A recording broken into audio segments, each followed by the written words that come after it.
welcome to day 2 of Skills Kerala Global Summit 2025. Yesterday, we witnessed powerful conversations, ideas that reminded us that the future of work is not just about technology but about human potential. And today, we build on that energy. This is not just another conclave. It is a movement to prepare Kerala's youth to be among the most future ready, skilled, and globally competitive talent pools in the world. And the voices we will hear today from policymakers, industry leaders, global experts, and visionaries will not only guide us but inspire us to reimagine what skills, opportunities, and mobility can truly mean for our state and for India. So, let's step into this day with the same passion, curiosity, and courage that the future demands of us. Ladies and gentlemen, once again, welcome to day 2 of the Skills Kerala Global Summit 2025. To build a future ready workforce, we must first understand where our talent stands today. Data driven insights are the compass that guide our policy and industry decisions. This morning, LinkedIn brings us the Kerala Talent Report, an exclusive look at the state's evolving talent landscape, emerging skills, and the opportunities ahead. We are honored to have with us Mr. Abhinav Sinha, Senior Insights Analyst, LinkedIn, and Mr. Anup Menon, Regional Director, Government and Academics, LinkedIn. Ladies and gentlemen, please welcome them with a big round of applause. So please.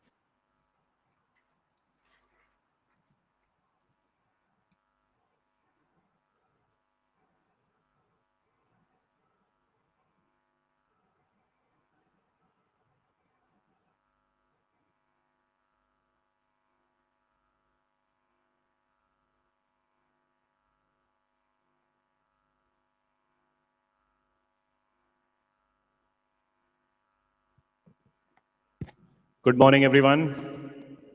Very warm welcome. Can I have the slides up here?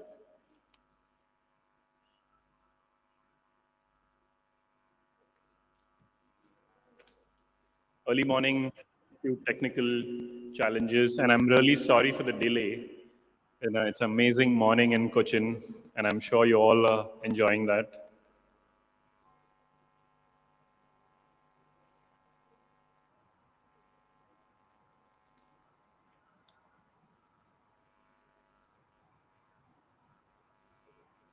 No, as a slide comes up,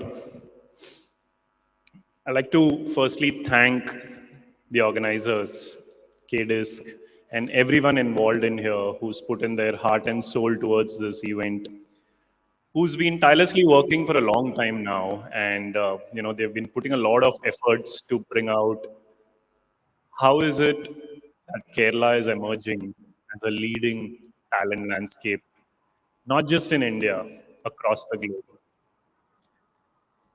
Imagine a state where tradition meets innovation, where every street is buzzing with ambition, where the workforce is evolving even faster.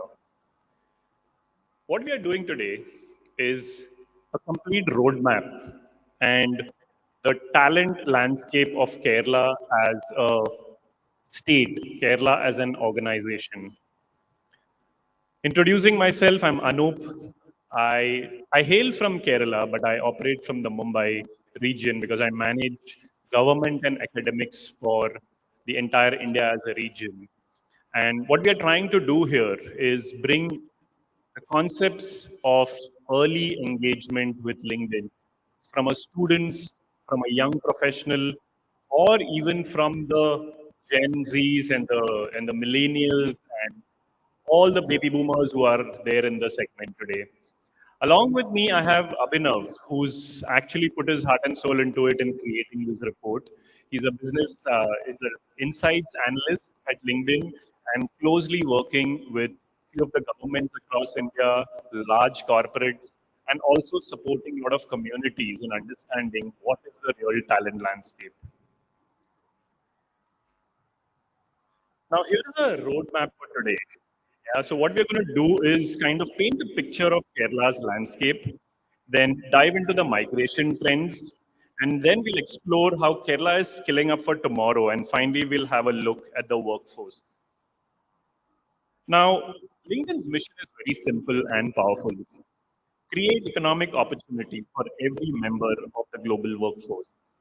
In Kerala, this vision comes alive as we connect with opportunities, helping people and business thrive in a rapidly changing world. Now, this vision also resonates with Honorable CM Sri Pinarayi Vijayan has outlined for Kerala. I quote him here: knowledge-based innovation society, achieving digital literacy and ensuring progress that includes everyone. In fact, Kerala was the first state in India to declare digital literacy as a basic right and aiming to make every citizen digitally empowered. At its core, his message is about building an inclusive, future ready economy where skill and digital empowerment are the foundation of opportunities. Now, what you see here is the complete landscape of LinkedIn globe. As we position India to assist with that mission, let me tell you that India is already moving at a very large scale, what do you call it, at a speed which is not even imaginable right now. If you look at it, 6 out of 10 members in Asia Pacific come from India, and Kerala it's riding its own wave with its own unique story and growth and transformation. Now, yesterday we had Mr. Kumaresh come over and talk about how LinkedIn is being projected across the globe. Now, what you see here is more like a Google Map approach for every member of the global workforce. This is a map which gives you the direction, in which we are able to connect every individual, every company, how the skills are evolving. The graph is like a living map of the global workforce. We're trying to track 70 million companies, 42 million skills, and totally we have 161 million members across India today. This data helps us to spot trends, skill shifts, and new opportunities real time. Now, here comes the minuter data of Kerala, what we're going to talk about today. Kerala now ranks ninth in India for LinkedIn member base, with a staggering 172% growth in the last 5 years, which is phenomenal. That's just not statistics, it's a sign of ambition and adaptability. Think of a student, professional, and entrepreneur who's joined this digital workforce, each bringing their own dreams and skills together.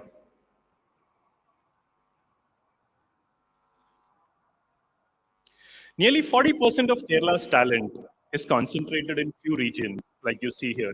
It's Kozhikode, Thrissur, Cochin, Trivandrum, and this is not all, so the kind of booming talent which is here, for example, if you look at the growth which we are seeing in the software engineering space, 61,000 software engineers.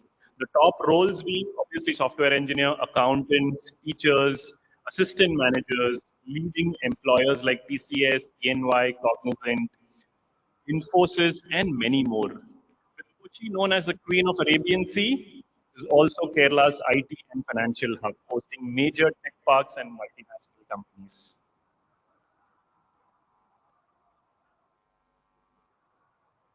Now, what you see here is the minuter details which we can go even further.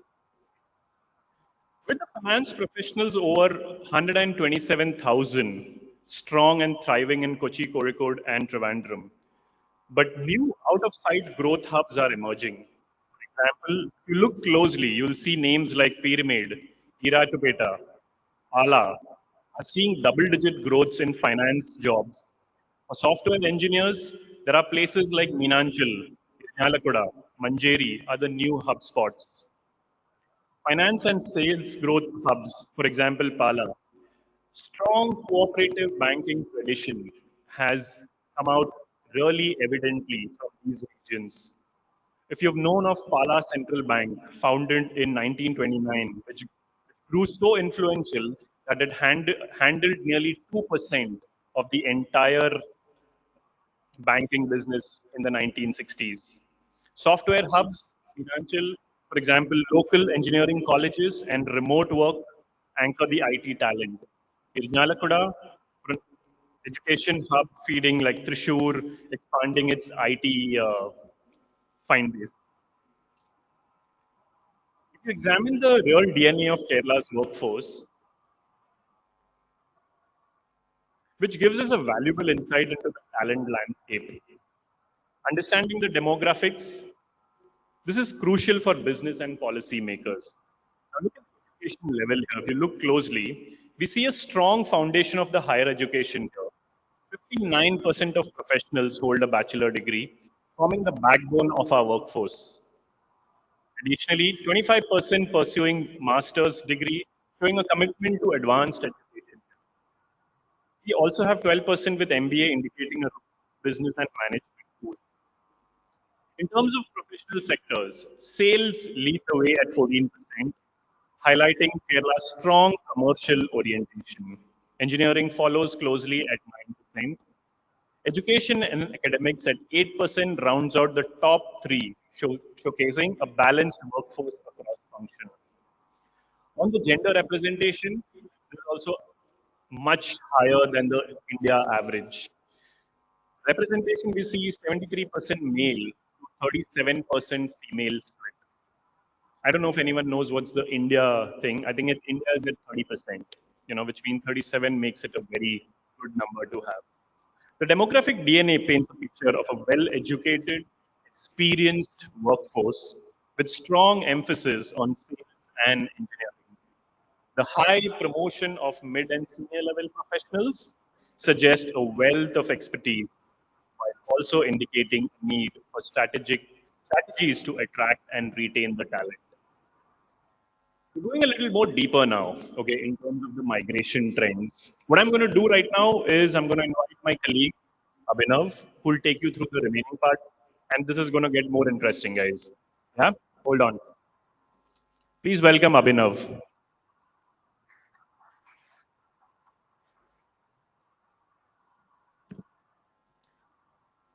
Thank you, Anu. That was something. And thank you so much, everyone, for inviting us on this gracious stage and allowing us to share our perspective with you. Now, what I'm here to speak about is Kerala's story. It isn't just about those who stay, it's also about those who return.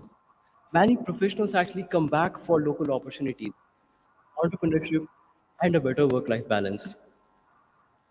And in fact, Kerala's startup ecosystem is among the fastest growing in India, with over 3,000 registered startups as of 2024. Kerala has one of the highest rates of international migration in India, with a large diaspora contributing to its global activity.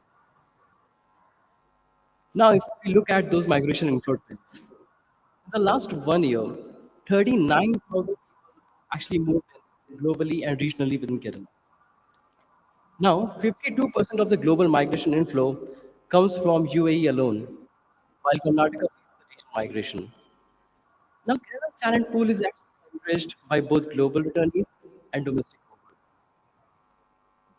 So, while global migration brings founders, civil and mechanical engineers, and business professionals, regional migration brings tech talent, especially software engineers from other Indian states. This blend is powering Kerala's startup growth and service sector expansion. Now, let's look at the contrast between global and regional. Global journeys actually strengthen Kerala's business backbone. Accounting, purchasing, entrepreneurship, domestic arrivals that fuel innovation. And then there are domestic arrivals that actually fuel innovation, research, road management, education, engineering. Kerala, I think it's a place where global and regional talent meet, collaborate, and compete. And let's just look at Kerala's growth is powered by two skill streams. Global returnees reinforce business and finance, while domestic movers fuel technical growth. Think of data structures, AI, IoT, and creative writing. Together, they create a complementary talent pool for startups and established companies alike. So that's one part of it. With the skills coming in through migration and flow. But there's another aspect, how skills are actually growing. It's let's look at that other aspect. And this other aspect is actually learning, upskill. Kerala has implemented several upskilling programs that are aimed at enhancing job opportunities for residents, professionals, and students alike. For instance, the Kerala Knowledge Economy Mission. It aims to create a skilled workforce by imparting digital skills. Now, it shows a significant increase in the number of people that are enrolled in these programs, leading to a better employability and economic growth. But then the question, why we are pushing so much for upskilling? Why is it happening though?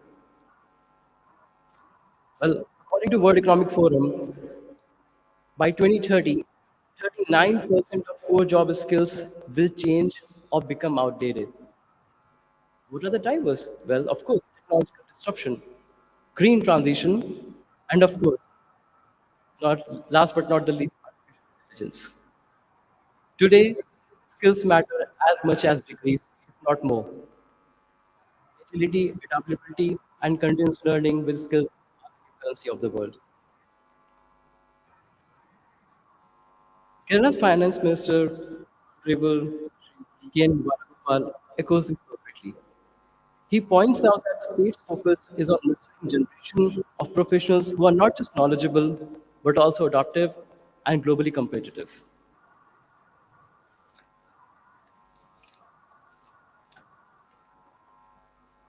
When you think of 2020 as a year, right now, there are two tenets of learning.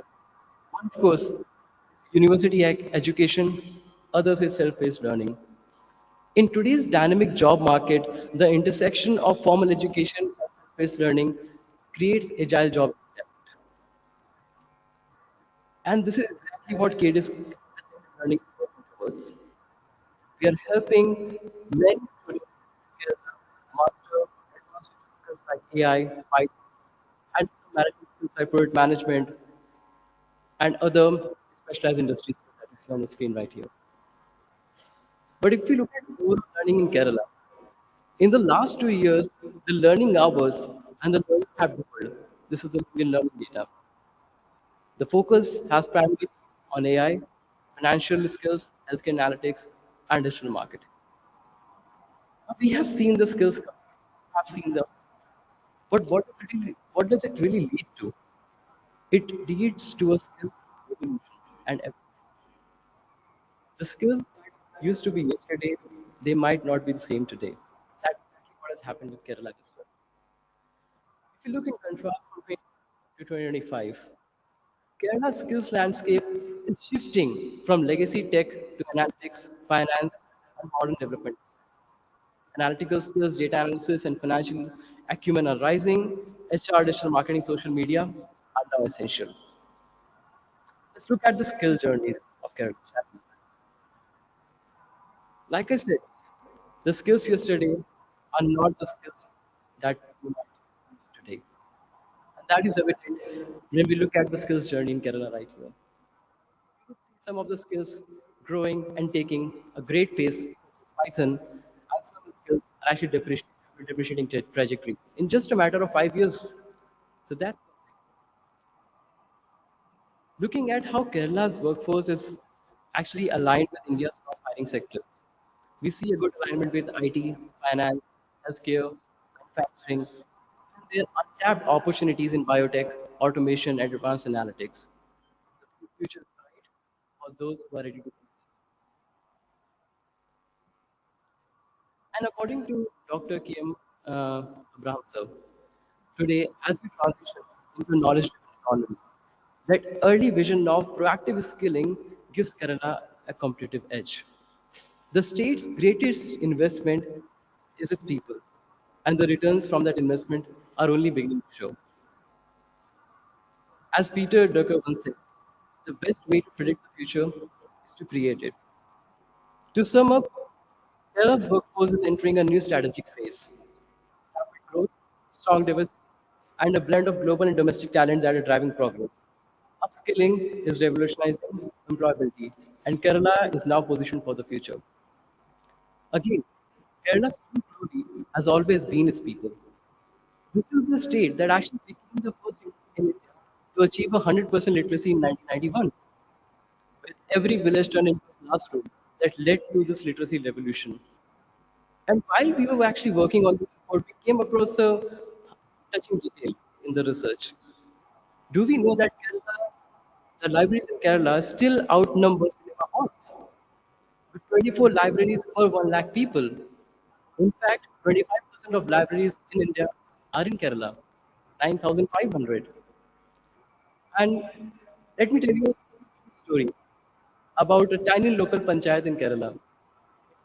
It has a population of around 30,000, 30,000. It's called Mayil, Mayyi. It's in Kannur district. So, Mayil Kannur district has 35 libraries or digital learning centers. 35, 35. That's one per square kilometer, making Mayil India's first fully digitized panchayat. And I think that's the quiet love for learning. That is what makes Kerala's legacy unique and driven from progress. So, welcome to Kerala, God's own country, built on learning, powered by people, and ready for the world. Thank you, Amazon.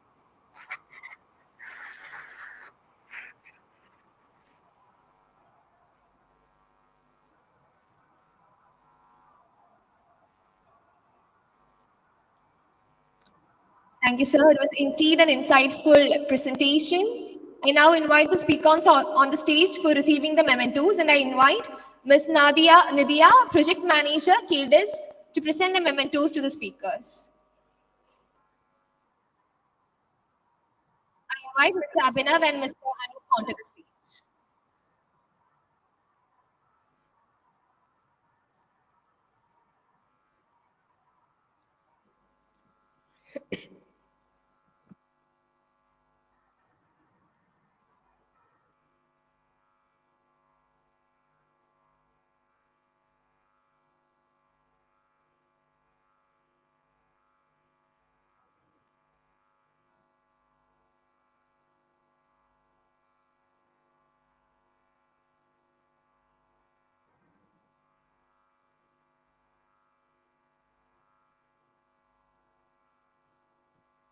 Thank you once again.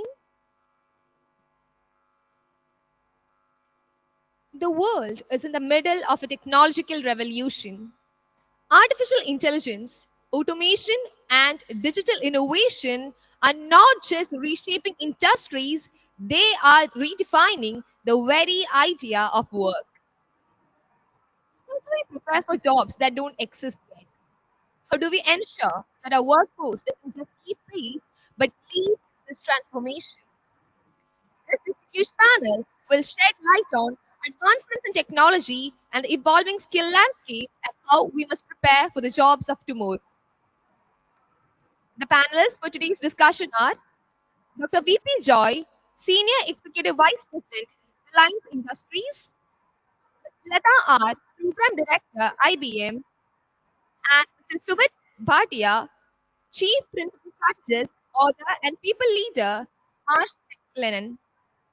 The session will be started by Mr. Riji Endar, Head Knowledge Office, ICT Academy of Kerala, and is hosted by ICT Academy of Kerala. I welcome the panel onto the stage.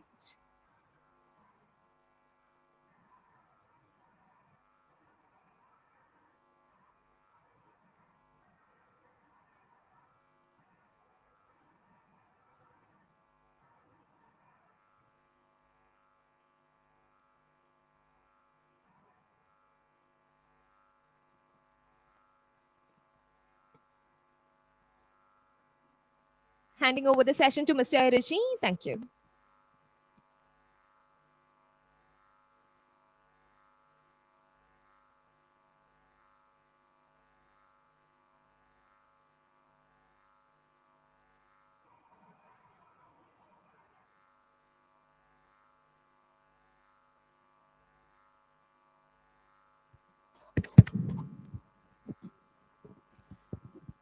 Yeah, good morning, everyone.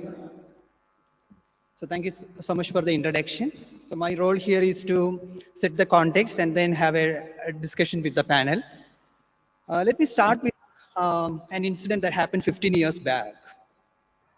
Actually, the graduation ceremony of a B school, one of the famous B schools in India. The keynote speaker was addressing the audience, and after that, he opened the forum for discussion. And one question came. The question was very simple. From going to be graduated you, the person asked, you are a person, so to the panelists, we asked, like, you have 30 years of experience and leading one of the agencies in the world. And we are going to be graduates, going to pass out from the campus. What is the difference between you and us? Very simple question asked by one of the graduating youth. And this person thought for a while and said, think that I am asking you to prepare a project document that comprises of 30 pages, submitting to me, I could able to reproduce that 30-page document into a single page document without losing any of the essence of that 30-page document. That is what 30 years of experience is. This he said in 2010. So right now, when we sit here and looking at the definition of the experience that he created, a machine can even do the same thing and even better. So the experience what he defined 10 years back should be defined. The skill that is needed these days has to be evolved, and even the job opportunities or the jobs that we're talking about yesterday's has to be redefined. So what we have here is the eminent personality. It's a perfect mix, like two-person from the industry, one from the academia, and also when we put together the experiences of all the three people, it is 100 years on offer. Okay? Can we start with a big round of applause to the panel members? So welcome everyone. So let me sit with the panel and then start the interaction. And before that, I wanted to give some input about the audience back to the panelists so that we can customize the talk accordingly. So can you play the survey question? All of you, please take your mobile phone and scan. You can't scan if you're sitting in the back. Go to this website, slido.com. Please ask for a 7-digit number which is displayed here. And this is just giving you, okay, you can go. Yeah.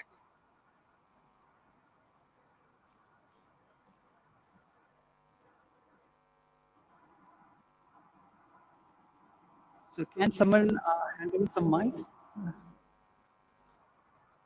Yeah. That's fine. One point.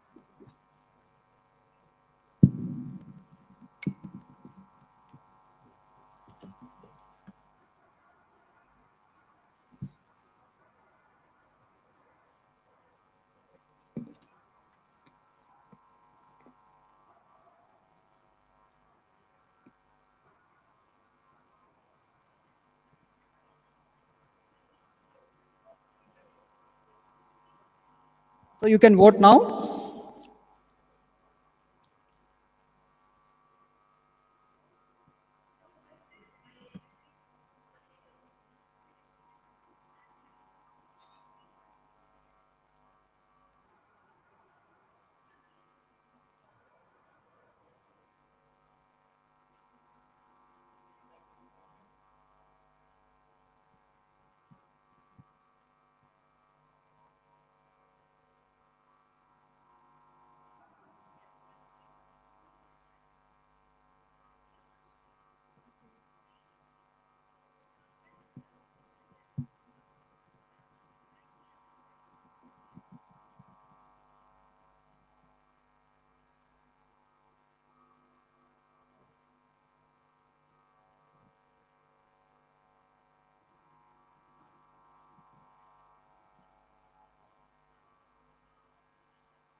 Yeah, we got close to 40 responses, and out of which 30 percentage of you are from academia, and we have a good participation from the corporate side as well, and have a mix like equal from academia, like graduate students as well as other.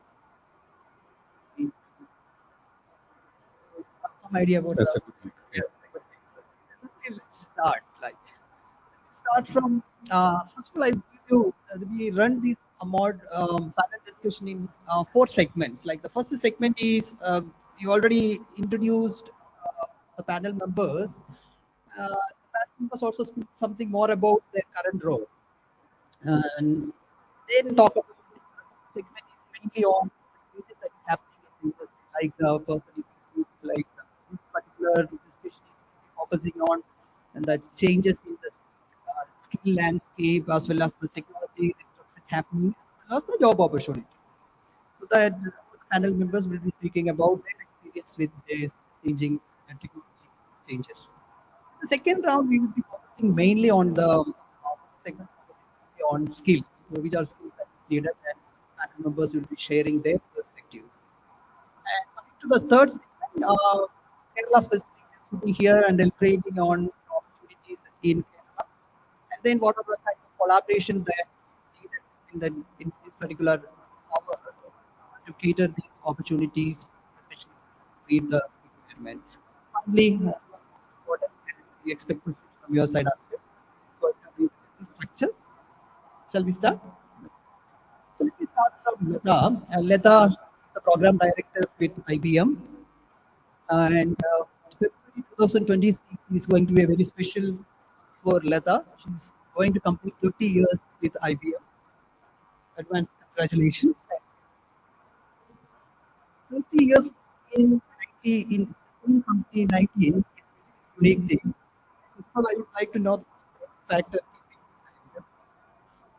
It is not exactly all that ABC details and all the factors I have. So, talking about my journey, the only thing that can get me out of an organization is something that questions my integrity. So far, that has not happened in IBM. So, I say, what keeps me going day in, day out? I like challenges most of the times. I like to work in a very tough environment because that is what's given me a lot of learning and helped me grow in the organization and grow myself as a person. So every 2 years, I would pick up something very, very new and would start working. Now, talking about the out now every 2 years, I keep changing my job. But the outcomes, I can still think of more than 800 clients within India and globally that I have met.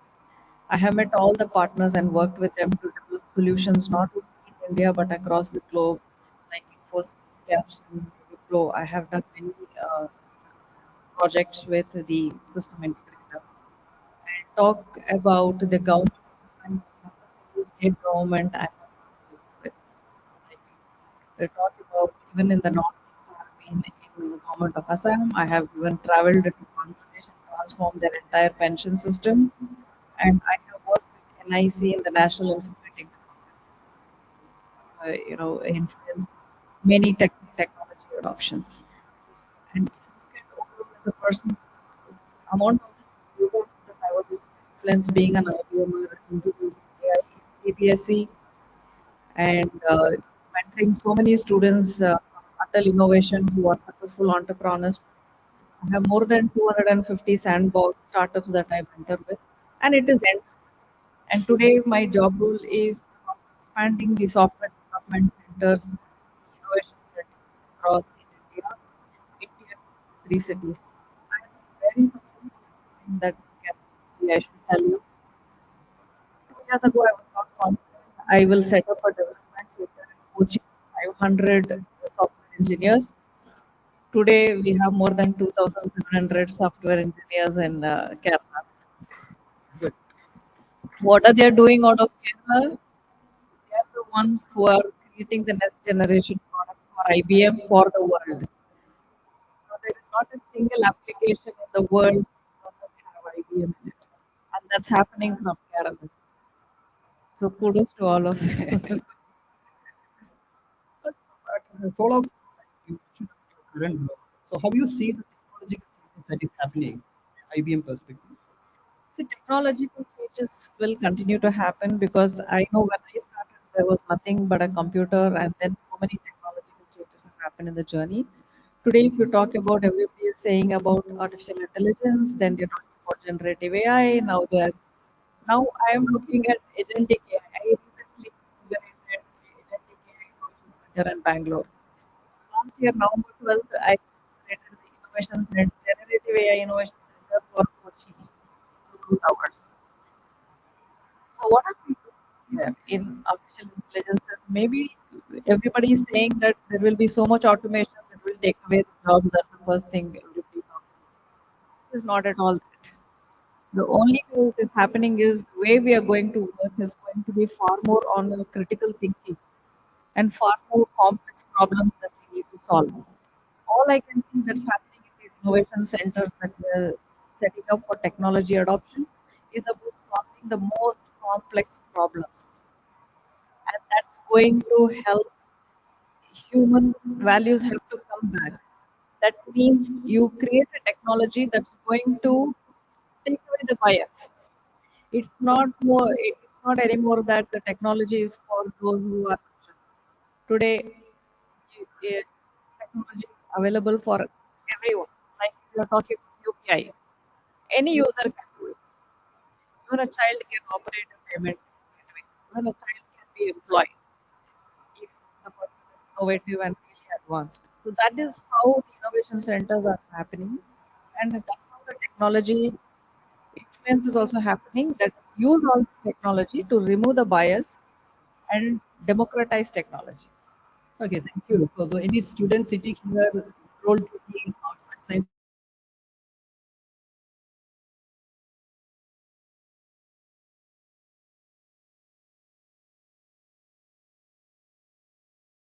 one year multiplied. We come to another 30, like Joy. So Joy is actually a banker turned into an academician. We should say that an educational leader. He's right now, he spent 15 years with Federal Bank in the banking segment and then moved to academia, currently working with the Reliance as a senior. So from your perspective, not only academia, we are considered like especially in technological adoption, academic is lagging behind. So from your perspective, how do you see that the technological changes that is happening now from your current role? So tell something about your current role and then how you see technology. Yeah. Thank you, Raji, and thank you all the fellow panelists, and good morning, everyone. My current role is primarily on educational changes of Reliance, more specifically in I started 45 years ago, actually 49 years ago, into a skilling program. That's why I'm so excited to be part of this panel discussion. As Raji mentioned, I was a banker. I was at Federal Bank. Federal Bank had a unique program called a skilling program in economic and commercial practice. So after my class 10, from a rural school, medium, I joined Federal Bank as a apprentice at the age of 16. We had a very tough program, morning and evening attending classes, and at that time going to the bank of the office to get management training. Not many people can think about that. This is the this was the vision of our the founder chairman of Federal Bank, Mr. KP Hormis. Someone could invent that skilling half a century ago. Of course, I worked in Federal Bank for about 14 years. I pivoted into higher education first, purely out of passion. I was with ICF University. I had a very background in education, and I was the national head of promotion and marketing. 7 years. I've gone around the entire country.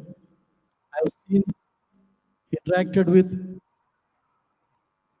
so many engineering colleges, business schools, degree colleges. I could interact with so many professionals as part of my job. So that gave me a good flavor of the education ecosystem in our country.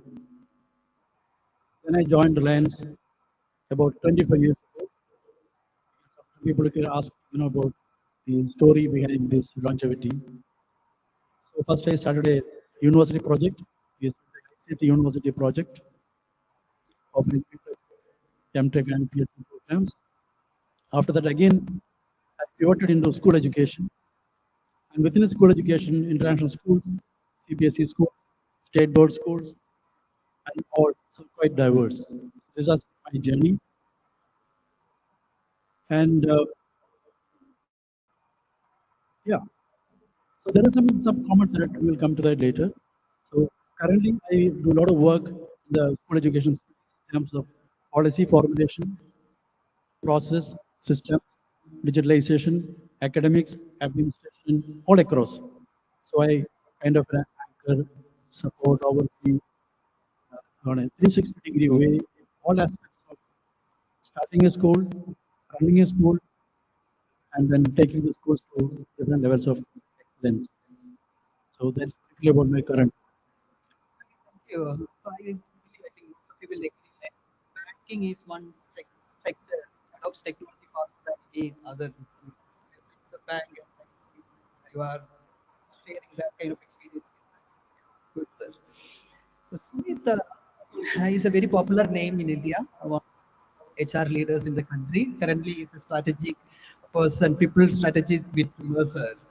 So, would like to know from you about your current role and a bit about the technology. You are a technologist turned HR person. So, how do you see the technological changes from the other industries? Good morning, everyone, and thank you for the invitation for this panel, and glad to be part of this panel with such esteemed journalists and experience that's sitting in the dais with me, right? So, as Reggie was mentioning, I'm a technologist to start with. I was an engineer, did software engineering, and was first one third of my career has been in technology, and then I pivoted into HR. I think that itself is how we are looking at roles right now. It's each role is getting defined or divided into multiple skills, and you are pivoting into your top skills and trying to do multiple things. And that's probably the pivot that happened with me as well. Is when I was looking at my own career, I found that certain skills were more relevant for me and more passionate for me, and that's where I pivoted into HR core as people related skills, and those were the things that I was more inclined towards. I am at this point very happy that it's again pivoting into a mix of people and technology. Right, technology is becoming more like a central aspect of everything that we do. In my current role, I am part of an organization called Marsh McLennan. It's a global organization, almost 100,000 employees in the world. We are into risk advisory, professional services, consulting, and everything around that. Four major organizations: Marsh, insurance broking, Mercer consulting, Guy Carpenter, and Oliver Wyman. I am leading the HR for Mercer GCC group, and I think I'm in the right mix of building the HR strategy as well as thinking of future of work. And the question, right? How am I seeing this transitioning? I think what's happening is the speed of transition is currently exponential. It's never been this. I say it differently, right? The speed of change has never been this slow. That's how fast it is. And what's happening is AI and automation is currently transforming the way we work. Processes are becoming more stronger. We're trying to build in a lot more around it. That is freeing up a lot of time for us to think differently. And what organizations need now is a cultural shift. They need to start thinking differently. There is a top-down and bottoms-up approach. marry together. That's how we are looking at how workforce is changing. And I think Kerala has always been at a front force or front end of a lot of these things. It's the first state in India that said internet is the basic human right. That makes it culturally so different that you're already building that kind of digital mindset. And that's where we're having a lot of organization that needs to change. It's the culture that needs to change, and not from individual perspective, but from an organization perspective. Okay, nice to hear. So this is an introduction as well as their view on technology. So in the next segment, we'll be talking more on the skills, especially future skill requirement. Right? Start from the other end, like I started to post. So in one of the interviews once, an interviewer asked Saurav Ganguly a question, who is your favorite cricketer? And everyone was expecting what is going to be the answer. He said, my favorite cricketer is Rahul Dravid. And everyone asked Obviously, the second question was why. He said, he's not only a good cricketer, he's a good cricketer. Most of the times when, especially we have of faculty members corporate sitting here, knows that core skill is one side of. On the other side there is the human skill as well as human nature. So I start going forward by to talk about the technological disruptions and the skill requirement is also getting changed. So from the other side, the human behavioral side, what are the top one, two, three skills that you see should be required e graduated student from an industry perspective? From a student perspective, what things that they have to focus more while they are in the campus? From an education perspective, what all things that the faculty should be able to mentor these students so that they can easily take up the industry? I think that's a very relevant question, right? And as Vito was mentioning, right, technology is one aspect of it will always keep changing. There will be some new aspects coming in. What is differentiating right now is the speed of the change and the way it is disrupting certain things. Like I was mentioning, we'll have to look at dividing each aspect of our job and into skills, and then say what part of that will be done by because that is a fact. Right? Some of that will get automated. Some of that get AI will do some things better than what we have ever been doing. So that brings us to a concept of what else we need.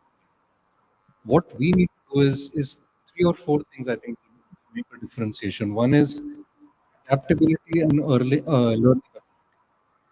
That will be absolutely critical. How fast are we reskilling ourselves? How are we unlearning what we learn? How are we relearning a lot of things that we do? That's probably the topmost thing that we'll have to do. And today, the advantage that all of us have, with whichever sector, whichever experience that we are in, is that learning has become very, very democratized. And it's almost free to learn anything. The revolution that we are seeing with likes of YouTube learning and everything, right? We don't need to go to specialized colleges and schools to learn. Schools will build up a good basic understanding, but you'll need to get more deeper yourself. That's one very important. So learning agility definitely one thing. The other thing that's going to be important is the emotional intelligence. So artificial intelligence is one aspect of it. We are trying to look at human intelligence or emotional intelligence, which will become more like a central theme again.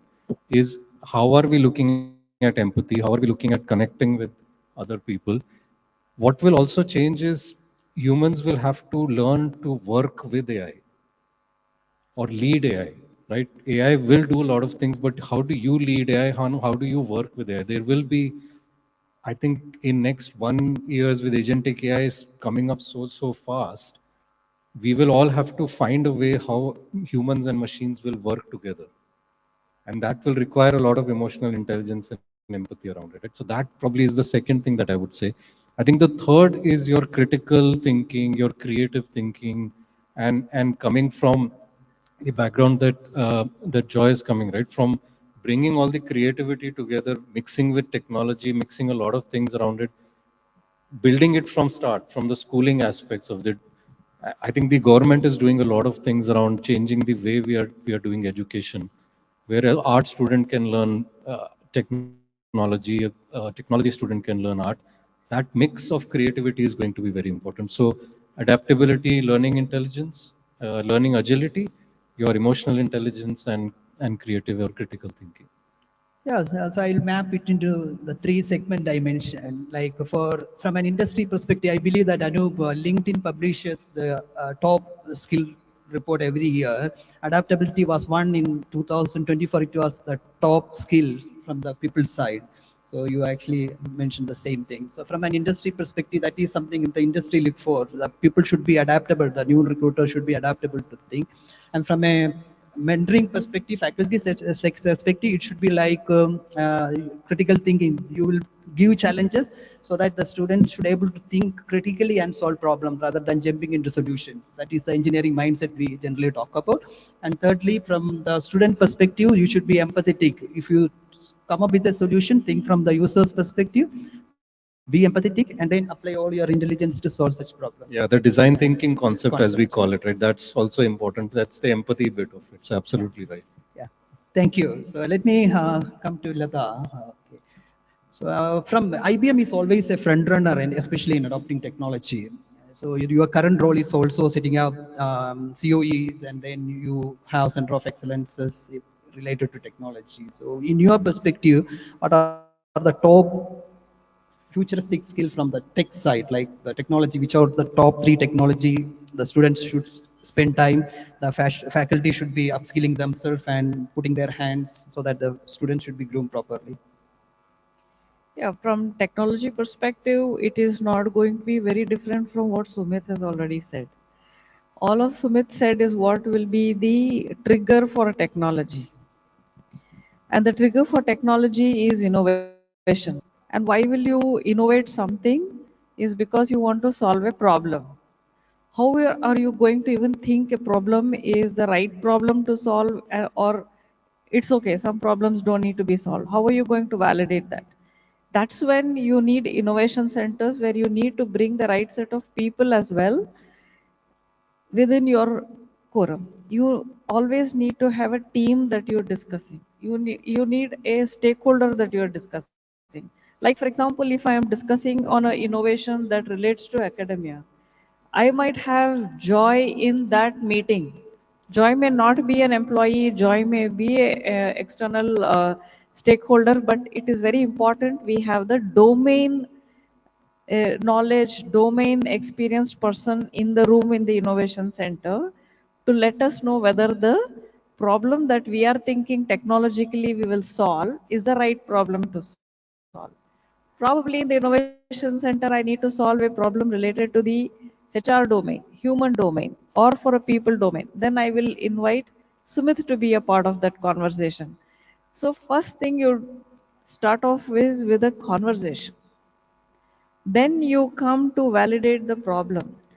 With the problem, we have to brainstorm and see whether it is giving the right level of outcome, not the output.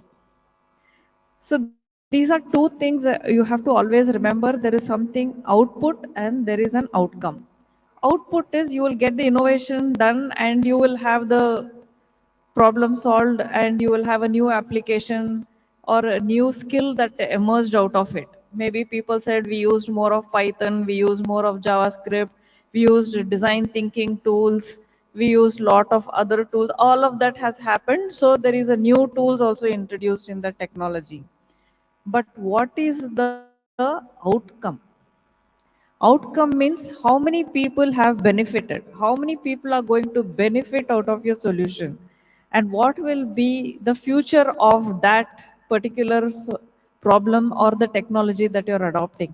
That is how you will have to think in the innovation center.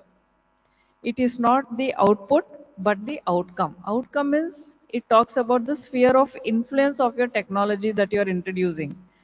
You can innovate and bring a technology or an application or a solution, but that can actually drive people crazy. We can have a gaming app created that can make people go psych.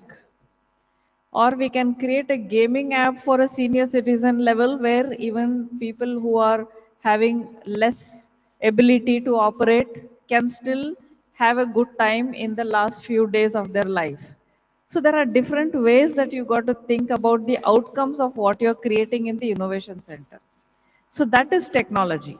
Now, talking about the skill set itself, I think even the LinkedIn presentation that I was watching, there are so many things that we talk about: data analytics, we talk about um, Python, we talk about even design is a very good skill to have, because you definitely need to worry about the user experience, because anybody who operates should not worry about the technology behind it, but you can operate it very easily.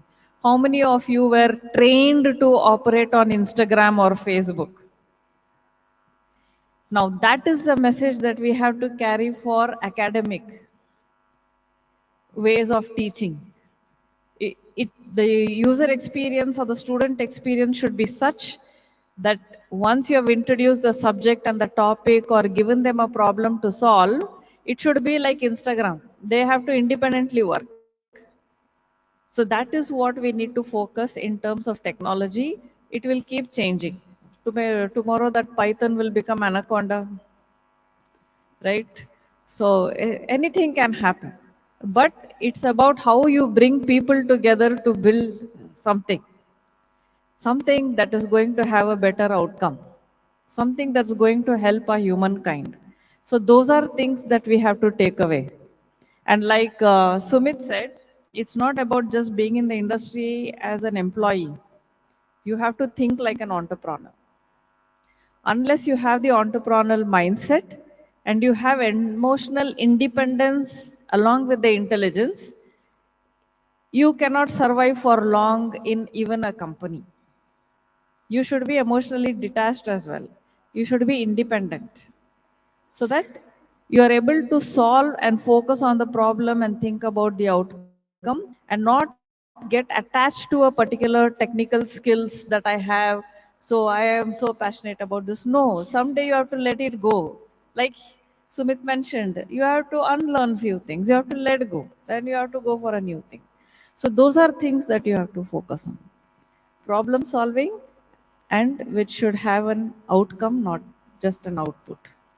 Okay, great. So that's actually the skill requirement from the tech side. So it's connected. So it's technology is a tool to solve problems. So you will be Yes.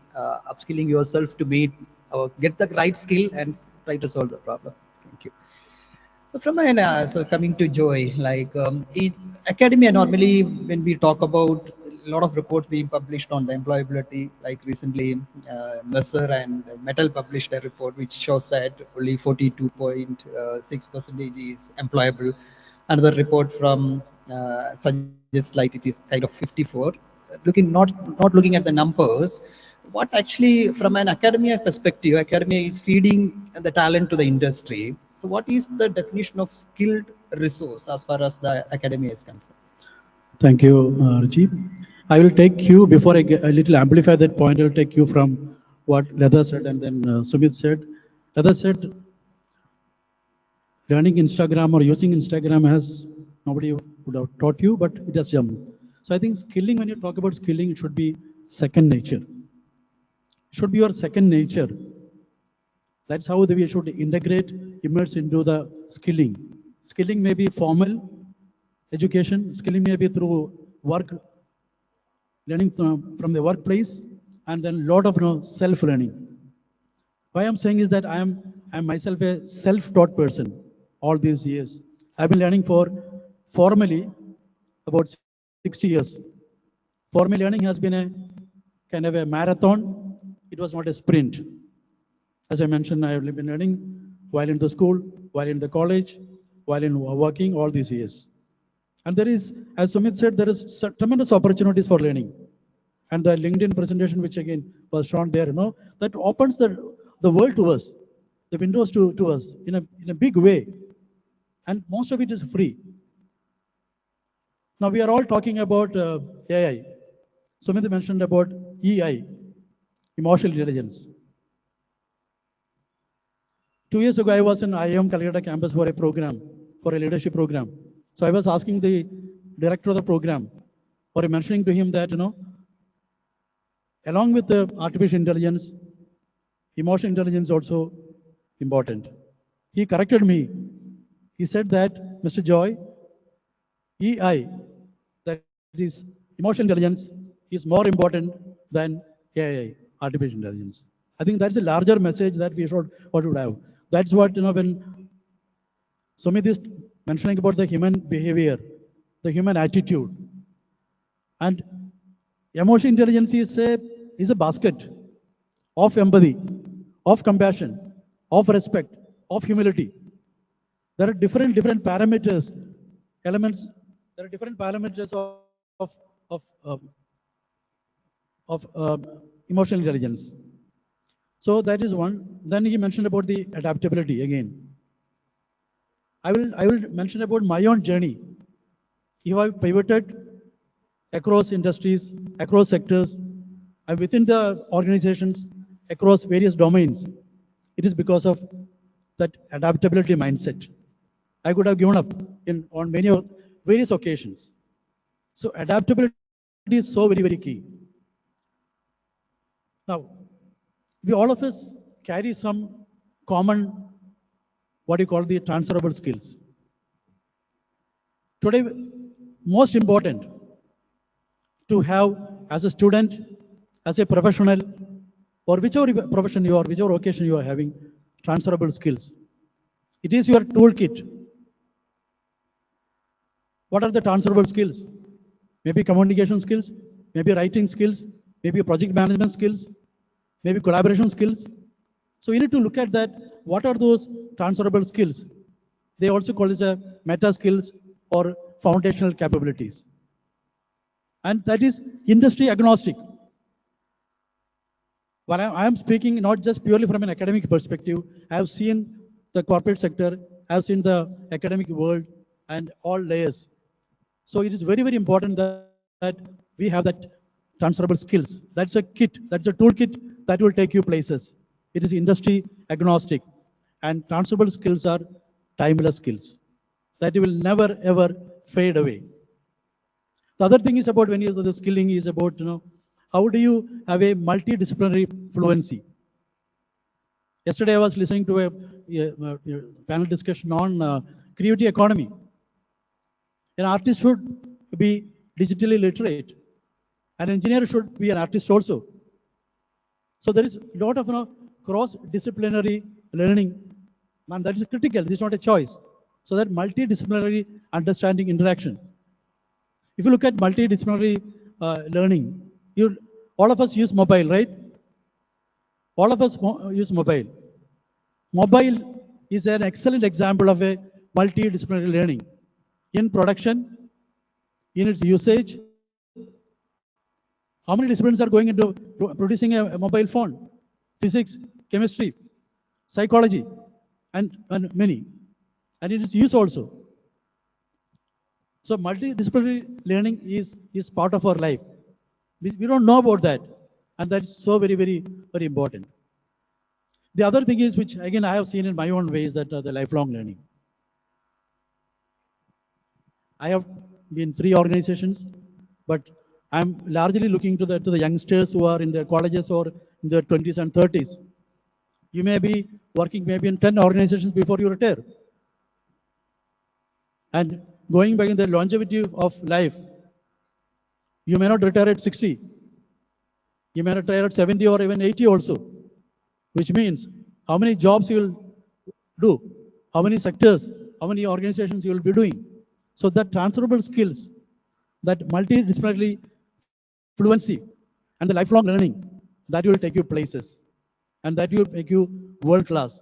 That will make you unbeatable. I keep telling some of my colleagues about the importance of skill. The skill should be so solid that if an elephant comes and hits you, the elephant should retreat. You should be so strong, so solid, so clear, your skill sets.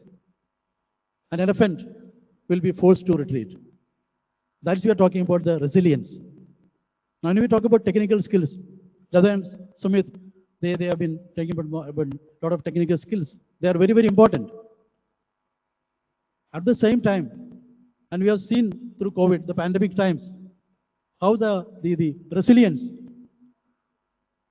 how saved us, saved lives, and how we became adaptable during the pandemic. We all got into online virtual mode. So there are various elements and should become our second nature. And when you talk about skills also, it should be specific knowledge. Some of you would have heard about the book by Naval Ravikant. He's a famous author. And, uh, and his book, he's saying about the specific knowledge, not anything generic. And all of us will have some latent talent or ability. We should build on that and we should keep on building on that one. So it's very, very important that your knowledge is specific. Specificity is key. So there is several elements of skilling, and skilling is, to my mind, based on my own journey, skilling is largely self-taught, and you can create magic. You can become a world-class student. You can become a world-class professional. You can work from Kerala. You can work for the world. Thank you. Okay. So Reggie, yeah, I think this is a sure. great forum, right? This is developed by or this is led by the government of Kerala, and I'm sure the entire Indian government and other governments will be looking at this and seeing a lot of these things. I'll make a request for the government to ensure that emotional intelligence is made as a mandatory subject in schools. That's how we need to make sure that that's how important it is, and that's what Joy is also saying. That's what Lada is also saying. That will be the differentiator. Let's make it mandatory in schools. Okay, I understand that KDSK is working on curriculum building for the 8 to 10 standard students, especially on that design thinking kind of thing. I hope that these kind of topics should also be included there. Yeah, just summing up, you heard about the technology segment, you heard about adaptability, emotional intelligence, problem solving, and then resilience. So if you start something, you should stick on to it.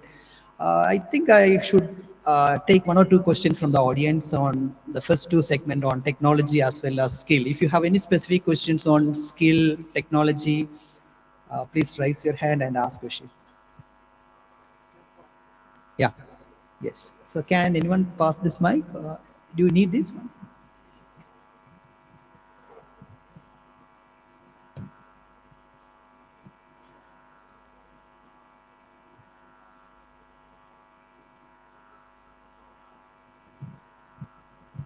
Okay, thank you, sir. My question is very simple. Is it required any special syllabus for using AI to the students? Those who want to prepare AI or create AI, they might need syllabus, especially for this, digital natives. Can you repeat the question? Sorry, there's a lot of echo, so I'm not able to understand question properly. Can you repeat this? Okay. Is there any special syllabus required for the students, especially those in digital natives? Just using or operating the AI tools or AI agents. For those who want to, create AI, maybe it's required a syllabus. To create AI, to work on AI tools, to to be more adaptable towards all of this thing, the only thing that you need is good English. That's it. It has become extremely user friendly to be able to work and use a lot of AI tools. I mean, by the raise of hands, how many of you have used ChatGPT? Almost 6, 70, 80% of them. There's no background of technology, technical skills, engineering required to use ChatGPT. All you need is good English. How do you write the right prompts? How do you make it with agentic AI? I think it's becoming context writing, then prompt writing. So all of that will change. It's how you ask the right questions, how you interact. I think the new thing that will come up is a new communication skill on how do you interact with AI. That will start becoming more and more relevant. How do you talk to AI? How do you interact? How do you communicate to AI? So I think that's the basic thing required. Otherwise, I don't think currently there's no technical skills that are required, but please add. If I may supplement what Sumit is mentioning, um, he mentioned about, if you know English, you can use AI tools. And how many of you are using ChatGPT? I think what is very important is that I'm saying my own experience that how do we optimally use, leverage the AI tools? ChatGPT is just one. There are many, so many are there. It's very, very important that personally in my own for maybe last 6 months or so, particularly how I have leveraged AI tools, encourage my team members to leverage AI tools and optimally use. And you can little relax. AI will do the job for you. Provided you know your purpose. You're defined your purpose. Now earlier, prompt engineering, many of you may know that prompt engineering is very, very important. Now prompt engineering is also not very, very important. Today, if you have in a simple common sense, you can define the purpose of what you want from the AI tools. The AI tools, ChatGPT or any of the other tools, they will create a prompt for you. You can iterate that prompt. You can improve that prompt depending on your purpose, requirement.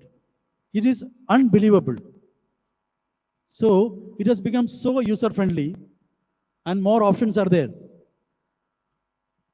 And I meant English as a language, it can be any language, right? It may not be just English at this point. Okay. Yeah, earlier we used to say that programming languages is Python, Java. Right now, if you want to build application, you need only Malayalam, Marathi, Hindi, Yeah, any language. exactly. Just prompting is needed. Thank you for that question. So let us move to the next segment. One more. Yeah, so take your question as well. Yeah. Good morning. I hope I'm audible. Yes. Yeah, I'm Sindhu Kalyakanasu. I run a corporate training and development company. I was thrilled when you spoke about emotional intelligence, empathy, and problem solving being critical skills. My question is, see, when I go and train people on emotional intelligence and empathy, common query I get is, we don't get measured on all this on our KPIs and KRAs. But the distinguished panel members agreed these are critical skills. So how do you measure the skill sets of your employees on empathy, emotional intelligence, and problem solving? Yeah, Ma'am, I can answer that for you. Like we talked about the outcome. That's the most critical and important thing for us. Any of us going and buying a product, we really want to see the outcome of it. Did you buy a hair dryer? Did it dry your hair? It did not blow your hair, right? So that's what is expected of an employee. You gave them a goal, you gave them an objective, there is a business outcome expected. Have they delivered that or not? To deliver the business outcome, the most important thing is what is required, what Sumit and Joy sir and all of us are talking about. Because without that, if you try and give an outcome, there are a lot of things that you will miss in the journey as a human to grow further. If you are absolutely irrational in the way you are going and achieving the outcome, but not having demonstrated empathy on your team members or leaders, peers, and clients, probably they will not see you as a good human being. The business outcome will be, okay, you delivered, I don't want you again, right? So if you have to continuously grow, first you be a good human, then you demonstrate the outcome in a way that you were able to collaborate, because there will be a whole lot of challenges when you have to be a human and then do what you have to do.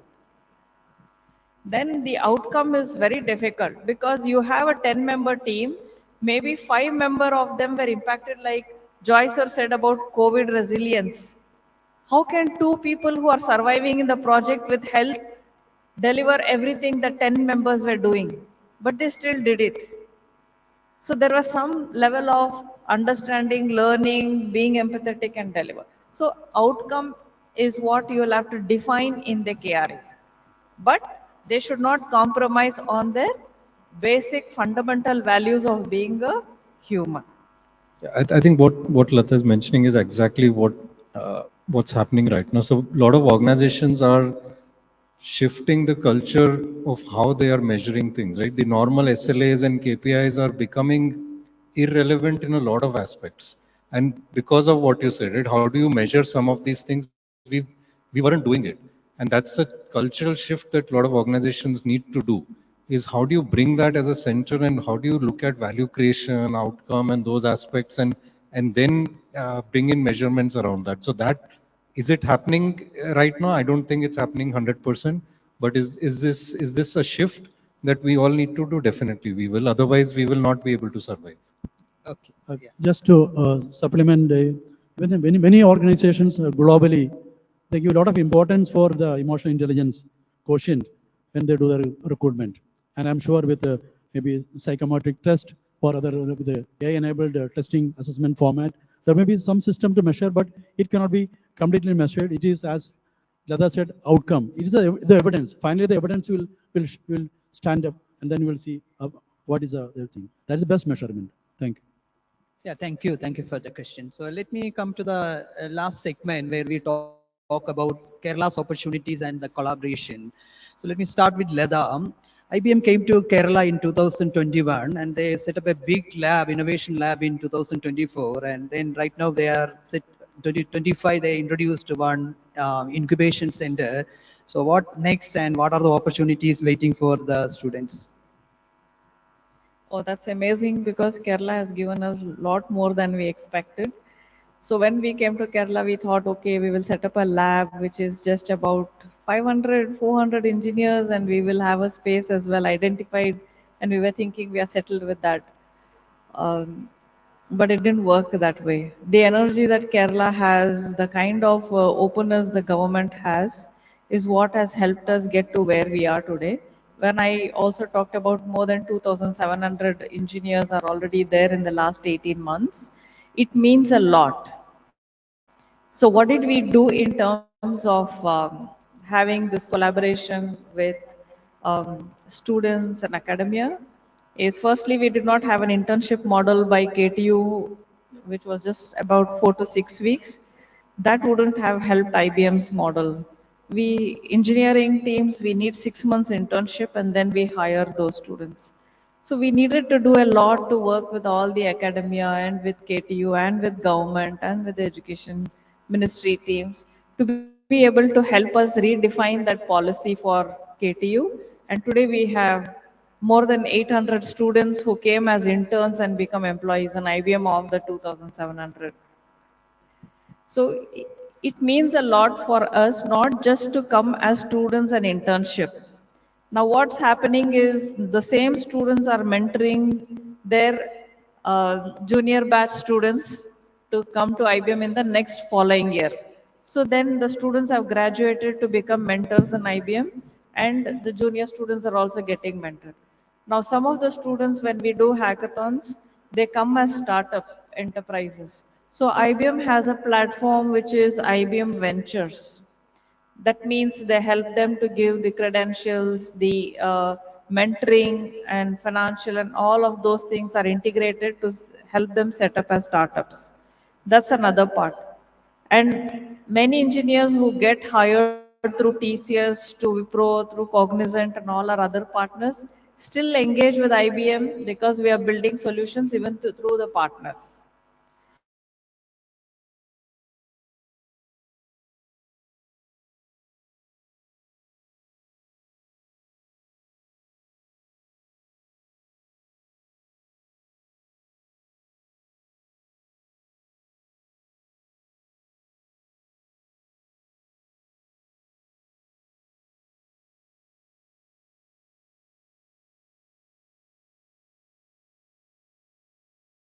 lot of opportunities and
a good team player or team leader. There are so many examples of how you can distinguish between, if you use an AI tool, if you Google search, you'll find what's the difference between competency and skill. So I think our larger overriding purpose and our goal should be to become competent in whichever field we are.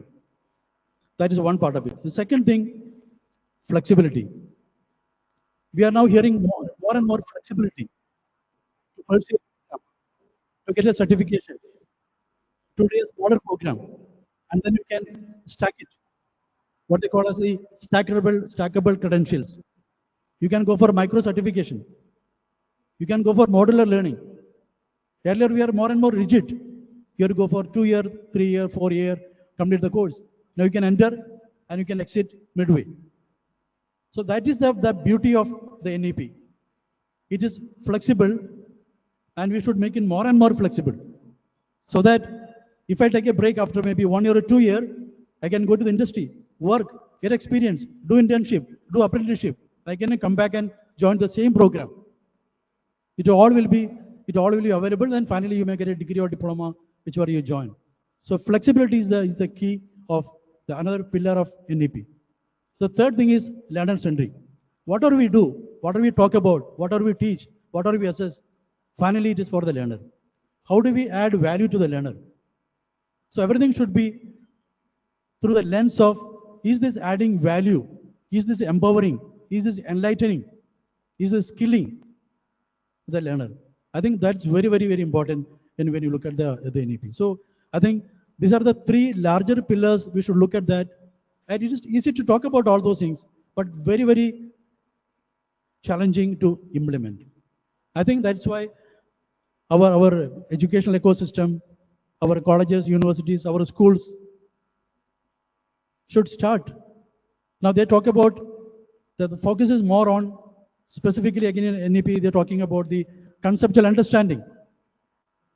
We talk about inquiry-based learning.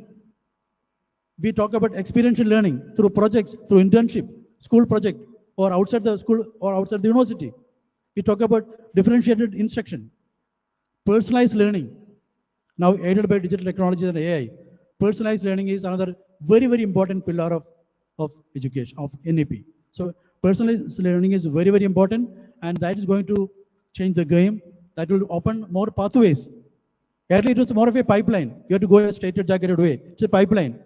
Now it is opening you multiple pathways, multiple entry points and exit points.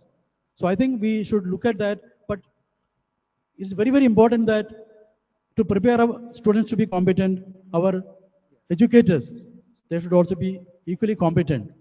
I visited a skill university some time back, and the vice chancellor was mentioning that the faculty, they are not that skilled. So faculty need to be skilled. They need to get the industry exposure. There should be academia industry linkage. They should be more open-minded, more flexible, talk to each other. When I went to another business school, one director mentioned that industry is not telling what we need to teach. It is for you to proactively and go and approach the industry. Industry should again go proactively. So it is again, we are talking about collaboration. We are talking about there are 4 key 21st century skills: creativity, critical thinking, collaboration, and then communication. There are many skills, but these are the 4 outstanding skills. Okay. So when you look at that, how are we, where are we, whether educators or learners or professionals? Thank you. Okay. So flexibility and collaboration. So these are some of the opportunities NEP brings in. So one question on collaboration. So you have vast experience working across the country, across the globe. So Kerala has actually the privilege to have the first IT park in India. So in your view, how government, academia and industry collaborate so that we have a talent pool created to meet the opportunities ahead?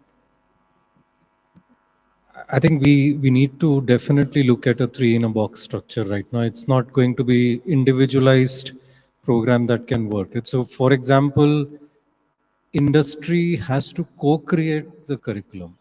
You cannot run the curriculum separately. Academia cannot run it separately. The second thing that we need to look at is, again, how are we making our students not just curriculum completed but employable. I think employability is, and you mentioned couple of stats, right? I'm seeing those stats day in, day out, that people who are graduating are not converting into employees because there is a gap on employability. I think that gap needs to be filled by the industry collaboration to a large extent. Yeah.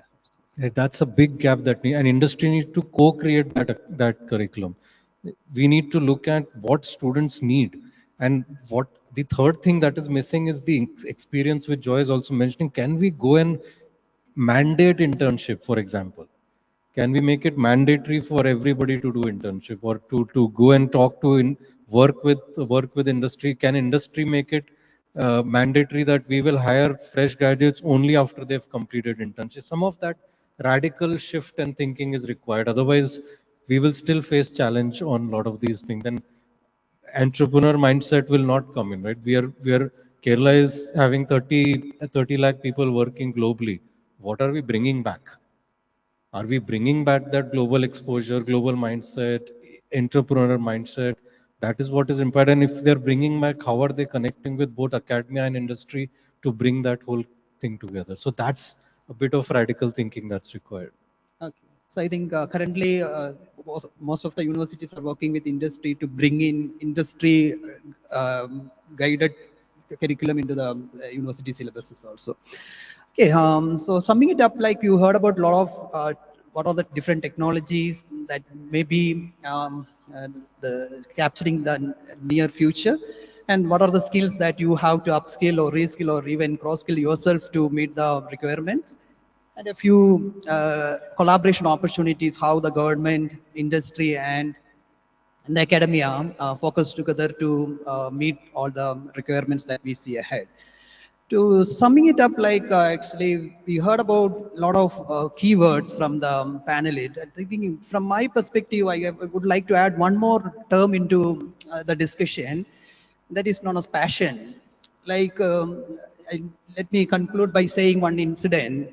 In one of the talk shows, Rahul Dravid was mentioning, he was asked, who is your favorite cricketer? Again, I'm coming to cricket. And he said that my favorite cricketer is Praveen Tambe.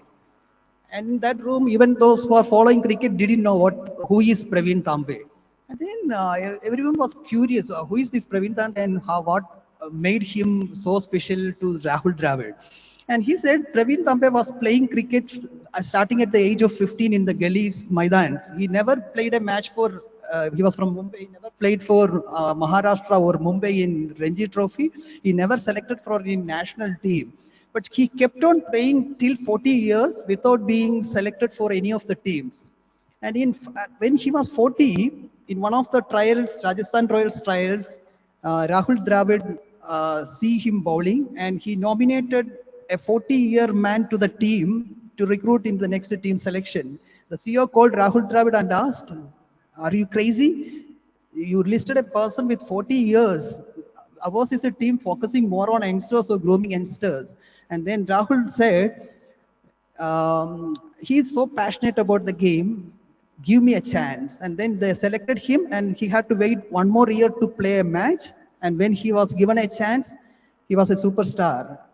And so that is all about passion. Even though he was not looking at any of the results, any of the selections, but he kept on playing the game. That was his core skill. If you see cricket as his core skill, he kept on believing his capability, and then he was so passionate. So my request to all of the students sitting here or the corporate sitting here, uh, technology may take your job, but if you are passionate, no technology can remove you out of your position or your position. So thank you so much, the panelists, and thank you so much, the audience, for engaging. And thank you, the KKM team, for giving us an opportunity.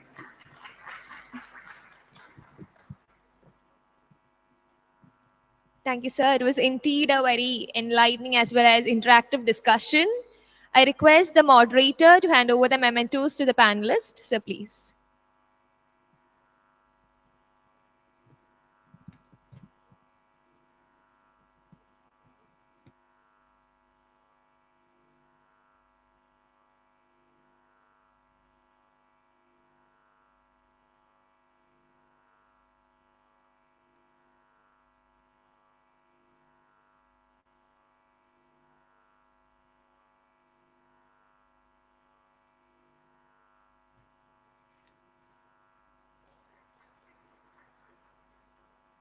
Thank you, sir. I now invite Ms. Nadia, Project Manager, KDISC, to hand over the memento to our moderator.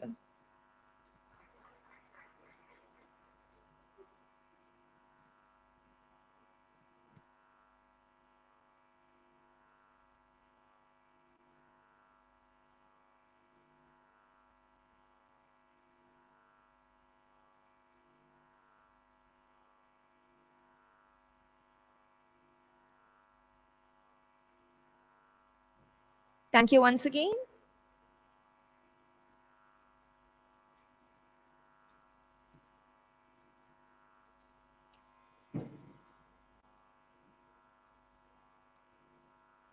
Every great economy rests on the strength of its workforce.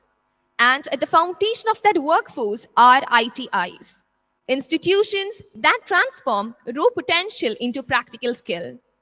This session will spotlight how ITIs are shaping tomorrow's skilled workforce, resilient, adaptable, and industry ready. For this session, we are proud to welcome Sri Shanawaz SIAS, Secretary, Labor and Skills Department, Sri Sufyan Ahmad IAS, Director of Employment and Training and MD, KASE, Ms. Samina Banu, Founder and CEO, Right Walk Foundation, Mr. Saugata Roy Chowdhury, Executive Director, CII, and Mr. C. Yuvaraj, ISDS, Regional Director, RDSDE, Kerala and Lakshadweep. The discussion will be moderated by Dr. Madhuri Dubey, Founder Director, National Skills Network, and hosted by the Industrial Training Department. I invite all the dignitaries onto the dais.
Hello, good morning. Um, I'm so glad to be anchoring this particular session and on a topic which is very close to me and my team members because when we say ITIs, even if you make a small mistake and write IIT, the whole world topples, right? It's like one is when we say IIT, it's the most aspirational. When you just make a mistake, say ITI, it's the least aspirational. So if you ask me what is in a name, I think there is a lot in the name. What is the name of the program, the course? Like for example, today, if you add AI after anything it sells, do we really know how much of value it generates for the student? We don't know. So somewhere between the nomenclature, the history, the reason why we have so many ITIs, and why is the government now planning to modernize these ITIs, there is a story.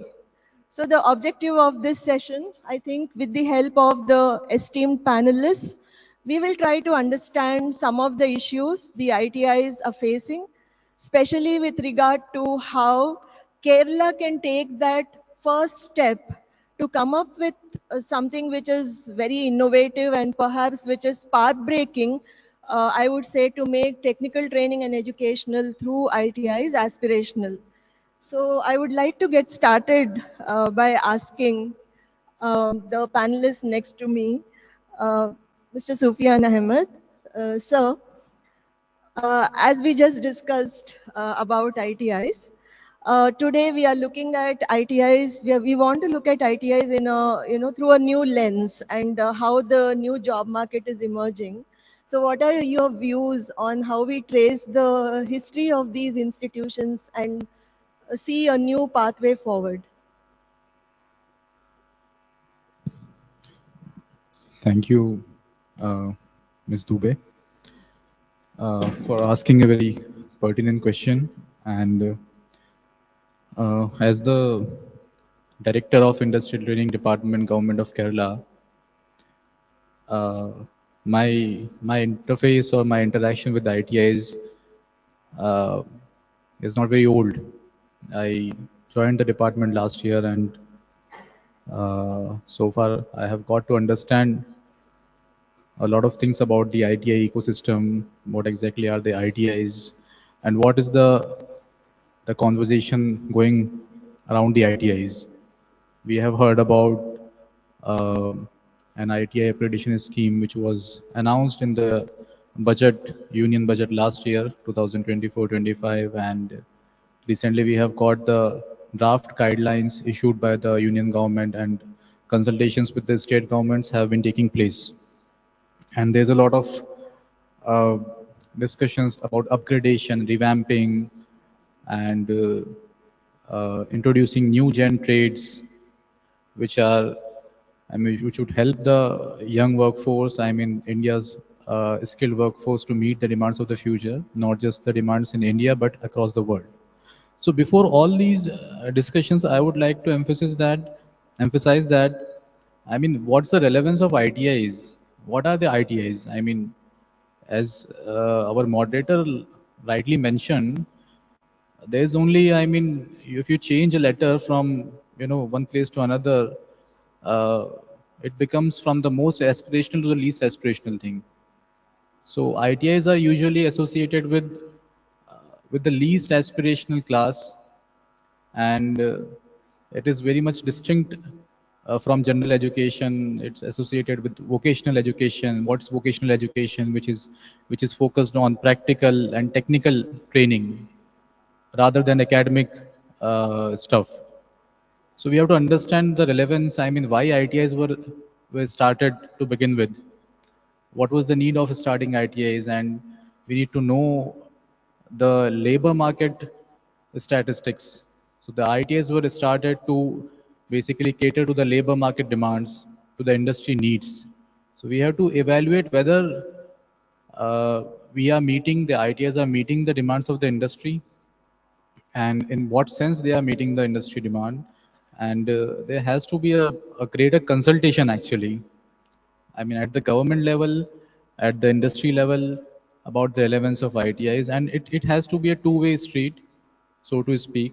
I mean, the new ITI accreditation scheme has this thing at its focus, putting industry at the center, so that one industrial partner will be the anchor industry partner, and they will form the Section 8 company will be formed, and a CEO will be appointed, and share some amount will be coming from the industry, some amount will be coming from the state, and rest of the amount will come from the center, and then some new gen courses will be started.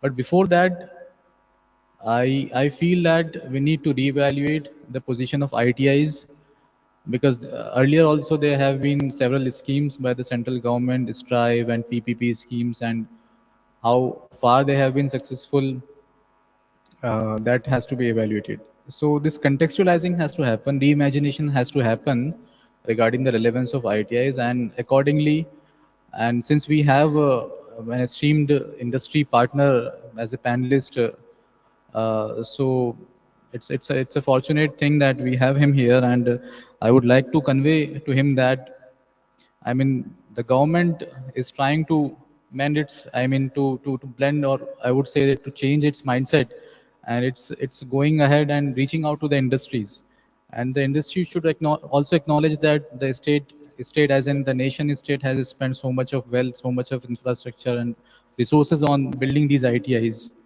So how do they utilize this state asset?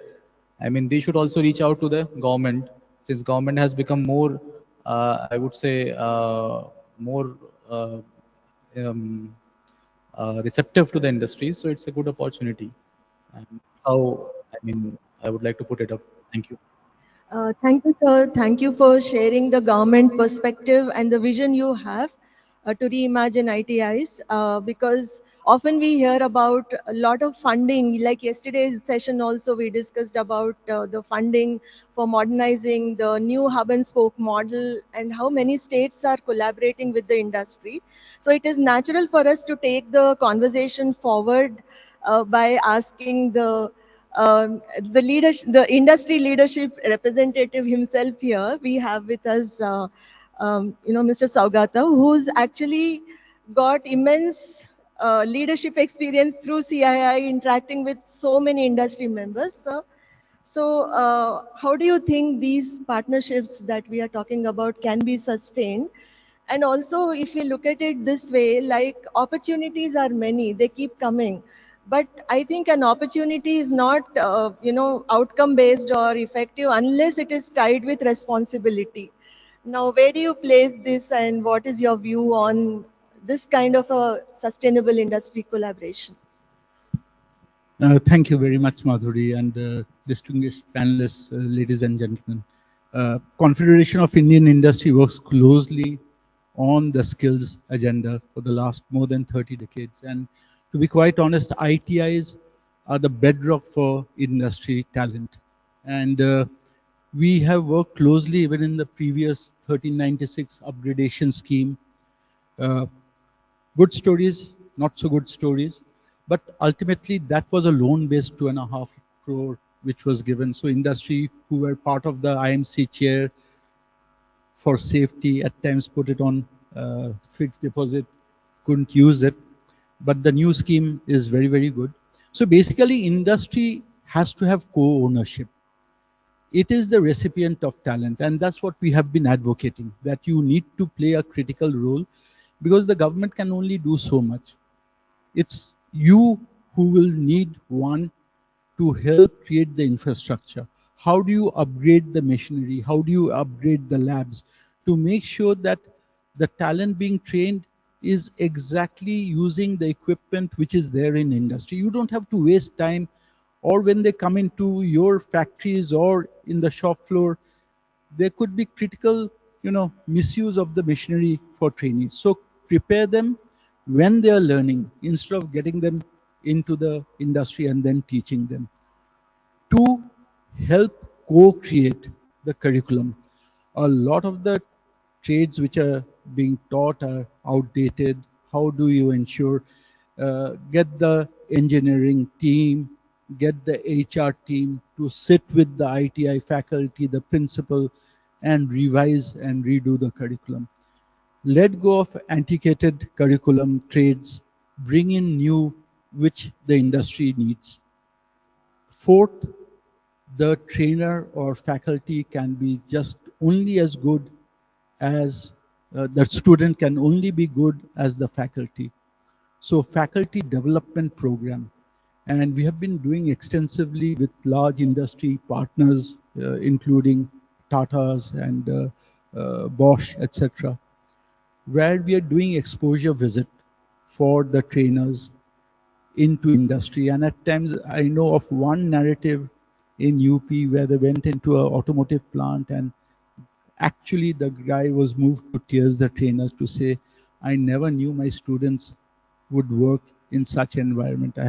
I don't have that capacity. So giving exposure, not only giving exposure, building capacity of the trainer, and then nominating industry, be it supervisor, be it manager, to go intermittently into the ITIs to make sure that the training is as per the industry requirement. And fourth, vocational trade is not very aspirational in India. Last thing one wants is to send a child to ITI, which is very, very sad, because the demand for ITI pass out is more than any engineer or even MBA, I will say. So there is something we had worked on from CII to create aspiration by doing celebrating skills through the CII work skills competition. And you'll be surprised to know, for on behalf of India, we took the membership of World Skills India in 2007 to say that unless we celebrate this, recognize it, and give due respect, we will not have people coming into vocational trade. And of course, after we incubated NSDC, we handed over to NSDC, which is seeing, and we have proposed to the government, you must bring World Skills India to India, World Skills to India, so that everybody is aware that vocational skills can be just as good as any other degree program. And of course, have a strong demand-based integrated learning. I was so happy. I was sitting in the faculty lounge, and one of my colleagues from HCL said how they're doing the integrated program, where in the final year, they go into industry and they're able to train them without wasting that they come out after the ITI, get into the industry, then get trained as apprentices. So integrated program.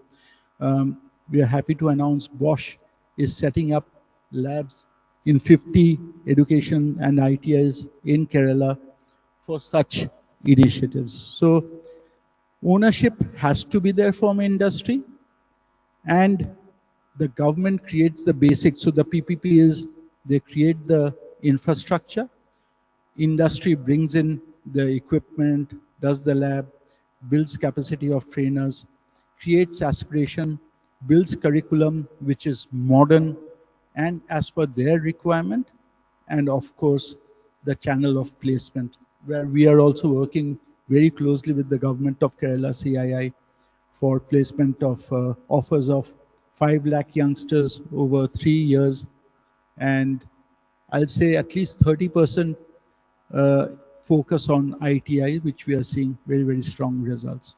So industry, you must do your part. Thank you so much. Thank you, sir, for actually sharing the entire framework, I would say, which we could actually visualize about how we can go about improving ITIs. Now, I would like to request Ms. Samina, since you are also associated with ITIs and technical training, and especially apprenticeship, I think apprenticeship is one of the pathways for these students to get industry exposure and also possible placements. How has been your experience and what kind of apprenticeship programs were you implementing? Can you tell us a bit more? Sure. Thank you very much for this opportunity. So we have been working as part of Right Walk Foundation on apprenticeship, internship, and dual system of training (DST) program across 4 states and also with the central ministry. So before coming to that, I'll quickly add why ITI. I mean, he answered very well. It's so important. So I remember an incident. I wanted to do engineering, and I did engineering against my parents' wish of making me a doctor. And after engineering, something like AC broke in my house, and we said, okay, we had to call somebody, a technician. And my parents were like, I thought you were an engineer. So we think that engineers will solve everything. Well, you require technicians as well, and in much larger number. For every engineer, you need 10 technicians. And the technicians have to be of really good quality. In India, the problem we are facing with technicians is the quality and the dignity attached to the work of ITI. And apprenticeship and internship and DST, these are some of the programs that try to add dignity and quality to the training of these students going through the ITI programs. ITI system is not seen with a lot of dignity, right? And that needs to change. And when industries and especially big companies are brought into the picture, and these students get an opportunity to work in a real or learn in a real industry environment before joining a workplace as a formal employment, then the overall quality you get and the overall outcome you get from them is much better. So I was in Germany once and I was told the same company, Samsung, say LG, the kind of ACs and refrigerators they make in Germany is different from the one they make for India. Those are more sophisticated because the apprenticeship systems, ITI vocational systems is very strong and technicians are well qualified and they are able to add extra complex features because they know they have people, technicians to maintain it. In India, we haven't really reached that state. So adding to ITIs and vocational training and using pathways like apprenticeship, internship, and dual system of training. I think we're not talking about DST a lot. This is one system where students, while they are studying in ITI, also get an opportunity to go and learn in a company. This is during their training. That's DST, and they're learning while real world scenarios while they're actually doing the ITI course. And after they complete the ITI course, then they can get into apprenticeship, and it's a mandatory clause. Every company with 30 or more employees must hire apprentices. It's a mandatory clause. And when we started 5 years ago, I mean, we started in UP, we had only 7,000 apprentices, and we had to like mobilize the entire department, government, industries, and in 1 year we reached the number 60,000. So it was not like industries don't want ITI students. They do, but many times they're not aware like such a policy exists and we need to abide by it. And they still remember apprenticeship as an old, like 30 years old policy, which had Inspector Raj, which looked very dangerous, which was like, oh, if we do not comply, then we can be sent to jail. All those things changed. In 2019 reforms, apprenticeship system became much more industry friendly, and our major job was to go to industries and tell them how this scary caterpillar of apprenticeship has now turned into a beautiful butterfly. So you can now you can go ahead and hire apprentices. You are getting incentive from the government. You don't have to comply with these labor laws of ESI and EPF, and you are getting a ready pool of talent. And it's a benefit, it's a win-win for both. Industry gets a ready talent and students get a chance to learn in a real industry environment. Thank you, Ms. Samina. I think that was a really beautiful way of putting how apprenticeships are highly valuable to the industry as they can, groom their talent upfront. And also, sir, you mentioned about the skills competitions. I just thought I'll share it with the audience. Right now, the registrations are on. So you all can check the website and promote the skills competition. Now, coming to you, sir, I would like to ask you something slightly different from what we have heard so far to create this ITI story. There is something called ranking of the ITIs, right? The performance of the ITIs. So, would you want to share some points about how these performance parameters are created?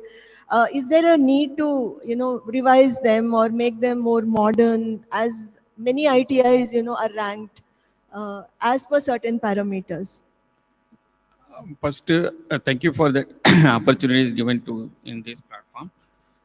And ranking, first we have to go to that basic of ITI. ITI means Industrial Training Institute, and it was created in 1950 under the Ministry of Labor and Employment. Under Ministry of Labor and Employment, that is Director General of Employment and Training. So this is a requirement of the industries, and to keep it, because a lot of ITs are not open. During that period, very limited ITs are open in the state government. Then after that, upgradation of skills question is comes. So every state and central government only started with the Advanced Training Institute. In every state they were having.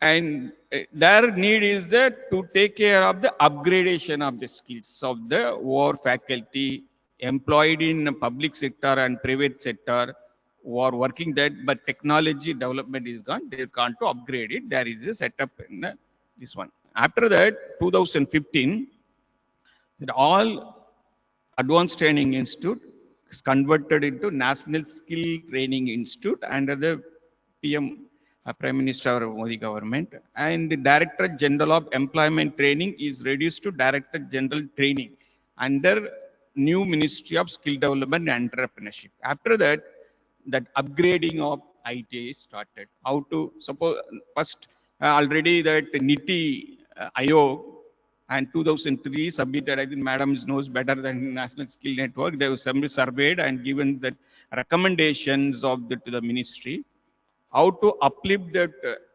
ITA is equivalent to that. Yesterday also we discussed in the panel, not equivalent to plus two level. So that is why the Ministry of Planning Commission, earlier Planning Commission, now it is NITI Aayog recommended to equate that ITI and combining with the national NCVT, National Council for Vocational Education Training, collaborated with the SSC board, CBSE board, to give a SSC certificate, though that is a horizontal mobility and also vertical mobility is there. Now, this is the governance of administration. That's come with the financial. So government of India feels that how to upgrade the ITI. Last, Madam, is so Strive fund is there. And during Strive fund, lot of ITIs are there. How to give the funding to every ITI. So we deal a demarcation is a reference of which grading ITI is good ITI. So how, based on the intake of the trainees and how the pass out of the candidate and how the placement of the candidate and how the faculties are upgraded, because every period how many, because every faculty, the institute should be the latest updated knowledge, the training of trainer, keeping in these parameters.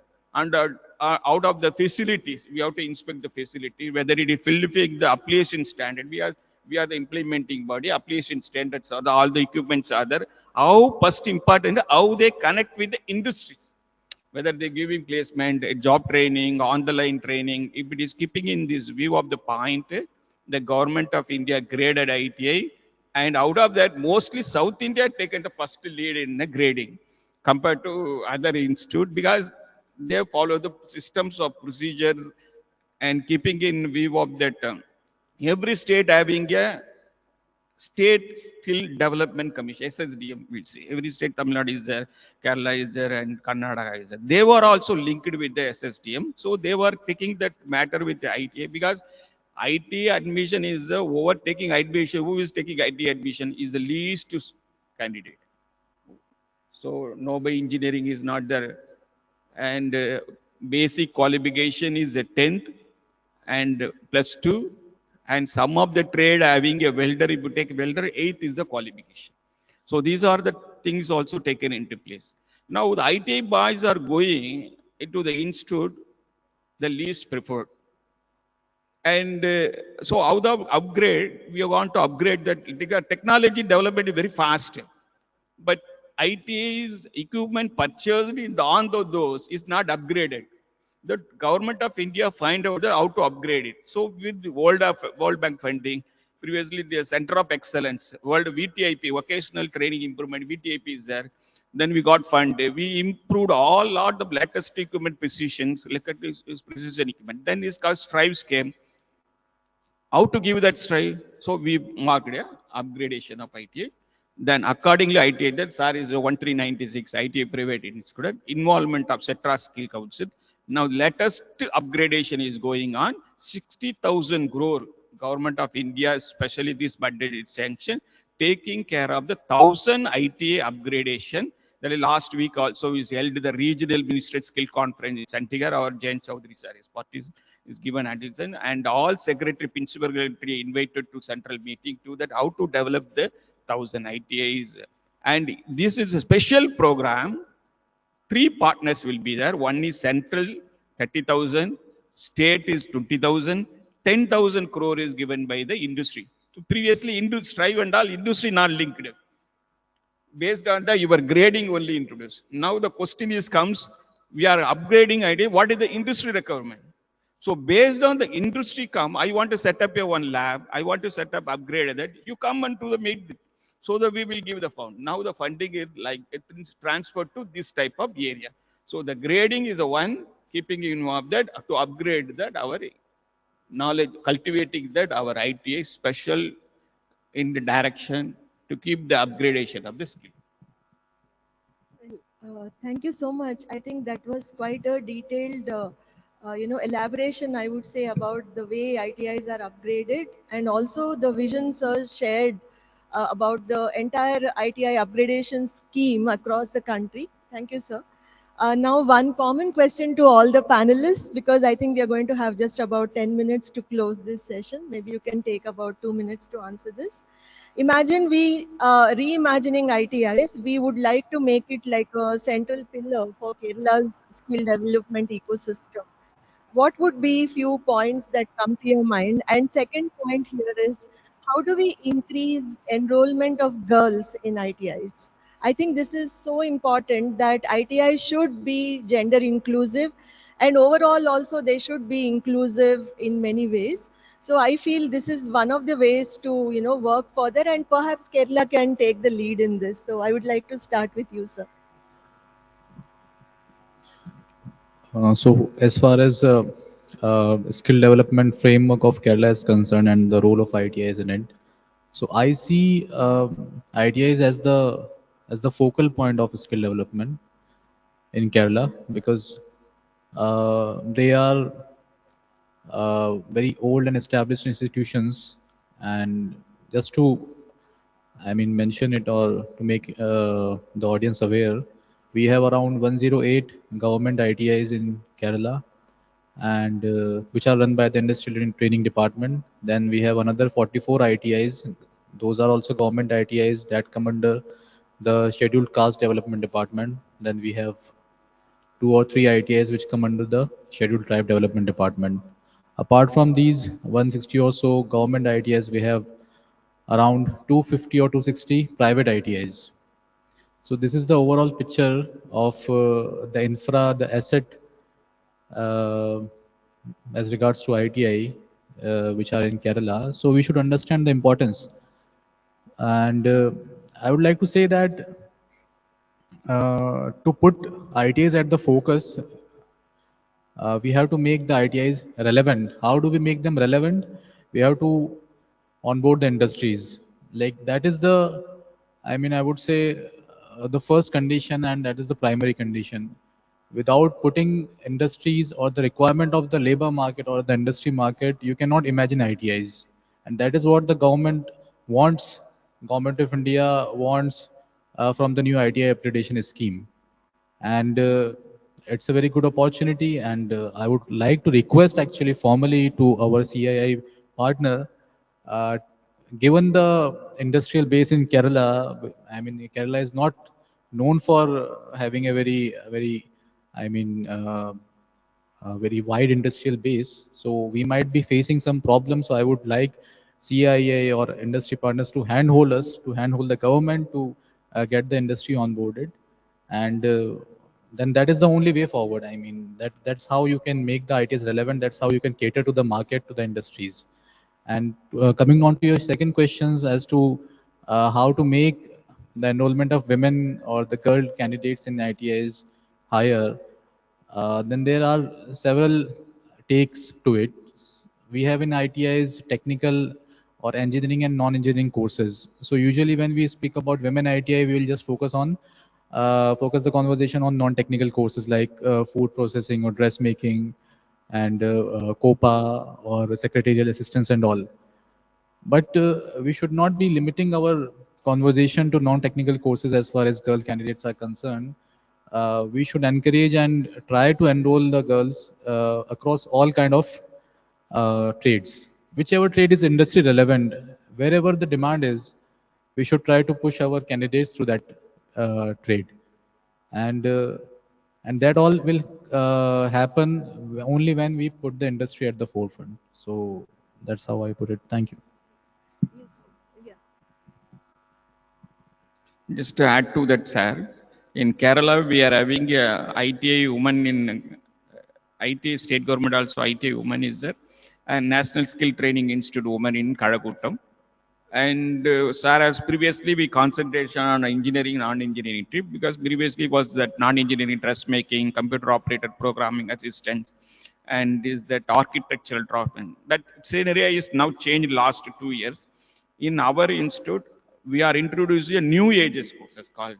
So our trainees are especially women empowerment. We are studying that additive manufacturing technician, 3D printing, Internet of things in smart city, Now this year we started artificial intelligence assist programming assistant course, and we are having a electronic mechanic, technician electronic system design and repair, 2 year courses, information technology. These are all the 2 years courses only for cater the need for women empowerment. And I rightly point, there were our Kerala, the state government also, and our institute also, all best excellence award, national award got from that our government of India. And most of the trainees are placed in one issue is there in Kerala is there industrial reference, industrial belt is very less. But our trainees are placed in nearest place in Bangalore. So they were taken as previously is not there. Previously, what happened? The girls should not. That is the issue is that girls will not show out of the state. But that information also is slightly moved out of that. All girls are moved to the Bangalore also and Techno Park. So many places are working. Very happy to say that the all empowerment of women in happen in Kerala.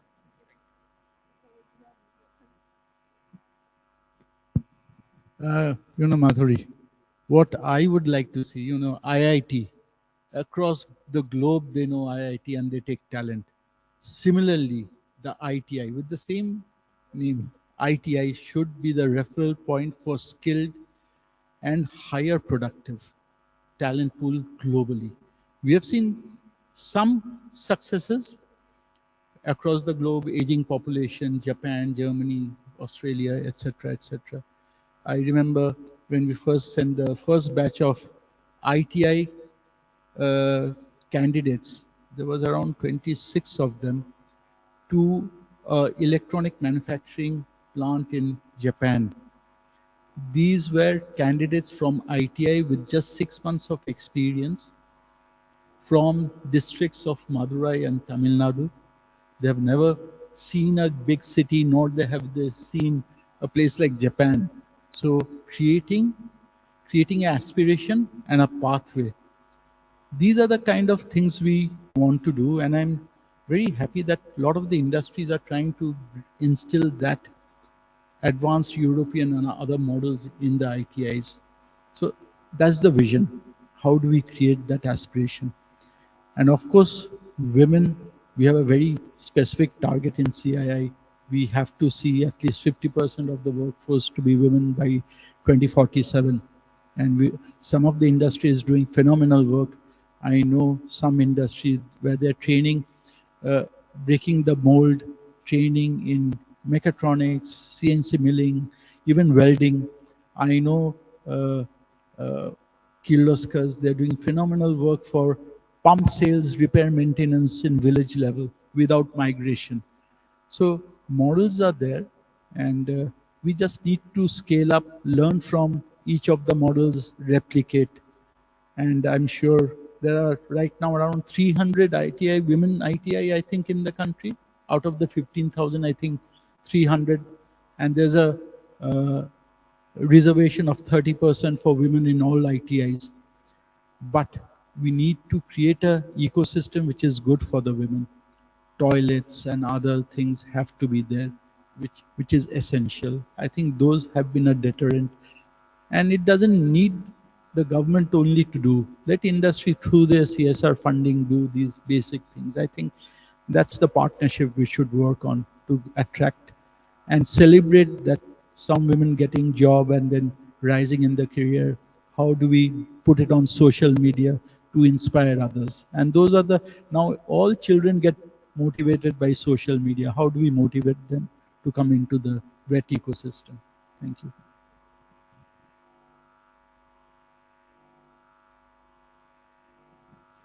So I will share from my experience of increasing women participation in ITI as well as apprenticeship in the states we have been working in UP, Maharashtra, and Gujarat. I mean, Kerala, we have been working for quite some time.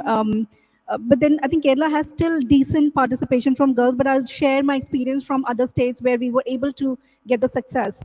So having role models in women and sharing their stories, the stories which come from the peers are more impactful than the stories you hear from some big icons you cannot reach. So if you talk about the big stars, they might be inspired, but they feel like, oh, I can't be there, I can't go there.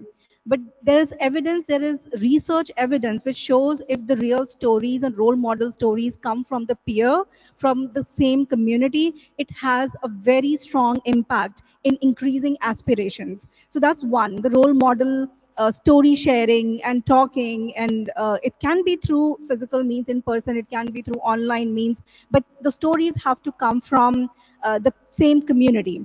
The second is incentivizing uh, industries, companies, and these girls in a way that makes it easier for them to participate. So in apprenticeship, we actually somehow were able to convince some companies to offer higher stipend to girls so that more girls can apply, and we convinced government to give some extra incentive to these companies who are hiring girls. So girls plus people with disabilities, we work with both the groups. So giving extra incentives may help in increasing the numbers and providing some support like hostel, transport, like in Gujarat and Maharashtra.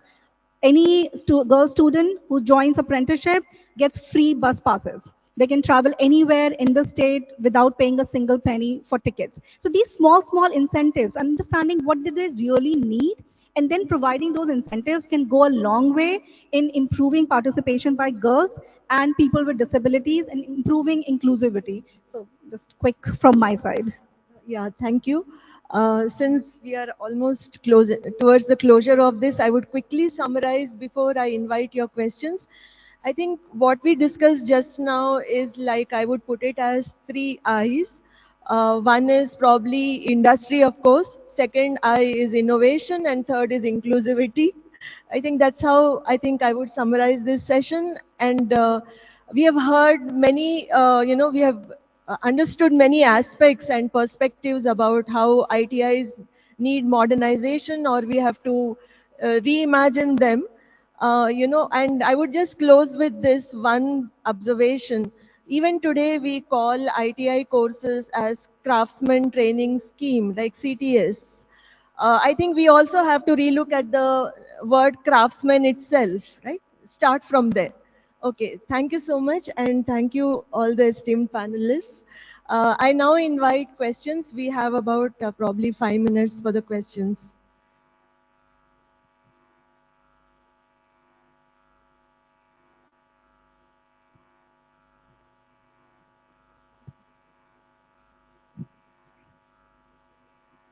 Madam is asking some question.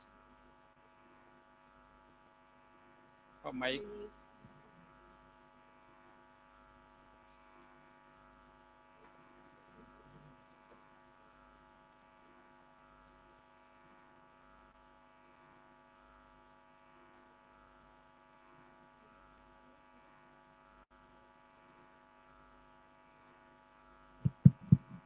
Good morning. This might sound a crazy idea, but if a crazy idea can bring in something that is fruitful, I just want you to see if there is a possibility. I come from arts and science college background where students are exclusively into bookish learning. So, a few years ago, or for the past few years, I have been trying to bring in some customized skill centering to our college through a SAP I tried. The reason being, our college started with no girls riding two wheelers. At present, in our college, we have a parking slot that is full with two wheelers. So I have been asking ASAP for a long time if it's possible to integrate with the polytechnics or the ITIs, whereby these students can have a minimal experience in two-wheeler maintenance. They just drive. They fill in the petrol, they drive, they reach, they park. Nothing beyond that. So is that kind of a partnership possible between arts and science institutions and the ITIs, whereby, as we said, the communication, the collaboration, the inclusiveness, and the skill shortage. We see very few women working in the automobile local requirements in throughout Kerala, I believe, not only for Malappuram district. So can we think about this possibility of a mutual reaching out? Just a suggestion. Okay, so I would like to take this thing forward. It's really, in fact, a very good suggestions, and we have been thinking and working on these lines how to not work in silos. We have colleges, arts and science colleges. We have technical education department, run engineering colleges, polytechnics, ITIs, so many educational institutions. But where is the coherence? Where is the harmony? So we have been working on bringing about harmony and how to make use of the existing infrastructure of ITIs. For example, just like as Madam mentioned, the students were studying in that college, so many girls students, how can they make use of a nearby polytechnic or their workshops? Similarly, how can they make use of the nearby ITIs workshops and their trainers? So it's a very good idea, and I would like to say that we have short-term courses which are running in some of the ITIs, several ITIs, and they are also, I mean, managed in some sense by the industries. They are industry-relevant courses. They are being run in the evening, and those are short-term courses ranging from 200 hours to 300 hours to 400 hours. So any such course, women candidate or a student of a college can go and join in their relevant ITIs in their neighborhood ITI. And I would like to get in touch with you personally as to understand what's the requirement, what are the aspirations of your students, and I would like to basically map your college with the nearby ITI, and we can basically customize and we can chalk out some kind of course for them. Thank you. Yeah. Any more questions? We can have one more. Yeah. Yeah.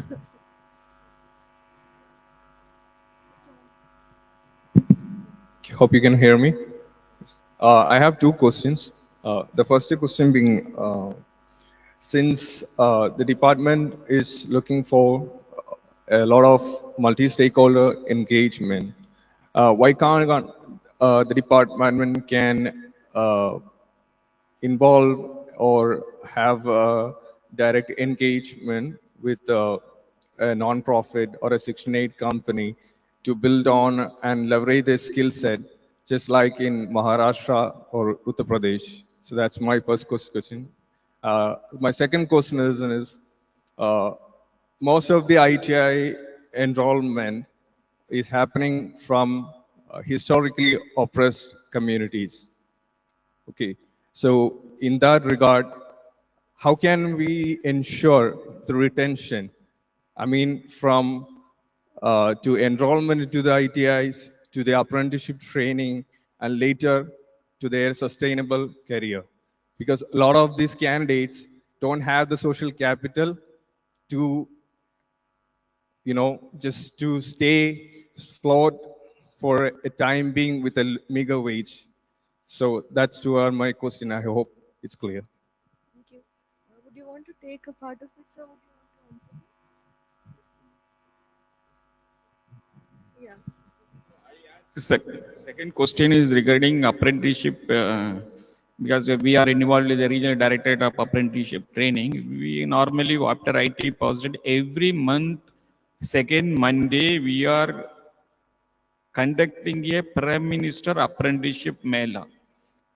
Out of 14 districts of Kerala, 5 districts first cycle and second districts also 5 cycles. So like that we'll going next 12th 9 September also 5 is Kannur, Kashargod, Ernakulam, we are having a apprenticeship mela. Now the question is how to retain the trainees of the apprenticeship. Because we are conducting apprenticeship mela, where is the establishment? So establishment very limited participate in Srakapada, Kerala. Establishment is very less in Kerala. Wayanadu and the Idiki districts very limited establishment. So we are struggling also calling the establishment, retaining the apprenticeship. Next is that we are concentrating on central apprenticeship and state is government because optional trades are the state is competing and that another private and industrial part of it, the apprenticeship schemes. So government of India making lot of effort or financially giving 32,000 per mela, we are giving that. So getting the establishment and registering that candidate, we are now in order to avoid this only, Government of India is a TP, a third party aggregator. We have a in between state, central and one agency also we adapted to bring the trainees and put it into the apprenticeship. So, but we are trying to make that trainees are sustainable, and we want to motivate the trainees. But that again, first question itself, because when I last more, madam is also asked about two-wheeler, because in Chennai, we have, before that I was in Chennai, we are having industry associations are there, two-wheeler associations are there. Then two-wheeler association, they came to our institute. We are giving a short-term program. Then we want to give you a certificate. This is a two-wheeler mechanic. We are given the certificate. So now the what happened? Industry is asking you give me a certificate for two-wheeler technician. Why is that? We asked because National Occupational Standard says these ITIs are we have to give mechanic only, and diploma student we have to give technician trade. So we are not able to two-wheeler technician. Then ask, sir, what is the difference between mechanic and technician? No, sir, if you give mechanical, nobody will give gal. So if you technician is there, I will get easily gals for marriage. So these are the society also involved. That is my mistake, whatever. Just to conclude and just to add to what our regional director has said, I mean, as far as NGOs are concerned, I would like to mention that there is especially a specific scheme of central government, which is the Jan Shikshan Sanstans, and which are spread across the country and which are being operated in association with NGOs. We have one in Malappuram as well, and in many other districts of Kerala. And as far as ITS are concerned, we are already collaborating with the institutions like Quest Alliance and Udyam Foundation, Udyam Learning, wherein they are coming to our campuses and they are teaching our instructors and our students on subjects like employability skills and entrepreneurship. But as you rightly mentioned, what about technical skills? Why can't we engage NGOs and all and other agencies to impart the technical skills to the candidates? So for that purpose alone, the new national IT accreditation scheme is going to, I mean, is going to come up. And to your second question regarding widening the base of the students who come and join the ITIs. So the point where we begin with, like the least aspirational and the most aspirational thing. So those students who come from such backgrounds, and we have to look at their aspirational quotient, actually how much aspiration they have, whether they can afford to go for a BTech course paying a handsome amount to a private engineering college. Just because they cannot afford, they end up joining the ITIs. So this economical disparity is one of the answers, and as and when the ITI courses become industry ready, they become more remunerative. Similarly, and consequently, the social base of the ITI candidates will expand. Thank you. Yeah. Very quickly, just to add, usually the pathway for for a ITI person is after ITI they get into industry as apprentices, and now a lot of the sector skill councils have worked to ensure that the apprenticeship program in industry is national occupation certificate based. So it's still continuing as a learning, and there's an assessment at the end of it based on which there's a certification which is credit based. So it is a good strong recommendation creating a pathway. Just that information. Yeah, thank you, sir. And thank you, panelists. And thank you so much, organizers, for giving us an opportunity to discuss important aspects of ITIs. And those of you who want to interact with the panelists, you can do that after this session. Thank you.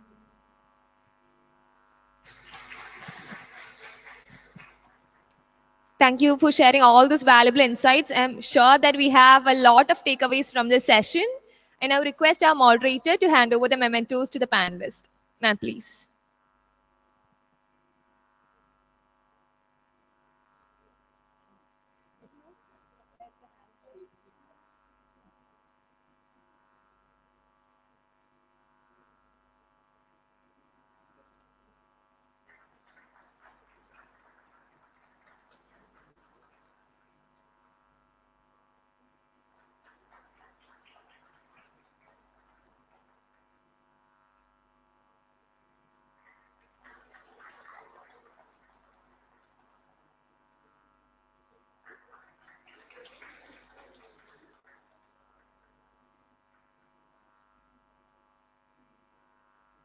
Thank you, ma'am. I now invite Miss Arya to hand over the memento to our moderator. We have Miss Arya representing KDISC.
Thank you once again.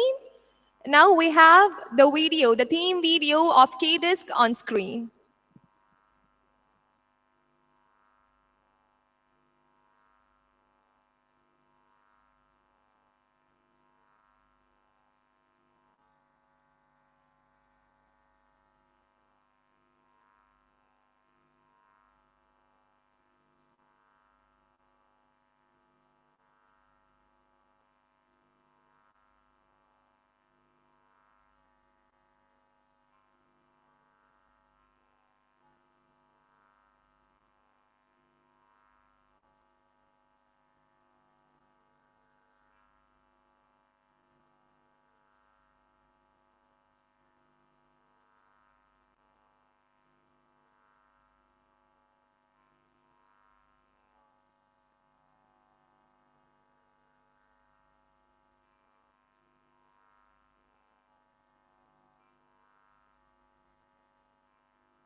Civil society. The summit being organized by the Kerala Development and Innovation Strategic Council, KDISC, at Hotel Grand Hyatt, Bolgatti, Kochi, will provide a vibrant platform for thought leaders, policymakers, industry captains, innovators, and students to think aloud about skills, innovation, employment, and entrepreneurship as part of a single visionary framework. The summit will be guided by 6 key themes: the opportunities arising in employment and work, leverage Kerala's strengths and develop a global talent hub, best practices and skilling collaborations, reimagining skills and education systems, building an innovation ecosystem, work from Kerala, work for the world. Its ambitious goals include creating a shared vision for skill development, integrating skilling into higher education, showcasing success stories, fostering global partnerships, and empowering the youth. Skill Kerala Global Summit is more than just an event. It's a collective call to action. Kerala's future is here. Kerala is ready for the world.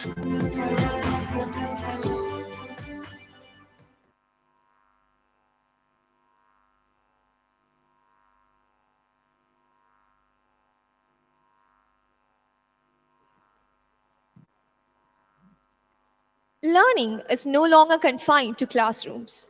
The future belongs to those who learn by doing. Internships and apprenticeships bridge the gap between theory and practice, preparing students for real world challenges. This session will present innovative work integrated learning models that ensure talent is both knowledgeable and industry ready. Our panelists for this session are Mr. Febin MF, Head L&T EduTech, Mr. Subbaraman Balasubramanian, Senior Vice President, HCL Technologies Limited, Professor Tom Beckwith, Professor of Skills and Workforce Policy UK, Mr. Tom Joseph, Director, New Initiatives, Jane University, and Mr. Aubrey Aloysius, co-founder, LorraineMusic.ai. And moderating the session, we have Ms. Samina Banu, founder and CEO, Right Walk Foundation. I invite all the panelists onto the stage.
Handing over the session to Ms. Sabina. Ma'am, please take over.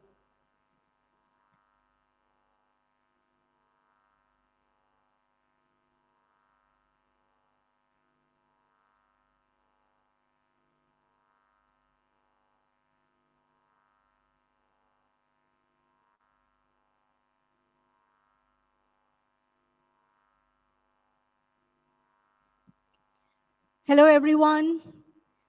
Good afternoon. Yes, this is the next session. Yes, I'm sure you are participating in many back-to-back sessions. I request for your attention. And I'm Samina Bano, founder and CEO of Right Walk Foundation. You just saw me in the previous panel. Now I'm moderating this very important panel around work integrated learning models, as in internship and apprenticeship in this Global Skills Summit in Kerala 2025. And we have with us a very interesting and very accomplished panel from different sectors and different countries as well. So welcome all my panelists here.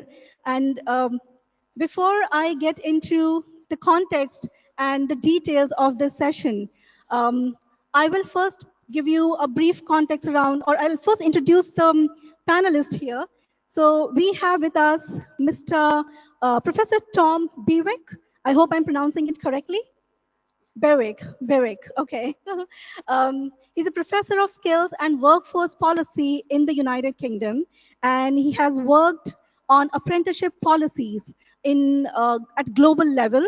He has worked in UK and Europe, and has and keeps deep expertise in apprenticeship policies and workforce related issues. We have with us Mr. Subbaraman Balasubramaniam. If you can say hello to everyone or raise your hands, so everyone will know who you are. He's Senior Vice President at HCL Technologies, and he works in large-scale early career talent pipelines, and he has programs like Tech B, if I'm correct, that prioritizes skills over degrees. So that would be interesting to talk about. Welcome, Subbaraman. We have Ms. Febin, if I'm again pronouncing correctly, head of L&T EduTech, and she's building academia industry linkages, and she also has hands-on experience with scalable assessments and credit mapping. So welcome, Febin. Then we have Mr. Tom Joseph, another Tom. Both of them are sitting together. He's Director of New Initiatives at Jane University, and he works around embedding internship and entrepreneurship in higher education. So another interesting perspective. And we also, do we have Mr. Suresh? Yes. No, we don't have Mr. Suresh. So we have Mr. Aubrey Aloysius, Deputy Director, no, you are CMD of Lorraine Music Academy. So we have creative industry also with us. He is working towards making music knowledge more usable for performance or learning, and he's generating pathways through his Lauren Music Academy.ai. Uh, so we are LaurenMusic.ai. So now we will have a creative industry lens as well. So please welcome all the panelists here. Thank you very much for joining. So let me give you a context about what this is all about. This panel is all about. So Kerala is at a very interesting juncture. The literacy and academic ecosystem is exceptional, and Kerala can be the leader in, the skill revolution of India. However, we are facing challenges in different ways. Aligning education to industry needs, translating classrooms into workplaces, or also challenge, or also solving the problem of inclusivity, especially across urban rural divides or gender divides. So how do Kerala become a leader in work integrated learning models, which can be a game changer in solving these gaps between workplace and learning environment or educational spaces? Um, work work integrated learning models like apprenticeship and internship, we will cover here. Apart from that, there are some other models as well that we will try to cover and see how such work integrated learning models, what they are, why they are useful, what gaps are they trying to fill, how students get benefited from these models. What's the role of industry, government, and what role can Kerala play in here? This is the flow of conversation. Stay tuned. So let's begin with all our panelists. And in one or two sentences, if you have to tell why work integrated learning models like apprenticeship and internship are critical to the skill ecosystem of India, particularly Kerala. We start with Tom. And while Tom is preparing to speak, may I encourage every one of you standing there? There's a lot of seats here up in front. Can we please request you to pay attention to the talk? If you want to talk among yourselves, please step out and talk, or else please come in and participate in this great panel. Can you hear me? Please come in front. And please be seated. And avoid crosstalks in the auditorium. It'll really help the other participants in enjoying this panel discussion. Thank you. Thank you. Thank you very much for handling this piece.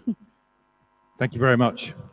Certainly a lot cozier if you move closer to the stage, and it feels like we're having a more of a fireside chat with our friends and family here in Kerala. Good afternoon, everyone. It's an absolute pleasure to be here. I think this is now my fourth session here at this excellent Skills Summit, and I'm indeed privileged and delighted to be invited by the Kerala government and KDISC to this really landmark event. And I've sat in, as well as participating in sessions, I've sat in a number of sessions, and it's truly inspiring, I think, the vision, the 6 objectives. So all the support to you and colleagues here in building Kerala as a global talent hub.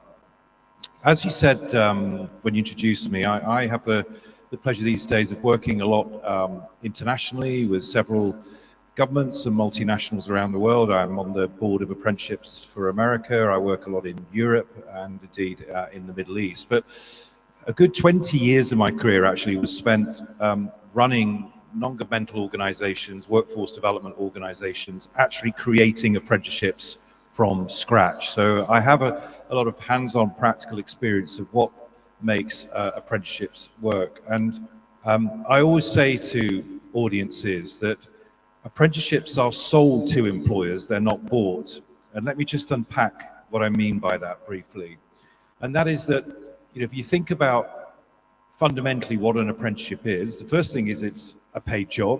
It's not I mean, it may involve classroom study, but it's not a study-based program. It's very important. It's a real job, but it's really building on what is a tradition in our human societies that goes back actually places like the Indus River here in India to 160,000 years ago. Apprenticeship is ultimately about the transfer of knowledge between the master and the novice, and it's about taking not exclusively young people, because one of the things that I increasingly see around the world is apprenticeships, yes, for young people coming out of the upper secondary system. Germany and Switzerland are very famous apprenticeship models for that.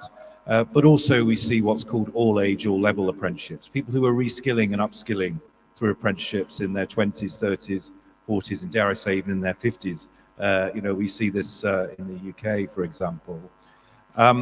So it's about ensuring that we have, we build a skills ecosystem here in Kerala that captures that 160,000-year-old tradition of the transfer of knowledge, skills, and behaviors from the master to the novice, and taking the novice on that journey to mastery of skills. I think the challenge is, and every country faces this challenge, and by the way, just to put this in perspective, even the world-leading systems in the world like Switzerland and Germany and the Scandinavian countries, and to a lesser extent Australia, UK, and the US, at any one time, the maximum number of people that are in apprenticeship as a percentage of the workforce is around about 3 to 4%. So, you know, for every 100 people in the Kerala workforce, if you were matching international benchmarks, you'd be looking at having 3 or 4 apprentices. I always think when you explain it in that way, it actually doesn't seem like such a daunting challenge, right? Because surely, you know, in a great populous, wonderful country like India, it should be possible to ensure that for every 100 people who are employed, you can get closer to 2, 3, 4 people in apprenticeships. The question that I always get asked by policymakers is how, and this is where I draw, I think, on my experience, nearly 25 years creating apprenticeships from scratch.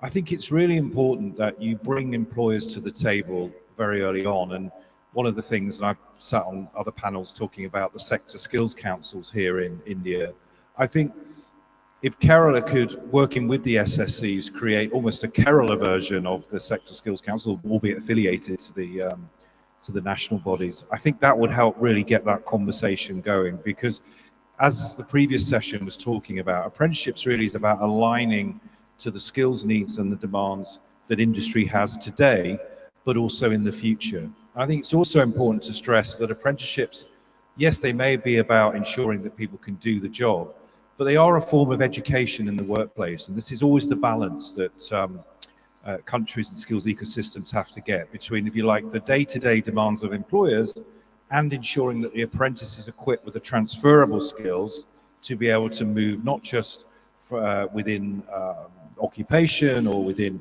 the industry, but also potentially to move across industries as well. And this is something that's very, very important with the growth of transferable skills in areas like digital and IT. And actually, one of the reasons why I'm very confident that Kerala will continue to be a global leader and certainly a leader within India is because one of the ironies, I think, about the march of artificial intelligence and, you know, some of the debates that we're having now that, you know, I get invited to these expert debates about, is AI destroying jobs? Will it create more jobs?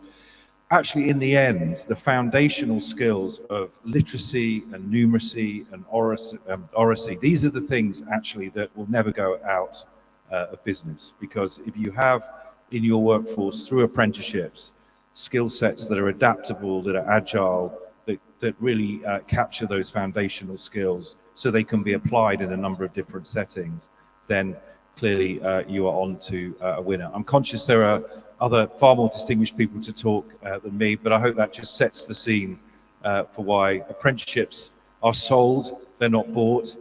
The challenge for policymakers working with stakeholders is to get out there, make the case. But perhaps in the discussion we can come back to some of the levers that I've seen internationally, like wage subsidy, sector skills councils have an important role in terms of how we make that happen here on the ground more systemically for Kerala. Thank you again for the invitation. Thank you, Tom, for setting the context in detail, and the moderator as well. So let me come to the question and why so important the work integrated learning, especially in the Kerala's perspective. See, our state is very unique, and our education system is very unique. I mean, not just in Kerala. If you take India as a country, and in I mean, if you compare with the markets or the countries, I mean, Thomas just mentioned even Germany or Australia, even UK. Here, soon after the school, we tend to go to the university. If you take Kerala, we have 500,000 students coming out from the school, 10 plus 2. Out of that, 45%, 500,000 put together all the three bots, state, CBSE and ICSE, close to 500,000. Out of that, 44% we consider and we estimate as the gross enrollment ratio going to the universities. Traditionally, or not just traditionally, I mean, the one of the main objectives we used to consider the objective of the education is try to create employment opportunity or I mean, secure a good job soon after the graduation. This has been set as a kind of blanket expectation from any course, from any university, for any student going to the school, college. But the last couple of years, not just couple of years. I mean, we have been talking about, I mean, the gap between education to employment. See, what exactly we are producing out of the universities, out of the colleges, and that are we able to meet the expectation of the employer? This is what I mean, stressing as one of the key issues of the education, the higher education, or especially the university education for India and even any other states, I mean, like Kerala. So the work integrated learning tried to address this from the scratch. That means the students have an opportunity right from the day one. If you take the apprenticeship model, the so-called apprenticeship model we applied in the UK or in Germany, the students they start working with employer from the day one. In Kerala, I mean, we are yet to see that kind of models, but we have created the internship opportunities in our university, the Jain University. We started a bachelor's of vocation course. When we started the BVOC couple of years back, and we approached NSDC, and BVOC was one of the dying model in India, to be very frank. I mean, this is the same feedback we got from NSDC. Are you crazy to start BVOC? Because most of the universities started bachelor's of vocation, finding it difficult to, I mean, get students for the vocational model. But we managed to develop that model right from 300 students to 3,000 students studying in our bachelor's of vocation model. That model is purely apprenticeship embedded model. The students are getting half of the credit from the workplace, and they start the BVOC right from the year one itself. They start working with employees, and they do, I mean, they acquire all the, I mean, the required credit and qualification tracks from the workplace itself. But what exactly we are lacking in the state? I mean, creating this as a culture. I mean, now our culture is set. I mean, going to the university, studying all the 3 years or 4 years in a university, and going home is a typical Kerala culture, on typical Indian culture. I mean, the culture is getting, I mean, changed in a couple of other metro cities. But if you take Kerala as a state, we are expecting our kids to go to university, write exam, and I mean, come out with a degree after 3 or 4 years. We are not setting it as a culture. This is what we exactly try to address this issue. I mean, this is what exactly we need to change to build this work integrated learning, especially embedding apprenticeship and internship. Even our university, even for any normal course, you take any normal bachelor's, undergraduate, and postgraduate course, internship is mandatory, and we are making all the necessary steps for the students to acquire the I mean, the credits from the internship and export that credit to the academic degree. This is what we need. I mean, to bridge that gap. Then only we can create the the workforce that is meeting the employees' expectation. This is the real challenge of education. I mean, if you take, I mean, the real objective of education, just to I mean, the one key objective is finding the suitable employment for the graduates coming out, especially with the private universities, finding it more easy because the disruptions are happening in workplace on a day-to-day basis. You cannot, I mean, set your course outcome, the program outcome, your, I mean, the kind of the expectation well in advance. The reasons are many. I mean, we are talking about the future of jobs, the future jobs. This is something we need to address through the work integrated learning. That we can, I mean, take the expectation, the real expectation from the employer, try to, I mean, embed as a part of the course from the day one. This is a kind of atmosphere we are creating to create a future workforce from the state. So what we need is a kind of policy from the government to, I mean, to make it as a part of the academic degrees, and how do we integrate and create a ecosystem to earn necessary credits. It's a part of large public universities, keeping the private universities aside. And secondly, most importantly, how do we set this as a culture? You are going to the school or college, to earn a degree along with a necessary practical training, and that is not something cheap. This is something, creating a standard and create more awareness and more, glamour to this. This is what lacking to the most of the vocational courses. The students are not finding glamour to this course. I think, this is something we need from the government. This is something we need to address as a ecosystem. How do we create more, the tangible benefit to this work integrated learning? And that's all. Yeah. Thank you very much, Tom. Thank you for sharing your views. Now we come to Aubrey and share your views about WIL. Thank you for your intervention. Can I just request anyone on the sound council, console there, if you can avoid the echo that's happening. I don't know about the echo to you. Do you find there's an echo? We can't hear ourselves. Anyone on the sound console, can we do something about the echo? Just reduce this echo so we can have a normal conversation. Maybe just switch off the monitor on the stage. That might help. Yeah. No, after this got switched off, now I'm hearing two sounds, like one your direct sound and one is the sound of the speaker, and two getting sandwiched with each other, Correct. and I'm not able to figure Correct. out. Oh, I'm hearing three. Listen, if there's a sound engineer or someone responsible for the sound there, can you please see that we can rectify this so we can have a good conversation, an enjoyable session? Okay, we'll give it 60 seconds.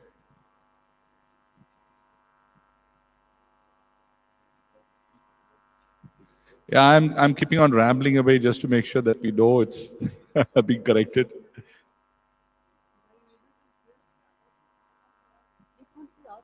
We can't even hear ourselves. That's a problem. Okay, let me see if I can draw my mic a little away. Is that clearer? Yes, it is clearer, so maybe that helps. It's something to do with physics, the laws of physics that I learned in school, and the resonance and the sound waves. But no, it's still echoing. Yeah, I'm just simply rambling away, talking about sound waves.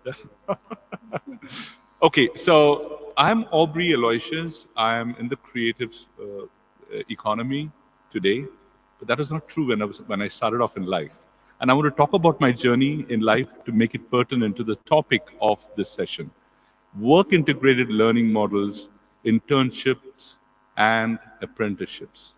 How fortunate this generation is to have such a session. When I was young, I didn't have this. Let me tell you what I did. I re-engineered my life. I created my own internships. I created my own apprenticeship. At the age of 16, I went and did a job. I did sales. And I now know why sales is the most important task or skill. In the creative economy, we creators love to create excellence through our painting, through our music, through any of our product that we design and we create. With passion. We're very passionate when we create a product of excellence. But then we leave it there. And we think it'll sell on its own. The creative economy, and I'm an ex-international banker. I studied my way through college and worked. I learned while I earned, and I earned while I learned. And I did this from the age of 16. And that's the heart of internships, where you teach yourself the skills and keep yourself ready for life. Now, let me just share this with you. If there are any youngsters here, let me not disappoint you, but let me tell you this hard truth. A graduate certificate does not guarantee you a job. Okay? And in tomorrow's world, a graduation and a post-graduation will not do you good. What will do you good is skills, and the right skills that you'll be able to monetize at the end of your pathway. Here is what I'm trying to say, that internships and apprenticeships are meant to train you for the real world of results. If you're not goal-oriented and result-oriented, there'll be a misfit. And I'll tell you why I'm saying this. I speak as an employer. I've employed more than 10,000 people at a time. I speak as a voice of the industry. Everywhere I go, across industries, I hear this complaint. This workforce is not ready for work. Graduates are not trained before they leave their college, and they're not equipped how to fit into the industry. Consequently, there are no jobs. And there's this constant complaint with the employer saying, we can't hire, unhireable candidate. But the solution is this: work integrated learning models like internships and apprenticeships. And I would say there's a requirement of a mind change and a mind shift in the students themselves. It's an attitude change. Everyone wants an internship and they want a certificate at the end of it, but they're not focusing on the learning process. They're not focusing on the equipment process. And that's a problem that India has. Sorry, Tom, you're hearing some stories about India, but that's the truth. And may I encourage the students of Kerala? The average person who walks into the work economy is roughly the age of 23, 25 after their graduation and post-graduation. I remember my school friend who did his PhD before working. Started working at the age of 29. Hey, that's not the way. Internships start. I started at 16. I created my own internship. The whole problem lies there in the approach. I was a dynamic young man or boy when I grew up, and that's the way I carved my life. I was an entrepreneur in my 30s. I have given employment to, I don't know, close to more than a lakh of students as an individual, more than a lakh of people. What we need is not just jobs. What we need is entrepreneurship. Startup India, Make in India actually wants our honorable Prime Minister and leadership want us to make entrepreneurs. You know who are entrepreneurs? They don't ask for jobs. They look to create jobs and give jobs. That in a nutshell. I'll continue in the next session. Thank you very much, Aubrey. Can we have Subaramanji Sure. views as well? Thank you, Sabina. I think very pertinent topic for today. And what better we are tomming our way this afternoon. My views, if you go back to say the Taj Mahal or some of the beautiful temples that our country has had worldwide, some such structures that exist, great sculptures. You didn't have degrees that you talked about, certificates that you talked about for people to come in and start sculpting. What was required was ability to sculpt, and that took time to get skill. You had somebody who taught you how to chisel, somebody going around chiseling. It's a process, it's a journey. The key here is somebody willing to work together to produce that state of outcome or to arrive at the state of outcome from where large scale fast tuned production can take place. That process has been there, it's been age old. Like some of the co-panelists talked about, worldwide this is very prevalent. Talk about automobiles, most of the high-end cars, car manufacturers have this. As an organization, we've also tried to experiment it in our company by way of bringing in interns as apprentices to get into IT jobs, and that's been working very well. The process has to be fine to the industry, to the sector that you are in. It's not necessarily a singular process. The duration varies because the abilities that are required to get to the point of production vary. What's important also is as the apprentice gets ready, the ability for the ecosystem to still produce fine grained output while somebody is learning is the kind of maturity that's required to ensure that the outcome is not qualitatively any inferior is important. So which means you need to have structures in place to oversee kind of a supervisor, metrics around it, etc. to ensure that there's no compromise on quality while the apprentice is still learning. And for industries like us, which are into IT and services, it becomes even more important because the window to learn on the job and perform is very small. How do you deal with it is a nuance by itself. But that's where most of the jobs are heading, right? Services industries. So it's a fantastic model. I think we can talk about, unsure what else we have that's coming up. I'm happy and open to questions. Thank you very much, Subaramanji. Febin, if you can also share in one or two sentences, why do you think work integrated learning is important? So just now we were talking about the echo, right? And we're all saying, can somebody fix it? Talked about physics. I was just thinking that those are fundamentals, what we all study in school. Actually, some 10 of us should have run there and tried to fix it. But we don't know, right? Certain very, very simple things. I think it all starts there. We have these big initiatives, missions, talks, work integrated apprenticeships, etc.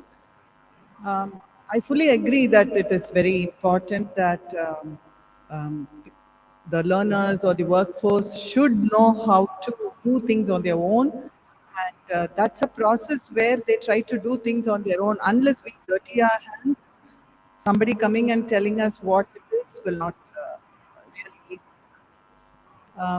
While I'm donning the hat of EduTech today, I'm also from the industry. So I was just wondering, I mean, all of you know what Last Run Tutor does in the country, right? So there is huge opportunities. We need huge number of workforce, but we are not able to match the actual workforce that's coming out of the colleges.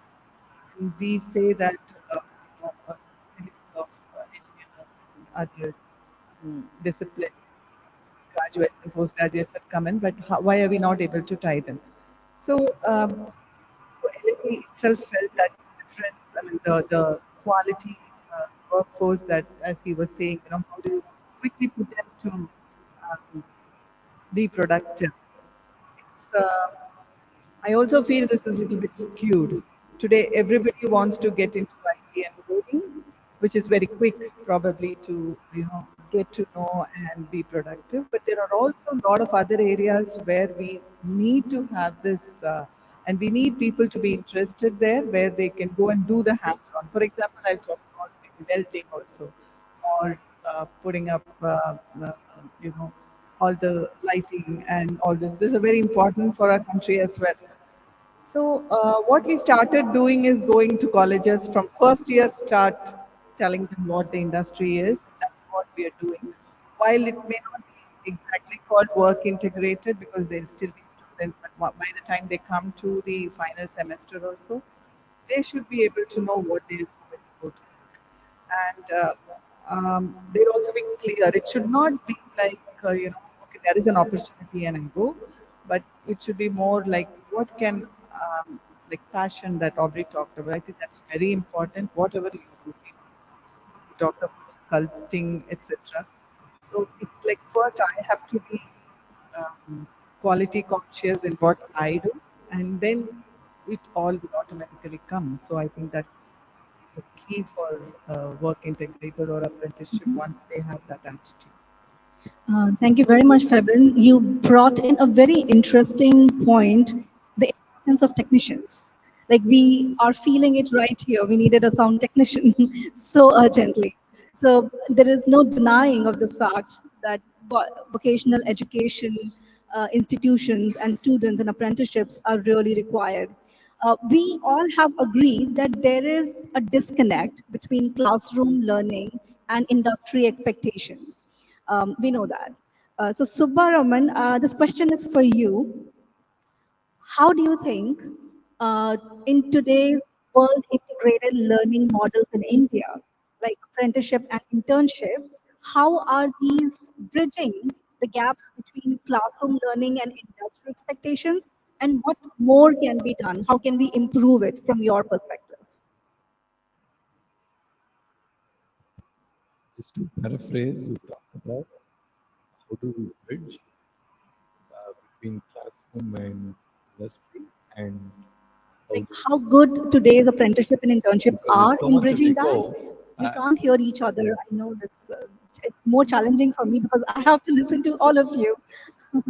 um, so how is it bridging the gap today? How effectively it is bridging the gap today, and what more can be done?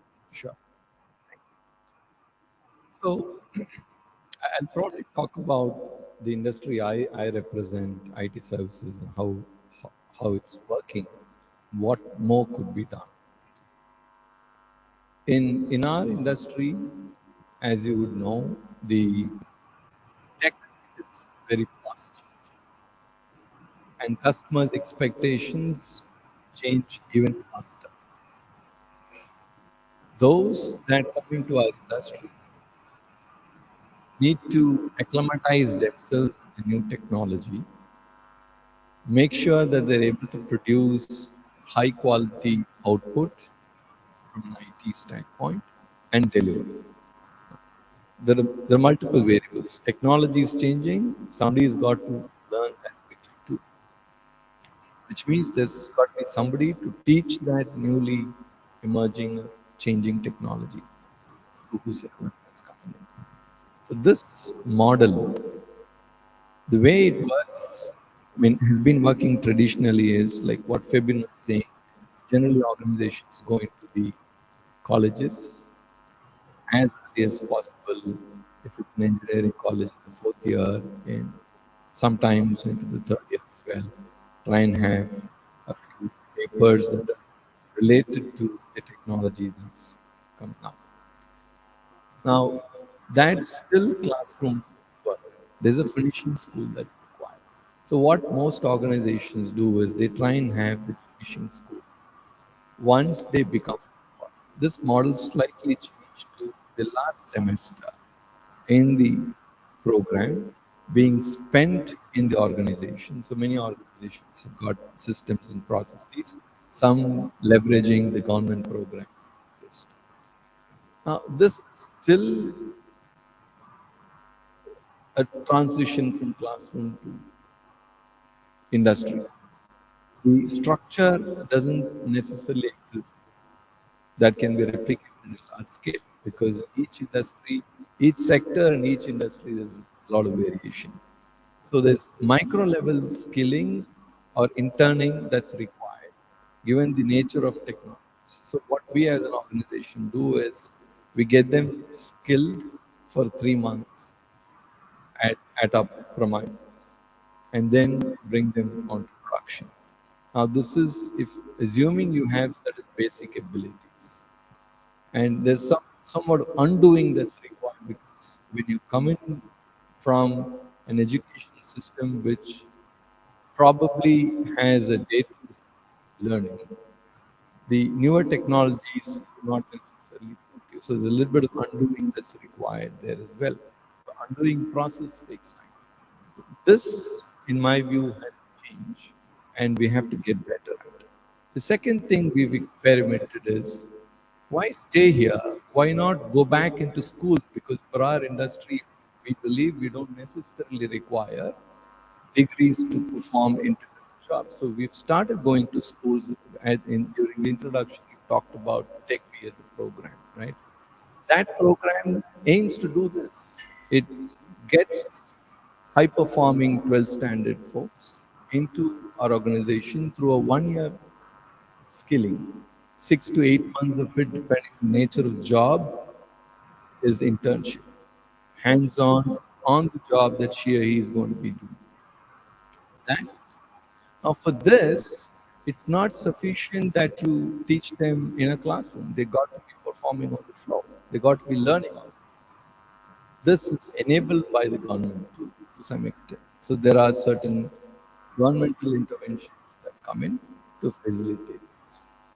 Now, what happens is with this, the depth increases, but the breadth of the learning doesn't necessarily be high. So what we have to do, and we as an organization are doing, is we work with partner universities to provide higher education. to enhance their learning. The likes of IITs, Pilani, etc., part group with who these students, these interns, once they become employed with us, can enroll with them for higher education. So what happens is there's a continuum in learning, and the work that they do is also seen as credit outputs for the university. So the real classroom learning that you necessarily have to do normally gets reduced because you're working, and the work itself becomes considered learning. So that's how the structure is. I think further evolution of the structure, making it fine-tuned, will make this program a success, not just for us as an organization, for the industry. And I'm sure other industries will have their own mechanisms that they can try and come out with. Thank you very much. That was very interesting. Some of the interesting aspects you talked about, how work can also be learning while they can learn while working. So, interesting aspects of not just work integrated learning, but also work and academia integrated learning. So, very interesting conversation here. Now, come to Tom, Professor Tom. Uh, you brought a very interesting aspect about apprenticeship that was a very different lens I heard about today. Like people use apprenticeship for reskilling and upskilling even in the middle of their career. That's not how apprenticeship is seen in India. So you have a view of apprenticeship model in India, and you have seen the world and the global apprenticeship models. Indian models have been derived from the global models. So I want to understand from you, from the academic perspective, what evidence have you seen that apprenticeship really helps in improving employability and employment and learning capacity of students, and how that can apply to India in general and Kerala in particular? As you say, I think the definition of apprenticeship or the view of apprenticeship amongst different societies is shifting. So the traditional view, I guess, is that apprenticeships was either for young people, or in some societies we still see the idea that apprenticeships is for the less academically able. But actually what I'm seeing in terms of some of the world leading models that I'm working with around the world is the breaking down really of this false distinction between applied learning, learning by doing, and the theoretical underpinning that's needed for all sorts of occupations and jobs. You mentioned your time at school doing physics. It's good to see that's still lived on in relation to some comments about we could have technician apprenticeships here in sound. That's an occupation apprenticeship that I helped create when I was the chief executive of the Sector Skills Council in the UK for the creative and cultural industries. But really, I want to come back to this point, and it speaks to your question about shifting perceptions of apprenticeship, because in the UK, one of the biggest advances, I think, in helping to change the public's mind about apprenticeship, for example, not just being about the practical trades, not just being about young people, is the fact that we have what we call now an all-age, all-levels apprenticeship model. So let me just unpack that briefly. The all-age obviously means that the apprenticeship levy, which is a subsidy that the government uses to fund the off-job training for apprenticeship, that can be accessed whether you're a 16-year-old coming out of compulsory schooling and going into the workforce into an apprenticeship, or you're a 60-year-old.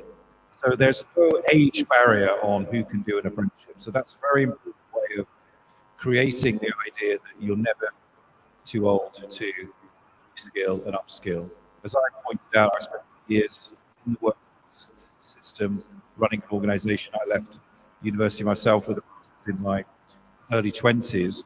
It's only really in my early 50s that I went back to university and did a PhD in skills and workforce policy. So you're never too old, to retrain. So I think that's a really important principle. I think the other big advance, and not just in the UK, but we're seeing this now in the US. In fact, I was helped organise the International Centre for the Apprenticeship Degree Conference at Oxford University 2 weeks ago, where we had a global gathering of policymakers and industry leaders who are really pioneering this idea of the apprenticeship degree. So I just want to mention that from the stage, because again, it's about this point of how do we change perceptions? Because historically, in a lot of countries, it's been this idea: you either go into work, you create your opportunity, internship, apprenticeship, or you go through the academic route and you go on to university and you kind of, I mean, I find it still bizarre in the 21st century that we have a model of post-compulsory education that says we need to turn degrees into jobs rather than actually turning our jobs into degrees. And that's why the degree apprenticeship, I think, is a really innovative model, because it also breaks down both the glass ceiling. You can go from entry-level apprenticeship all the way up to bachelor and master level apprenticeships with degree apprenticeships. But I think, in some societies, and England famously has this class system, tried to bring it to India all those years ago. But, it's about also, I think, breaking down those economic barriers. Anyone should be able to do an apprenticeship, but at any age. The question then is, how do you create the ecosystem to do that? And just briefly, I think it starts with reform of upper secondary education. When you look at some of the world-leading systems, Switzerland, Germany, they have work experience weeks. There is a culture of employers offering those opportunities for young people. I think there's also a role for wage subsidy, particularly for the youth apprenticeship angle, because by definition, if you're a novice, the employer is not getting the return on their investment straight away. So the role of government can be to subsidise, initially anyway, the wages, which is then an incentive for the employer to take on apprentices. I see that as a very successful model around the world. Thank you. No, thank you for sharing that. Many insightful ideas for India and apprenticeship for all ages. I mean, I will take that away from this conversation. Um, Next, I would move to Febin. So, from L&T EduTech's perspective, what are the critical success factors for academia industry linkage, and how can we ensure that work integrated learning reaches women and rural learners?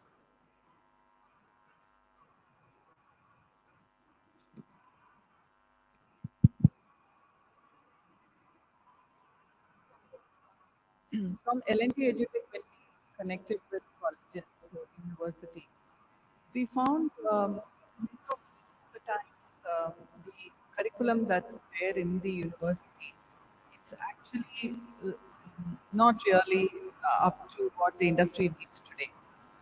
So people like us, so while it is edutech, where, as I said, coming from the industry, there are a lot of interesting things that happens in the industry, and we are ready to open these immersive learning for the students. So the linkage as such should be that the whatever is being taught in the university should directly be linked to what the industry wants. Many a times that doesn't happen, and it's just the hype that's there, and probably a lack of understanding, or as I said, it may be like what there is not proper conversations that might happen across. Like while there are universities that are very futuristically thinking about what can be done for our country, but there are also gaps wherein a lot of bureaucracy is set in, and actually, to be honestly speaking, curriculum is totally not up to what we want. And there are a lot of government initiatives that have come up. The new education policy, or the national education policy that we're talking about, gives a lot of flexibility. So, of course, I'm not getting into the government policies also. There are a lot of things that we can link. And what I'm finding is in Kerala as such, there are a lot of platforms that have come up. We've studied, I think, what European and Canada models are. But at the same time, personally, I find that it's not consolidated, even at the national level. If you see the industry, what they need, and the academia linkage, there are a lot of talk going on in terms of this gap persists, still it persists. But in terms of the demand supply, there still is a lot of things to be done. I think the one thing that we should do is do away with a lot of other factors, but can we consolidate everything industry-wise, pick up the institutions, ensure that entire student community or the future workforce is aligned to that. So we have Gati Shakti coming up. We have so much of Viksit Bharat we are talking about. I'm not using the political words, but what I'm saying is it's mostly for our country that we need to go there. But I find there is a gap in consolidation. So, when we go to universities and say, hey, pick up this batch, I'm going to specialize them in metro construction, or I'm going to specialize them in AI. So then what happens when they come out, they know what they're supposed to do. So we find this gap, and I think this has become a movement now, and a lot of things are happening. But I still feel it should all come together. In Kerala, you asked at the beginning, so the workforce. Personally, I feel the movement to other countries, how can we really hold them up here and see a lot of things happening in the country, because this is one state where the literacy is very high. And whether we can do that, I think that's going forward. Of course, I think Kerala can lead the way in industry, academia linkages. I want to come to Aubrey, to you now. You represent a very interesting industry, creative industry. And how do you see work integrated models in your industry? Have you seen examples? What you think can work at the national level and what can scale at Kerala level? That's a very good question. Just one question. How many of us have gone through internship in our life? Anyone? High up. I want to see your hands here. It's a large audience. Hey, great. Give yourself a clap. It'll keep us all awake in the speech. All right. So I wanted to make sure that you're listening, you're able to hear this through this echo. Thank you for your response. Oh, we've had a very, very interesting journey. We are in the creative economy, and I'm in God's own country, which is rich in creativity. When you look at the arts that you have, the Mohiniyattam, you're rich in culture, you're rich in music, and I'm so glad that I'm here, sitting in your midst. And I believe Kerala is a microcosm of what India will be as a macrocosm. And that's the experiment. I'm going to announce a few things here, so pay attention and please spread this news wide. Okay? So, by the way, I originate from Kerala. I'm a Kerala diaspora, born and brought up. Origin in Kerala, born and brought up in Bombay, born, bred, buttered, and jammed in Bombay, and now toasted and cheese in Delhi NCR. So I've got a very national perspective. Okay. Um, Before we go out on the nation, to touch upon your national point, 28 states and 8 union territories, I believe Kerala holds a great potential as a model for the nation, and that's what we are doing. We began to experiment with music education, completely disrupting it. Why music education? Because I believe it's the lowest hanging fruit among the various art forms. If I ask, and yesterday I did this, I don't want to do it here, 100% in the room will say, I love music. Nobody will say, I hate music. And then if you ask this question, how many of you tried learning an instrument and gave up? 98 to 99% will say, there you are. 98 to 99% will say, yes, I tried learning music, but I gave up. Maybe 1%. Yesterday it was 2%. So this is a national reality. And so what we did was we decided to disrupt this, and I'll share the connection with internship here. We went down to the grassroots level of schools. Schools were not willing to adopt it.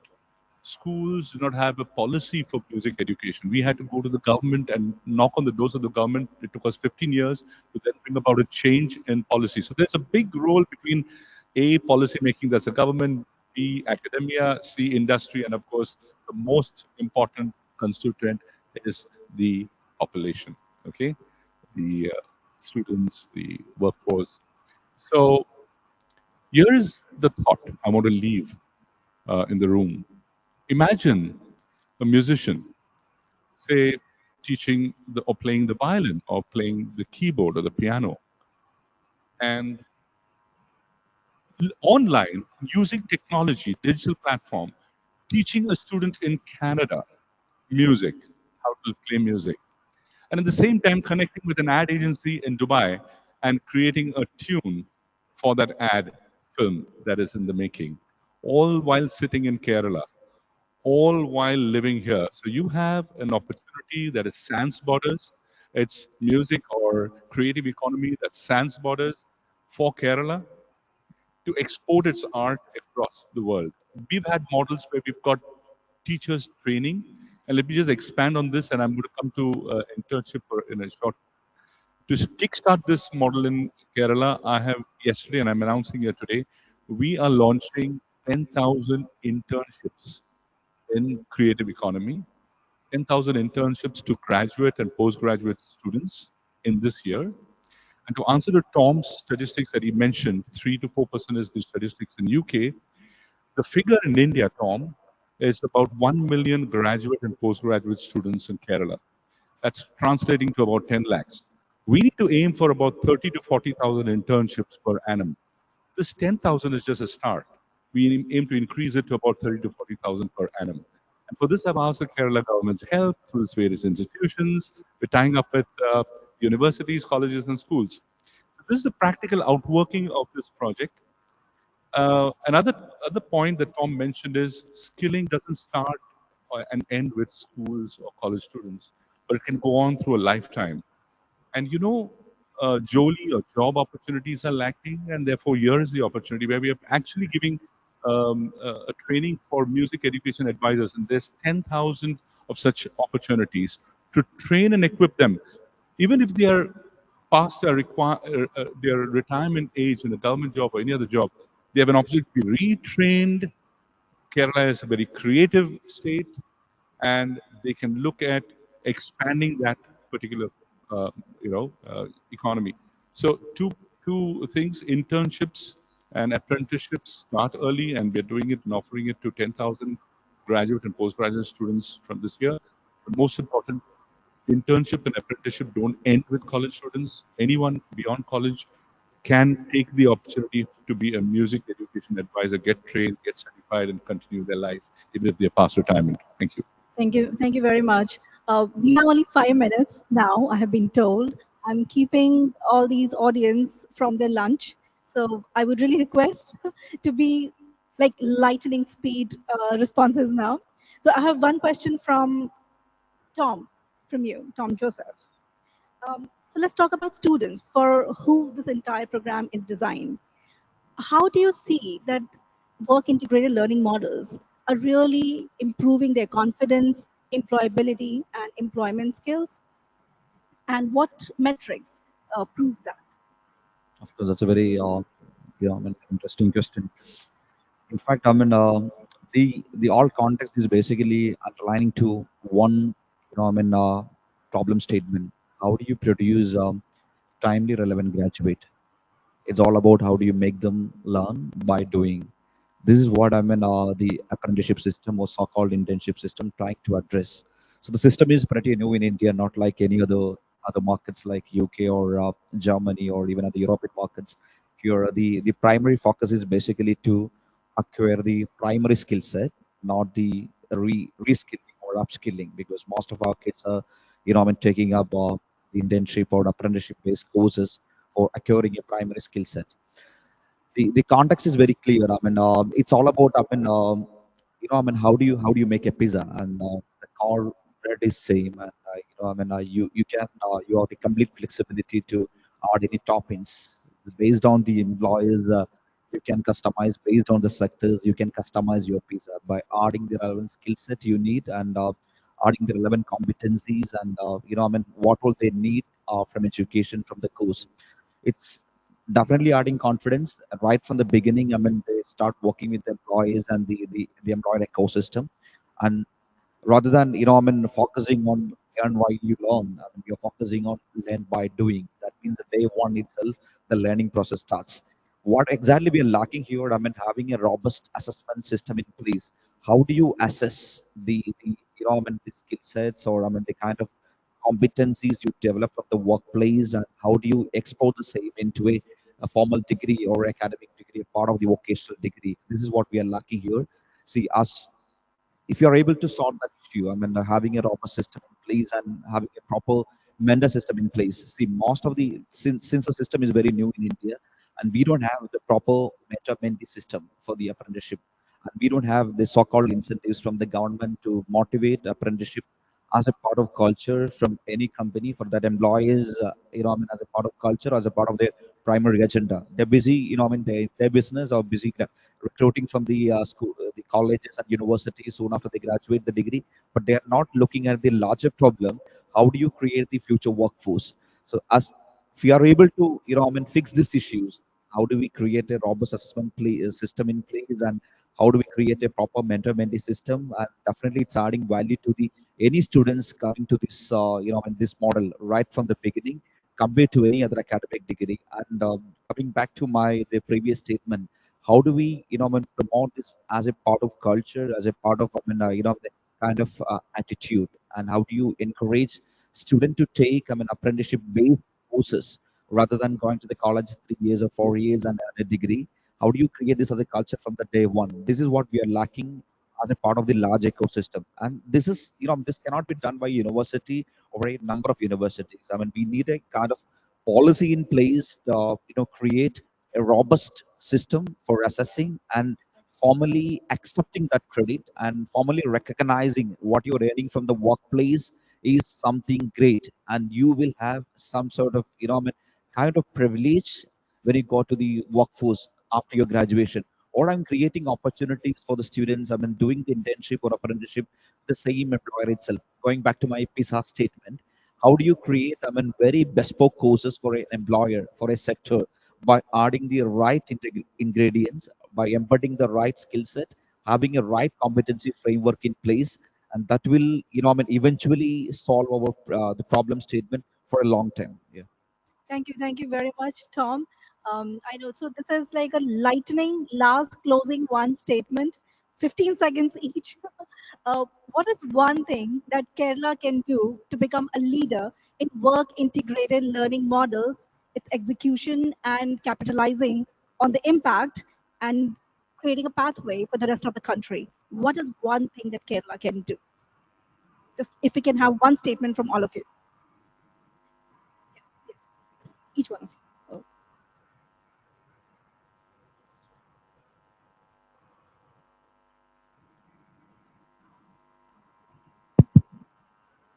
Thank you. Let's talk about the money side of things, because it is all about the money at the end of the day and the investment that either employers are putting in or the government, or indeed what I call a co-investment model. It should be a partnership really between government and employers. I think when we look around the world, the reason why the UK, Germany, Switzerland, Scandinavian countries, I think, have very successful apprenticeship models is because policymakers took a difficult decision about the idea of saying that if you leave it just to the free market, employers will not individually invest to the level that is required. And the reason for that is because in a commodity labor market, every employer thinks that somebody else is doing the training and the skilling. All they have to do is offer through the pay system a market rate to get the skill into the business. The challenge is what happens if that other employer or that other academic institution or practical institute is not doing the training.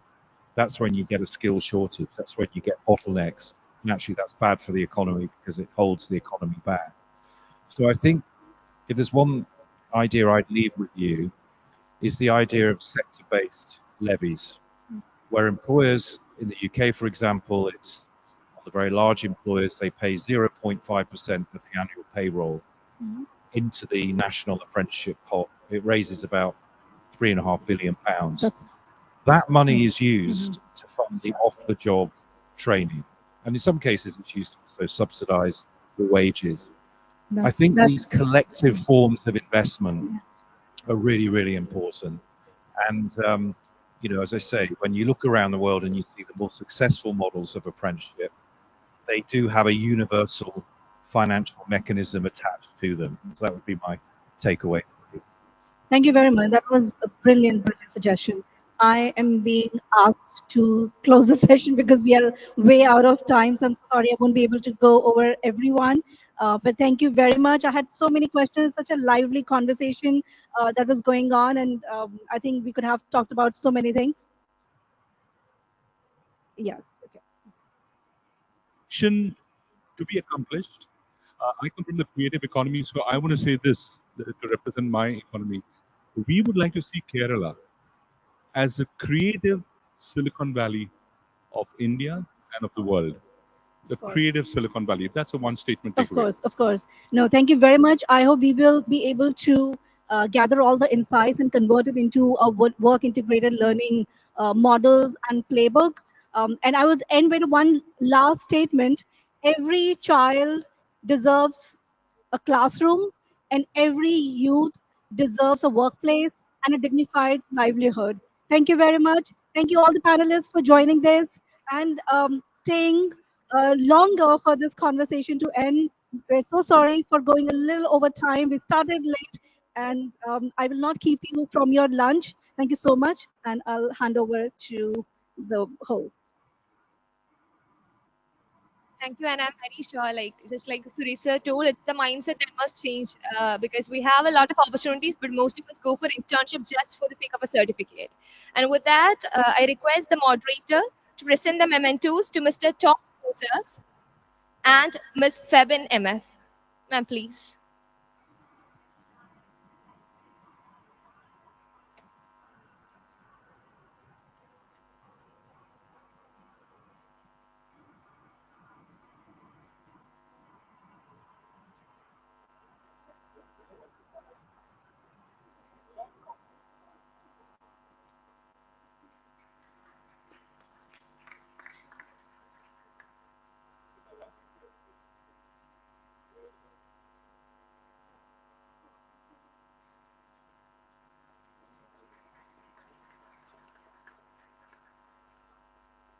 Ms. Febin.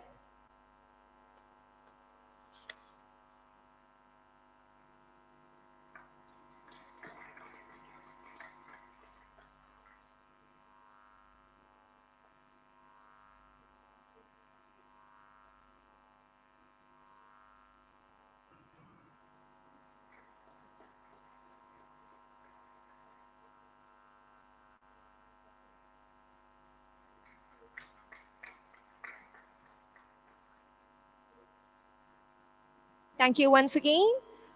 We'll be resuming the sessions back at sharp 2 o'clock. So I request the audience to be back at 2 after lunch. Thank you.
session now.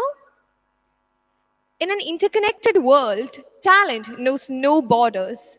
From healthcare to technology, Indian professionals are shaping industries across continents. This session on global mobility of skilled workers bring together who will answer these critical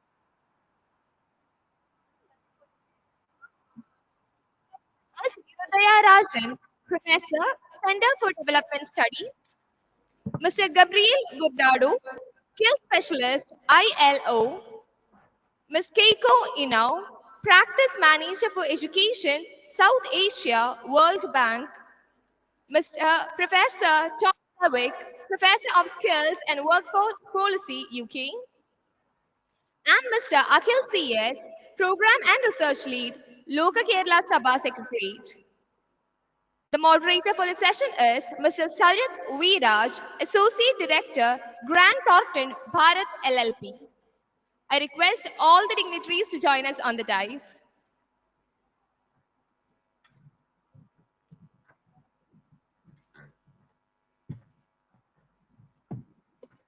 Handing over the session to Mr. Sharad, sir, please. Thank you.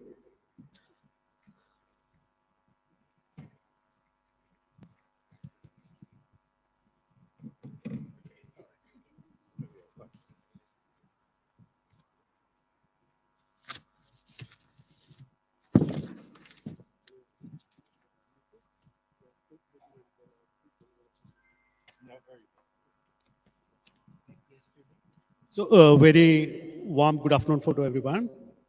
It's indeed a very interesting topic to be discussed as part of the skill conference because due to many reasons. Once, as you know, Kerala has been historically a kind of a cosmopolitan city with global connectivity with Far East, Middle East, global trade winds and all those things, which later helped us to somewhere almost called synonymously as a remittance-based economy where the Keralites traveled across the world with Kerala's remittance contribution contributing to somewhere around 20% of the state's GDP.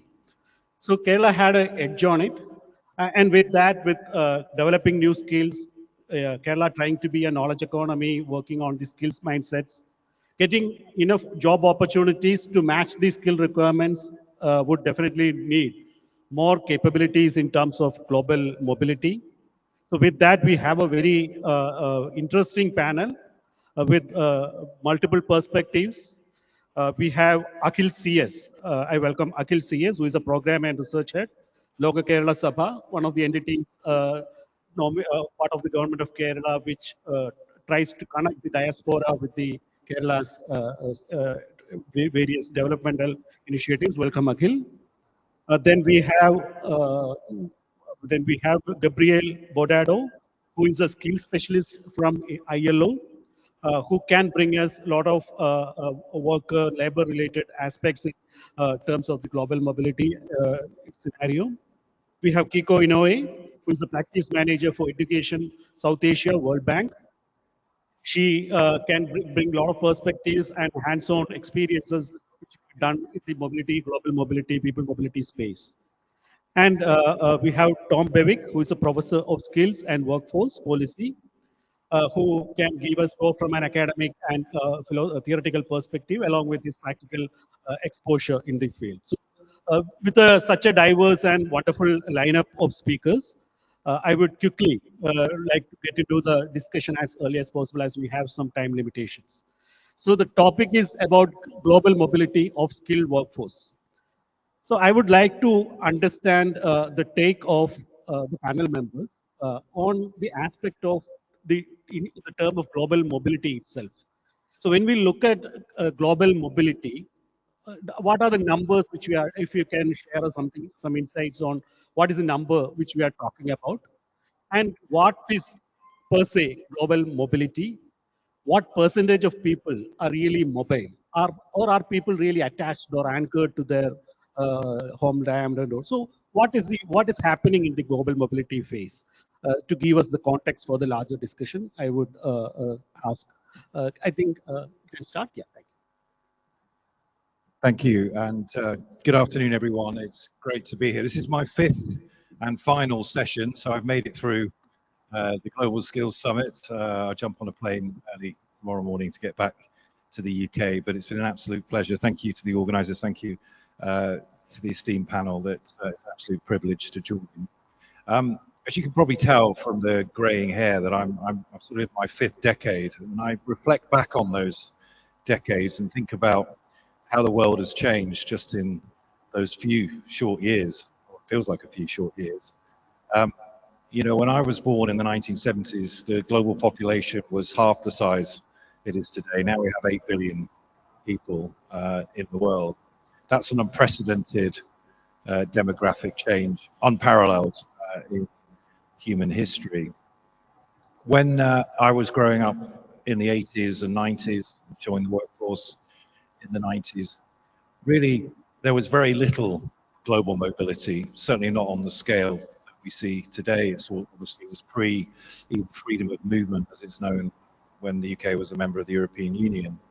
And in those days, mobility really was seen more from the perspective of the free movement of capital. There was very little about the free movement of labour. That doesn't mean to say there were not always countries, because of their historical ties, Britain being an obvious one, that was very open to Commonwealth countries, and that's why I'm privileged to live in a country, multicultural, multiracial country these days, which there's a huge diaspora here from India that live and have brought their children, grandchildren, and great-grandchildren up in the UK.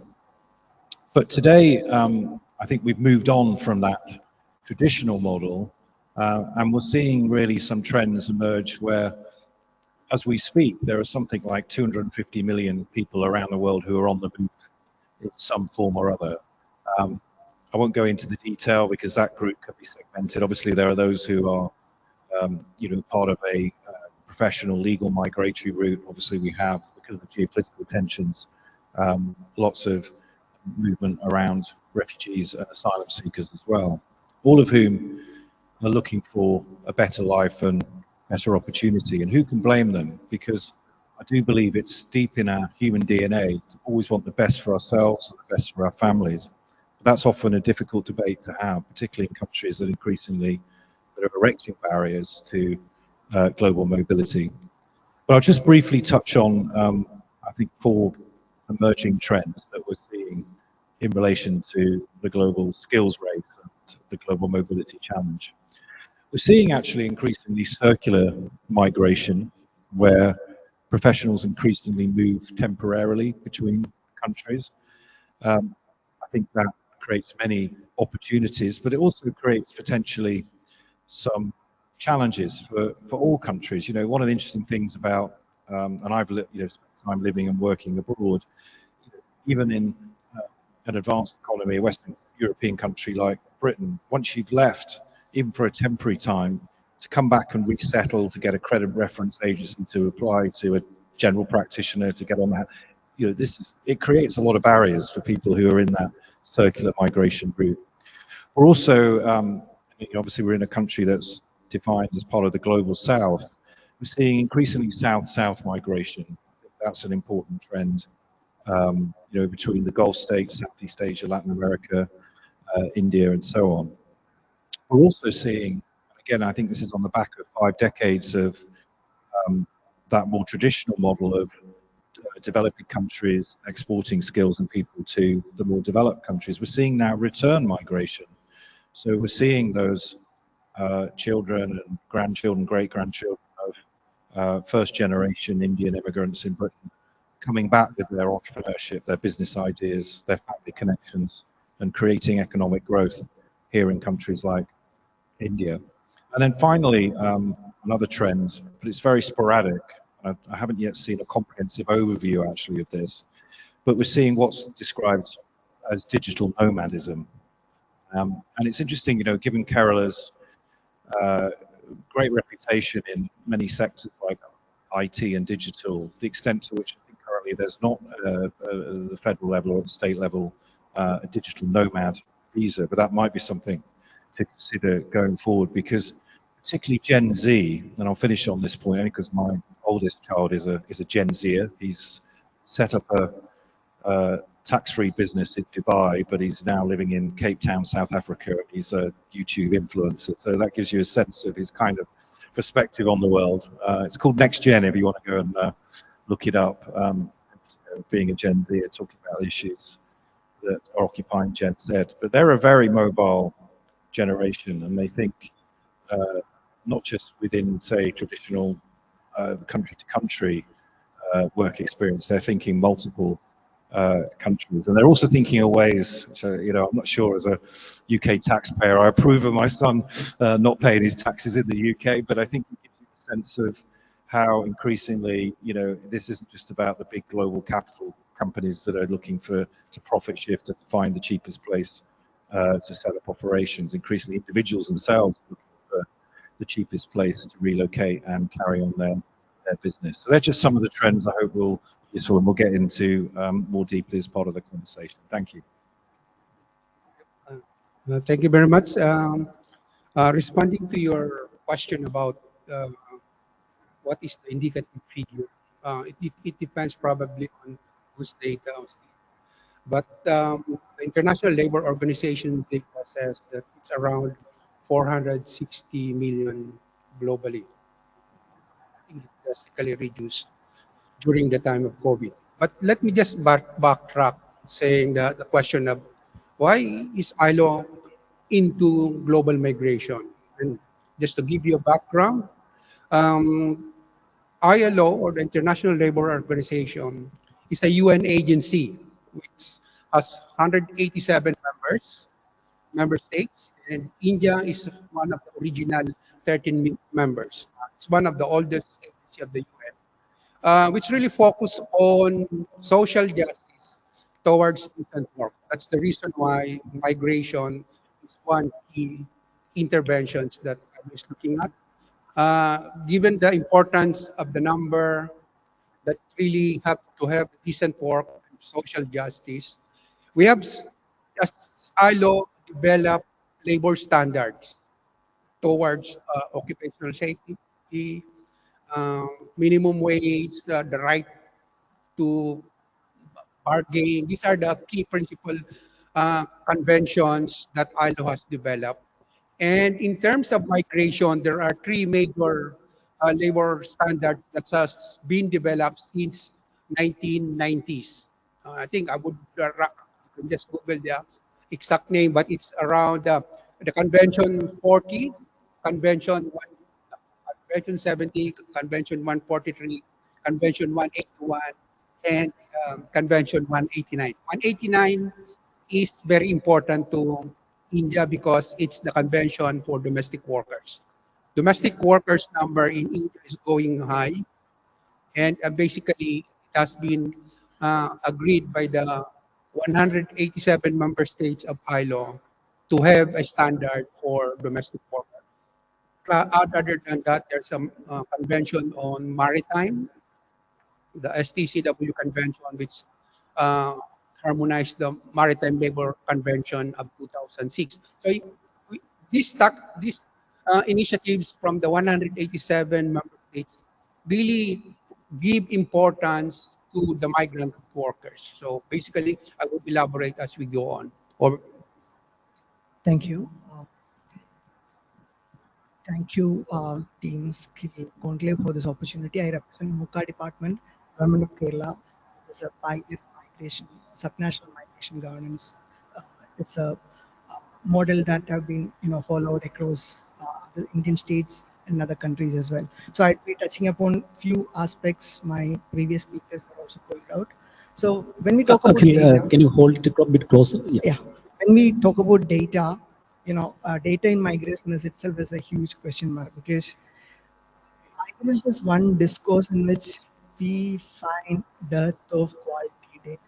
Uh, we find it difficult to attract even researchers to migration discourse with good quality data, because uh, migration is migration serves the interest of capital and the geopolitical interest and sovereignty interest, etc. So countries are often reluctant to share quality data apart from World Bank data and some of the ILO statistics. we find we do not have quality or reliable international migration statistics. Even in the state of Kerala also, we often rely on Kerala migration surveys to portray some sort of statistics on international migration. That's one of the biggest challenges we face in the governance as well as in research.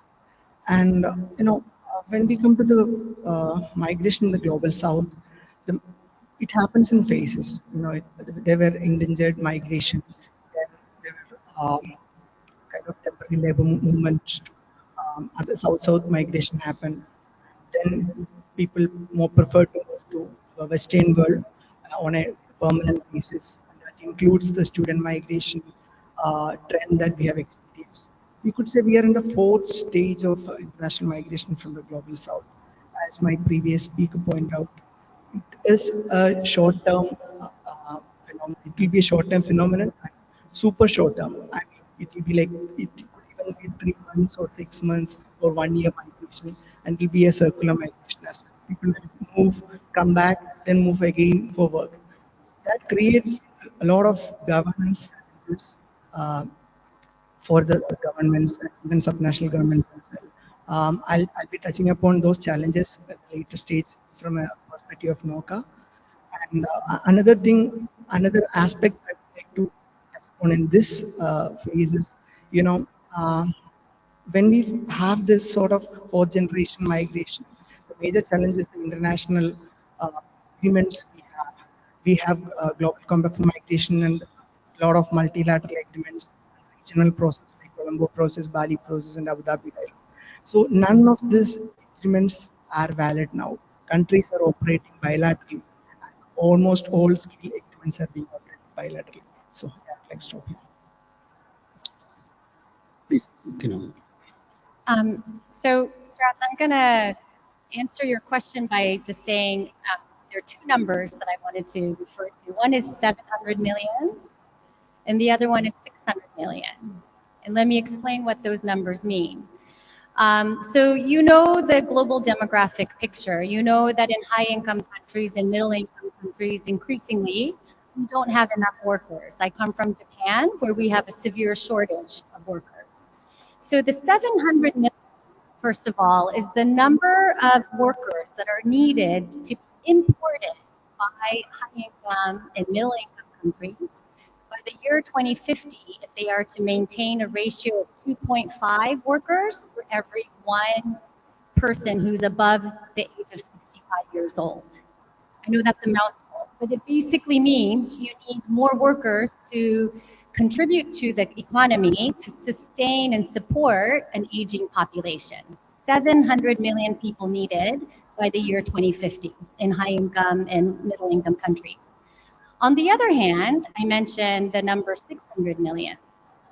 That's the number of workers that the rest of the world can lose, send abroad, before those countries start to experience a shortage of labor.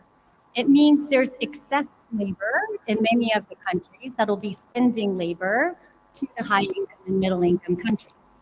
So 700 and 600 million, but it still means that even if you sent all of the available labor without creating a shortage challenge in the sending countries, you would still have a gap of 100 million workers in high income and middle income countries.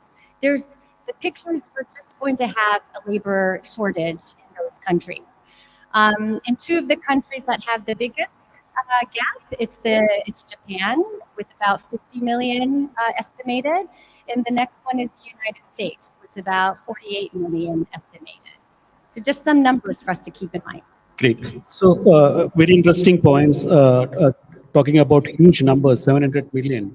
So the big question and big answer is mobility is there to exist and still going to be a key driver for both developing and developed economies in terms of providing labor and also for this thing. But the cross section of mobility, like most of us talked about, Gabriel talked about the household, the services market, and also this high-end talent mobility. So, are there any differences in these different cross sections which we look at work, we cannot deal the entire mobility as Tom suggested as a single bracket. But where should Kerala focus in that game, or let's say India, when India is trying to be to be a talent pool for the decade? As practitioners and theorists, where should Kerala ideally focus given its edge over it? And what are the skill sets which the state should strive to impart to the young talent to take it up? Some quick, so I think we are pressed with time. So some quick response on these things. In terms of Kerala, I think it's about focusing on um, a world without borders. And what I mean is work that can transcend borders, like digital work, platform work, gig economy work, that doesn't necessarily require the outward migration of people to other parts of the world. I mean, we live in a time when I think, ironically, the sort of post hyper-globalization world where we're seeing new barriers being erected, not least with I hope that's not President Trump to tell me off about the tariffs he's implementing, but it just gives you a sense of the world is in a very different place from where it was just a decade or so ago, where I absolutely agree with the speakers on the panel here that with aging demographics, with fertility rates tumbling, many even developing countries, never mind so-called advanced high-income countries, the laws of economics, the laws of demographics, the laws of social welfare dictates that whatever countries think about levels of immigration to their jurisdictions, the fact is they're going to need those workers to sustain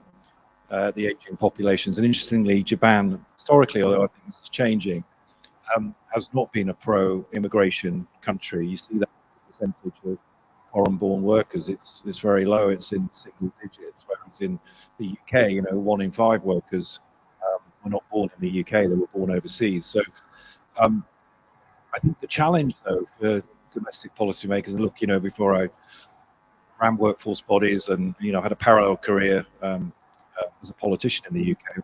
I always say about politicians, politics always ends in failure. So it's just as well I had the primary career, but it does mean that I have some understanding of the challenge for policymakers, particularly in so-called Western countries where they have domestic populations that are actually very pro legal migration.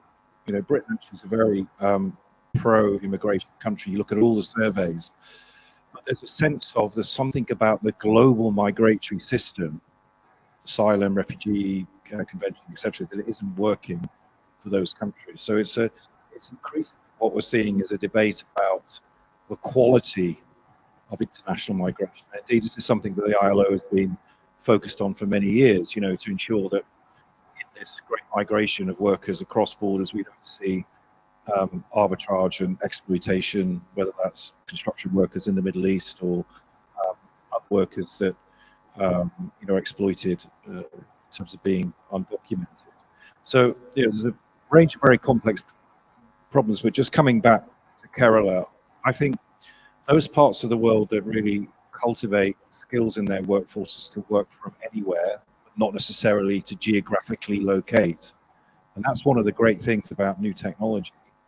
The Victorians coined this idea of the steam age brought the annihilation of distance. I think that process in the global economy is still going on. It's just that annihilation of distance is no longer about transcending physical distances. It's about how you transcend borders through the interconnections that come with this digital technology, which is why AI is such a really interesting development, because potentially that is a great leveler for countries around the world. Yeah. Regarding your question, I would not directly respond on what sector, what occupation or qualification do Kerala want to go into migration. But just to give you a context, like it was raised yesterday today, that Kerala has the high literacy rate highest educational qualifications, but underemployed workers. So it's more of I have qualifications, but I am underemployed. And that's true to migration, particularly internal migration or a global migration. Given the context also that Madam Keiko was saying, at any given time, there's a need for migrant workers. So using or maximizing the advantage of Kerala to be educated, to be highly literate, the question now is on the barriers of global migration.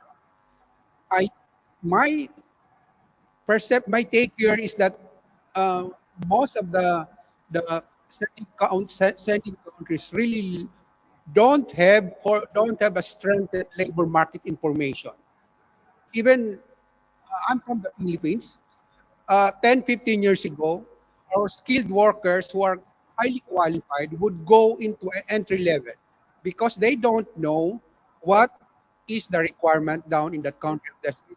So that I think Kerala would really look at increasing the number from 2.5 million, which was the figure yesterday, to a higher level. I think there should be a good working labor market information. The second point is which we are advocating in ILO is the formal recognition of qualification, meaning you are highly qualified, but you go down to the lower level. So I think like we are now working on uh, mutual recognition of skills between countries and multilateral. And now that's the reason why we are advocating in South Asia to implement the South Asia Regional Qualification Framework. This framework would really help India, Kerala in particular, to have recognition that would lead to formal recognition of the qualifications earned by Kerala citizens. Okay. Yeah, one sector in which Kerala has a historic advantage is our health sector. And in the post-COVID period itself, we are actually witnessing a large scale demand for our health workers and care workers across Europe and other developed countries. But the question is that we at NOCA we are a government-run recruitment agency as well. So we only managed to recruit around 1,000, 1,500 health workers per year. But around minimum 50,000, 60,000 health workers or care workers are working from Kerala. Then based on that, we could actually connect with the recognition of prior learning and skill matching system we have. It's true that ILO has LMIS and all other information system, but do we have access to all those information, labor market information system that have been set up by the international organizations? No. There are no such dissemination of information systems existing in the. And even though Kerala is a major migrant sending state from India, we do not have access to these such things. That is a major challenge. Then obviously most of our engineers are working as carers in UK and Canada. So skill matching is another major challenge we face when we try to identify new markets and what are the new skills required. We find it enormous. We find enormous challenges, including identification of jobs that actually ensure safe migration. Uh, we could say that people are moving through various regular and irregular channels, but from Kerala, we would like to ensure that everyone should migrate through a safe and regular channels by receiving a proper skill training. That is a challenge. Yeah.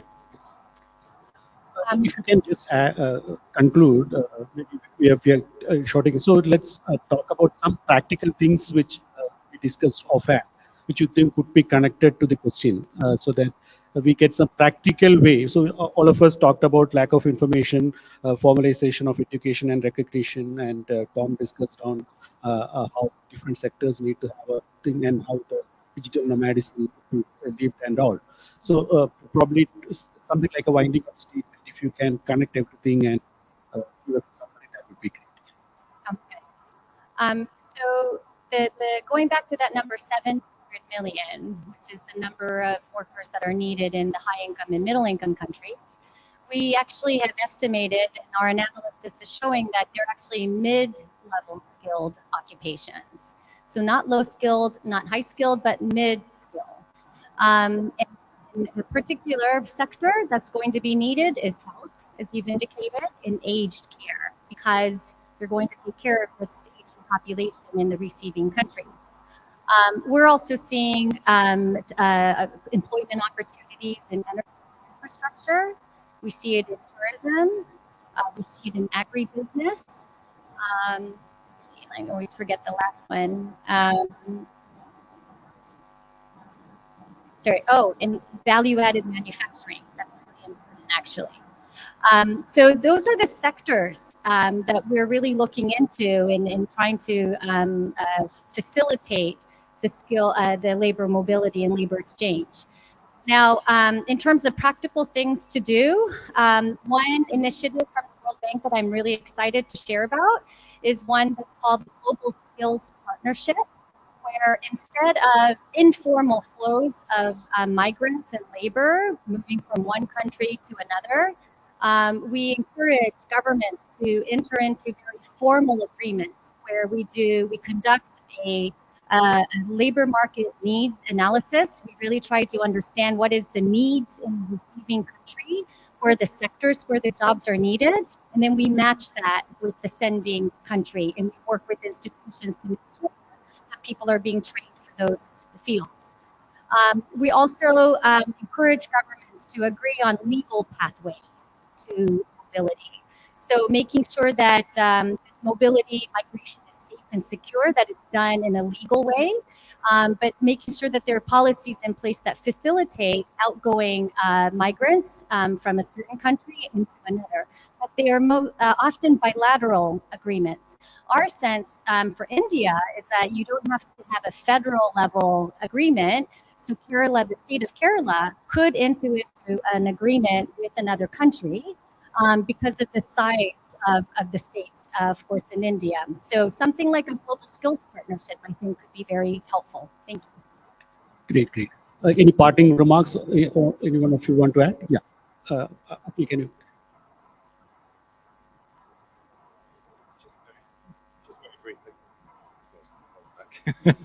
Just very briefly, look, I truly believe that skills are the new global currency, and the mode of exchange obviously is through people and the skills that they have to offer. And this is not a very often used word in English, but I think it best sums up what skills are. Is they are fungible. Have you heard of that word? Fungible. It means they're interchangeable, and that's why I truly believe skills are like a currency. But the challenge, and this is a challenge out there for state policy actors, but also multilateral organizations as well, is what we haven't figured out yet is how we go from a global skilled currency and a mode of exchange that enables people to take those fungible skills and have almost like the equivalent of a skills passport that then is the facilitating mechanism. I mean, there are lots of brilliant initiatives, the formal bilateral partnerships. There's the UNESCO Global Skills Recognition that helps facilitate, particularly in the area of higher education. But wouldn't it be good if at the end of this century, we cracked this central challenge of giving people not just a passport that demonstrates their nationality and where they were born and where they hold their citizenship, but a global skills passport that ensures that the talent and the skills that different parts of the world need can attract those skills, whether that's virtually in the work anywhere digital nomad concept, or whether that is about outward or inward or circular migration in the future. Yeah, just to add on what Ms. Keiko was mentioning about global talent partnership, ILO is working on talent partnership project between India and EU, and talent partnership between India and government of Canada. I mean, you know that Canada has agreed now, and India has also agreed to work on that. So I think that can be a good initiative Just again, colleague here, Tom mentioned about the skills passport. Alo is working on it. We piloted it in Sri Lanka and Nepal, which is being led by the employers organization. And we wanted to work with the NSDC to really implement that also, so that if you have a skills passport, a digital passport, that's our eventually our objective, that my credentials are put digitally that can be utilized even if I go out of countries that are not having recognized my qualification because it's there. So it's still a long way, but we are working on it. On the part of Southeast Asia, the Philippines, Thailand, and Vietnam are into it. So the only thing now is maybe if you can have a collaboration between South Asia and Southeast Asia, then it's a big Asian mobility for workers. Over to you. Thank you all. It was a great panel, and we ended up with a very optimistic view, with everyone clearly stating that this global mobility is to stay. The demand is there. It's not to be created. It's to be tapped. It's always available, and with the current macroeconomic and global socio-political system, we are all optimistic that something like a skill passport over and above the national passport, where people are valued and treated as currency, as Tom started off, like globalization started with the mobility of capital. I think the skill will start moving economies, people, and development together. And towards this collaboration and platforms will ensure. With that, I thank each and every one of you for this wonderful presentation and talking. Thank you. Thank you. Thank you. It was indeed an enlightening session, and a lot of thanks for your time and effort. Ladies and gentlemen, as we close the curtains on the Skills Kerala Global Summit 2025, we must remember what we started here does not end here. We have seen vision, we have heard strategies, and we have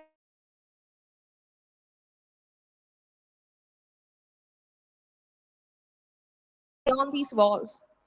In classrooms, offices, factories, and global arenas where Kerala's youth will carry this vision forward. This conclave was not just an event, it was a declaration. A declaration that Kerala is ready to lead with skills, with innovation, and with courage.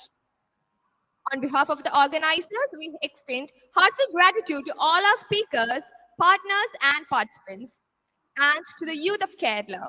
Remember, the future does not arrive, it is built, and it will be built by you. Thank you, and let us carry the spirit forward into the future. Thank you once again.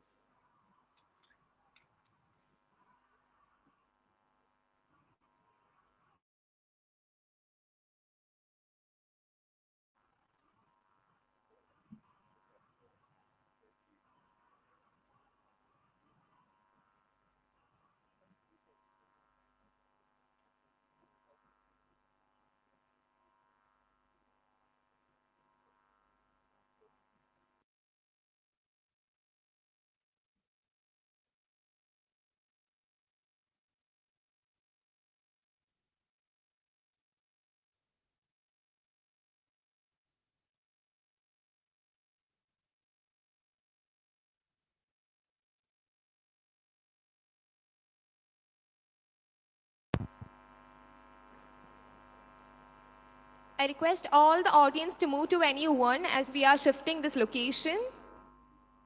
I request everyone to please carry their luggage along with them. Thank you.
India, which communicates data about India to a lay audience.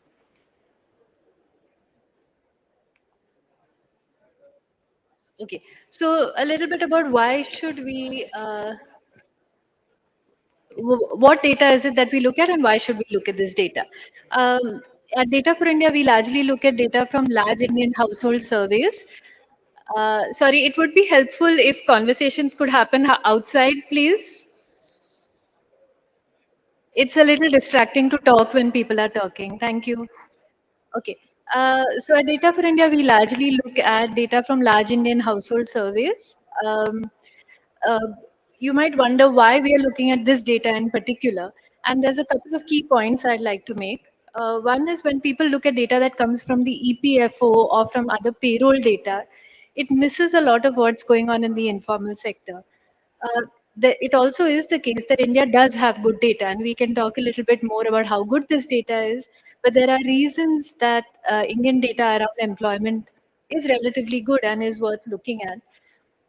A lot of conversation around workers and the workforce happens using very unrealistic picture of Indian workers. And what we're hoping to do is to really bring back, center this conversation with a sense of who Indian workers really are. So that's all I intend to do over the next 10, 12 minutes, which is talk about what does India's workforce really look like and a little bit about what Kerala's workforce looks like. So these are the three key themes that I intend to talk about, and I'll just get into them one by one. Um, Here, I'm just going to go through 5 or 6 key points about what India's workforce really looks like. Just to give you a couple of lines about the data, and then I won't repeat myself. This comes from large Indian household surveys. These are conducted by India's National Statistics Office. They conform to standards set by the ILO and others.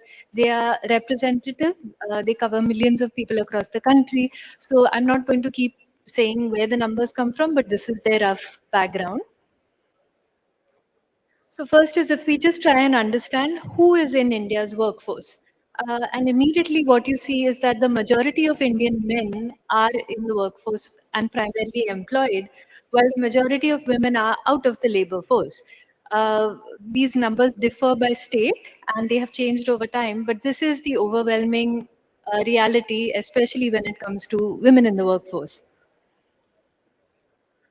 And then when you try and look at what it is that people in the workforce, what sort of employment are they in? One of the things that we see is that salaried employment, although it has grown, remains a relatively small component. And self-employment between rural and urban is the majority form in which most Indian workers are employed. We also see this huge dominance of informality that remains in India's workforce. Here, we're not even talking about agriculture, we're talking only about non agricultural enterprises. But we still see that the dominant mode of employment is informal. The private formal sector that takes up so much of our thinking, conversation, media discourse, really is a very minor player relative to the large informal sector. None of this makes it less important or less aspirational, but it's just useful to put it into broad context. I think one important feature also is uh, what has happened with the transition away from agriculture. So we do know that agriculture contributes a declining share to overall value added, as happens across the world when countries industrialize. But the share of agriculture and employment, although it has fallen, still remains relatively large compared to other comparable countries. So, of course, we see this massive decline. The uptake in it has come much more from services than from industry, and we can talk about that a little bit more.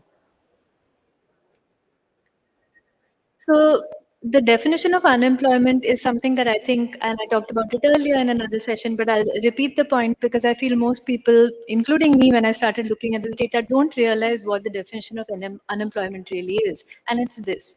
If you worked for 30 days, whether you got paid or not, by the way, if you worked for 30 days in the last 1 year, you come you count as employed in India's labor statistics.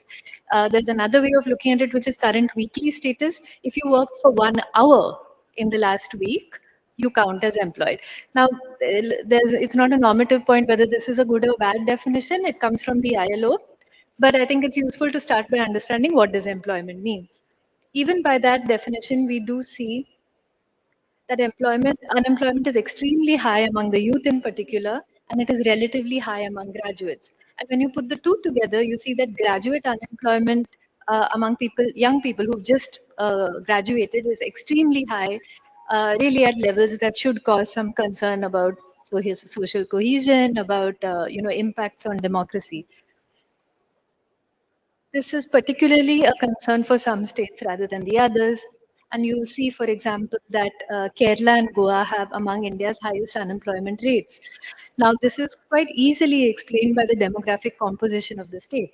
Kerala has among the highest rates of students completing graduation, among the highest rates of graduating students, and that drives up the high rate of unemployment. There are other factors, of course, and I know that unemployment has been discussed a lot over the last 2 days, but graduate unemployment really is one of the large factors driving up unemployment in some of the richer states. So that was just a broad look at what we know about basics of about how India works. I want to talk about another few points related to employment data that I don't think we pay enough attention to. One is, of course, about the low rates of labor force participation for women, although they have grown from how low they were in, say, 2017-18, so or the early 2010s. So we do see that in comparison to other countries, male labor force participation is high and at comparable rates with other countries. So if you see the yellow dot, they are all for men, and you see that the dot for Indian men compares quite well with other countries, but you see that for women it really stands out in being particularly low. And there's no great mystery about why it is that women are out of the labor force. This chart is for rural women, the one on the right, but it's the same for urban as well. The reason women are out of the workforce is because they are having to look after the house, because they are having to look after children and domestic responsibilities that remain disproportionately the role of women. Another point that I think we talk much too little about is what about women in the workforce? So much of the conversation is about getting more women into the workforce. Once they're in the workforce, are they getting the kind of jobs that we want or that we hope for as a country? So we see, for example, that in rural India in particular, but partly in urban as well, a large share of women are doing unpaid work, which means that they are workers on household farms or household shops in urban areas and are getting paid no wages. Now, this should really matter to our understanding of women's employment. It means there's no cash in hand. It means that the agency that should come to women as a result of work is not coming. The other aspect that I'd like to about is self-employment. Now, we see a lot of discourse that equates self-employment with entrepreneurship. So if you say growing self-employment, you see it as, the rise of maybe the startup economy or entrepreneurship. But what does self-employment in India really look like? And we see, for example, that if you think of self-employment as someone running a small business, now that's what I do is that the Indian story? Is that the most common story of self-employment? Very much not, because what I do falls into that purple line. And look how small it is. The share of people in self-employment who run organizations, who run companies that can hire another person, and this can be informal as well, not just formal, is extremely small. The vast share of self-employment is one person working for themselves. That's self-employment. And in the case of women, of course, as many women work for themselves as work for someone else in the household, but again with no wages. So that's again a reminder of what self-employment in India really looks like. It's also important to understand what salaried jobs look like. So I think salaried jobs for many people do not conform to our notions of what salaried jobs mean.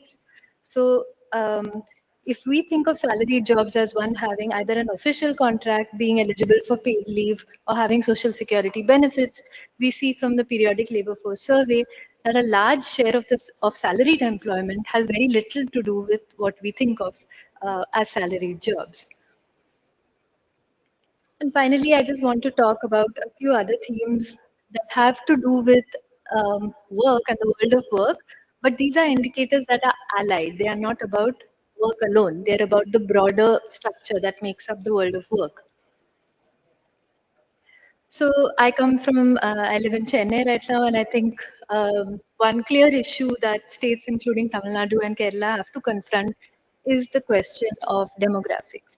By 2031, which is not that far away at all, Tamil Nadu will be India's oldest country with the oldest state, and the median age will be over 40. With Kerala not will be close to 40, with Kerala not far behind. There is a decadal gap in the median age between the poorer states and the richer states, and this gap has actually slightly grown because aging is happening much faster in the southern states than in others.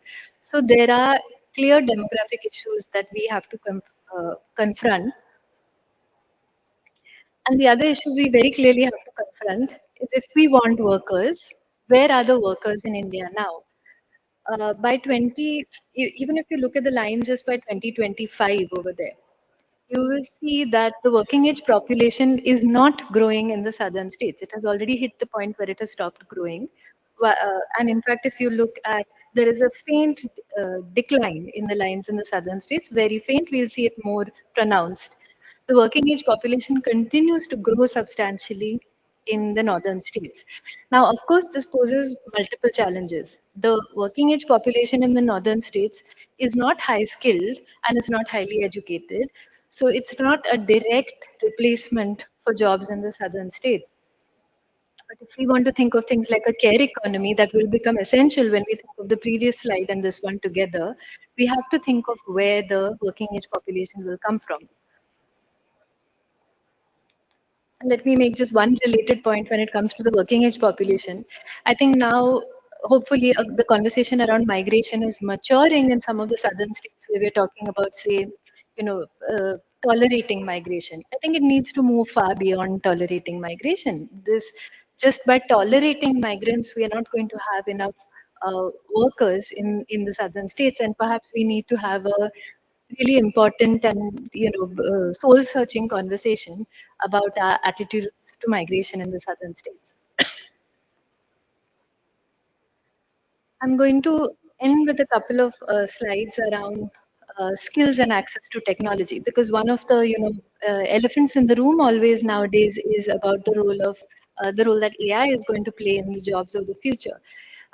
And I think when we talk about being an AI ready country, we need to think about the current state. So again, I have no prescriptions, but I think we should all just be more realistic about the current state of skills.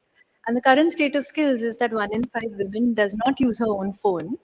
And for both men and no, for women, many more women use a shared phone, but even for men, that number is quite high. So exclusive usage of a phone is not universal by any means at all. Usage of computers, or the ability to use a computer, is extremely low. Now, I think in the last 5 years, we have all become so transfixed by the uptake of phones that we've stopped thinking about computers, right? You think that people do everything on their phones. Do they really need a computer? But if we are talking about the kind of skills that we're talking about for the future, these are not activities that can be done on the phone, and I'll talk about them in a minute. The share of Indian adults who are able to use a computer is extremely low, and it has hardly grown in the last 5 years that we looked at the data. Of course, it is much higher in richer states, including Kerala. Excuse me.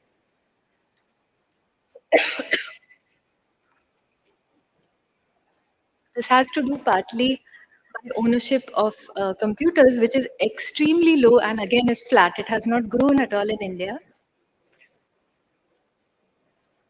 So the share of Indian households who own a computer is in the single digits, and again, it has barely grown over the last 5 years. It is much lower than comparable countries and probably much lower than where we would want it to be.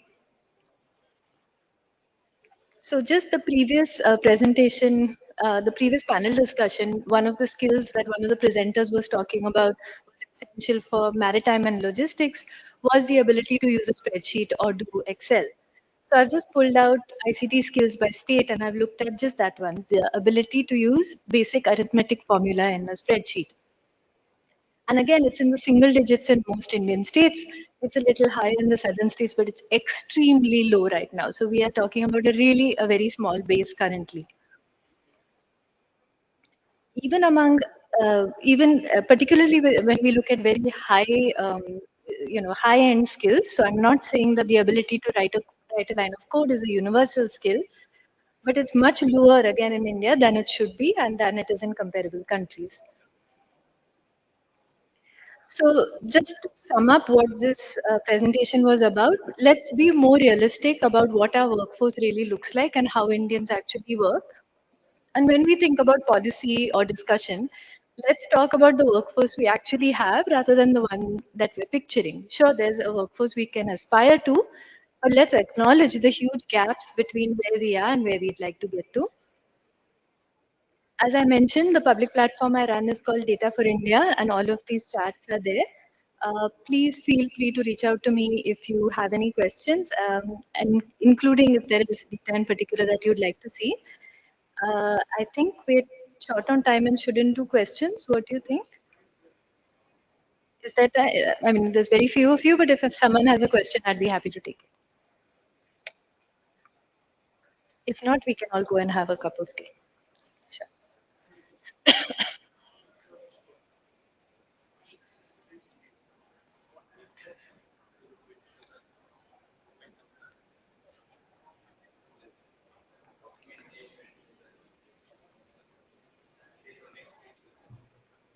Thank you. That's a great question. The question was, we know where we are right now. What can we do to improve things? For example, with ICT skills, what could we do for the next 3 years? Now, these, of course, have to be cascading steps. You have to start by getting every child into primary school. They have to remain in secondary school. They have to get to high school. Then simultaneously, you need to be doing tech skills. You need to be ensuring equitable access. We really need to think about why device usage has not gone far enough. The chart I shared was about people who owned laptops or computers, but the difference, even people who can use it, is not that much higher. So it is very much that if you own a laptop, you're able to use it. If you don't, you're not.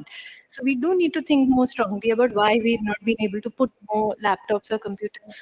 Maybe we've not made it seem important enough. I really do think we've allowed phones to derail the ICT conversation in some respects. So I think southern states already have that first mover advantage of having got the education and the higher education GER kick-started. The focus needs to be much more specifically on ICT skills that are industry related. But then I think there also just needs to be greater focus on digital and data literacy for themselves, as skills for themselves, which are not purely tied to skills and to work, but also skills that are going to be important for people to just participate in this new economy. So, yeah, a combination of, I think, education and thinking better about device ownership and usage. Okay. Okay, well, thank you. If there aren't any more questions, I can wrap that up. Thank you.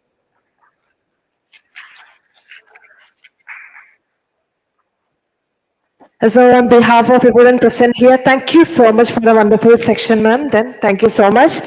And thank you, Sukusha, for everyone who has been here. So നമ്മുടെ എല്ലാവരും venue 1 week ഈ ഒരു time gather ചെയ്യേണ്ടതാണ്. And thank you so much.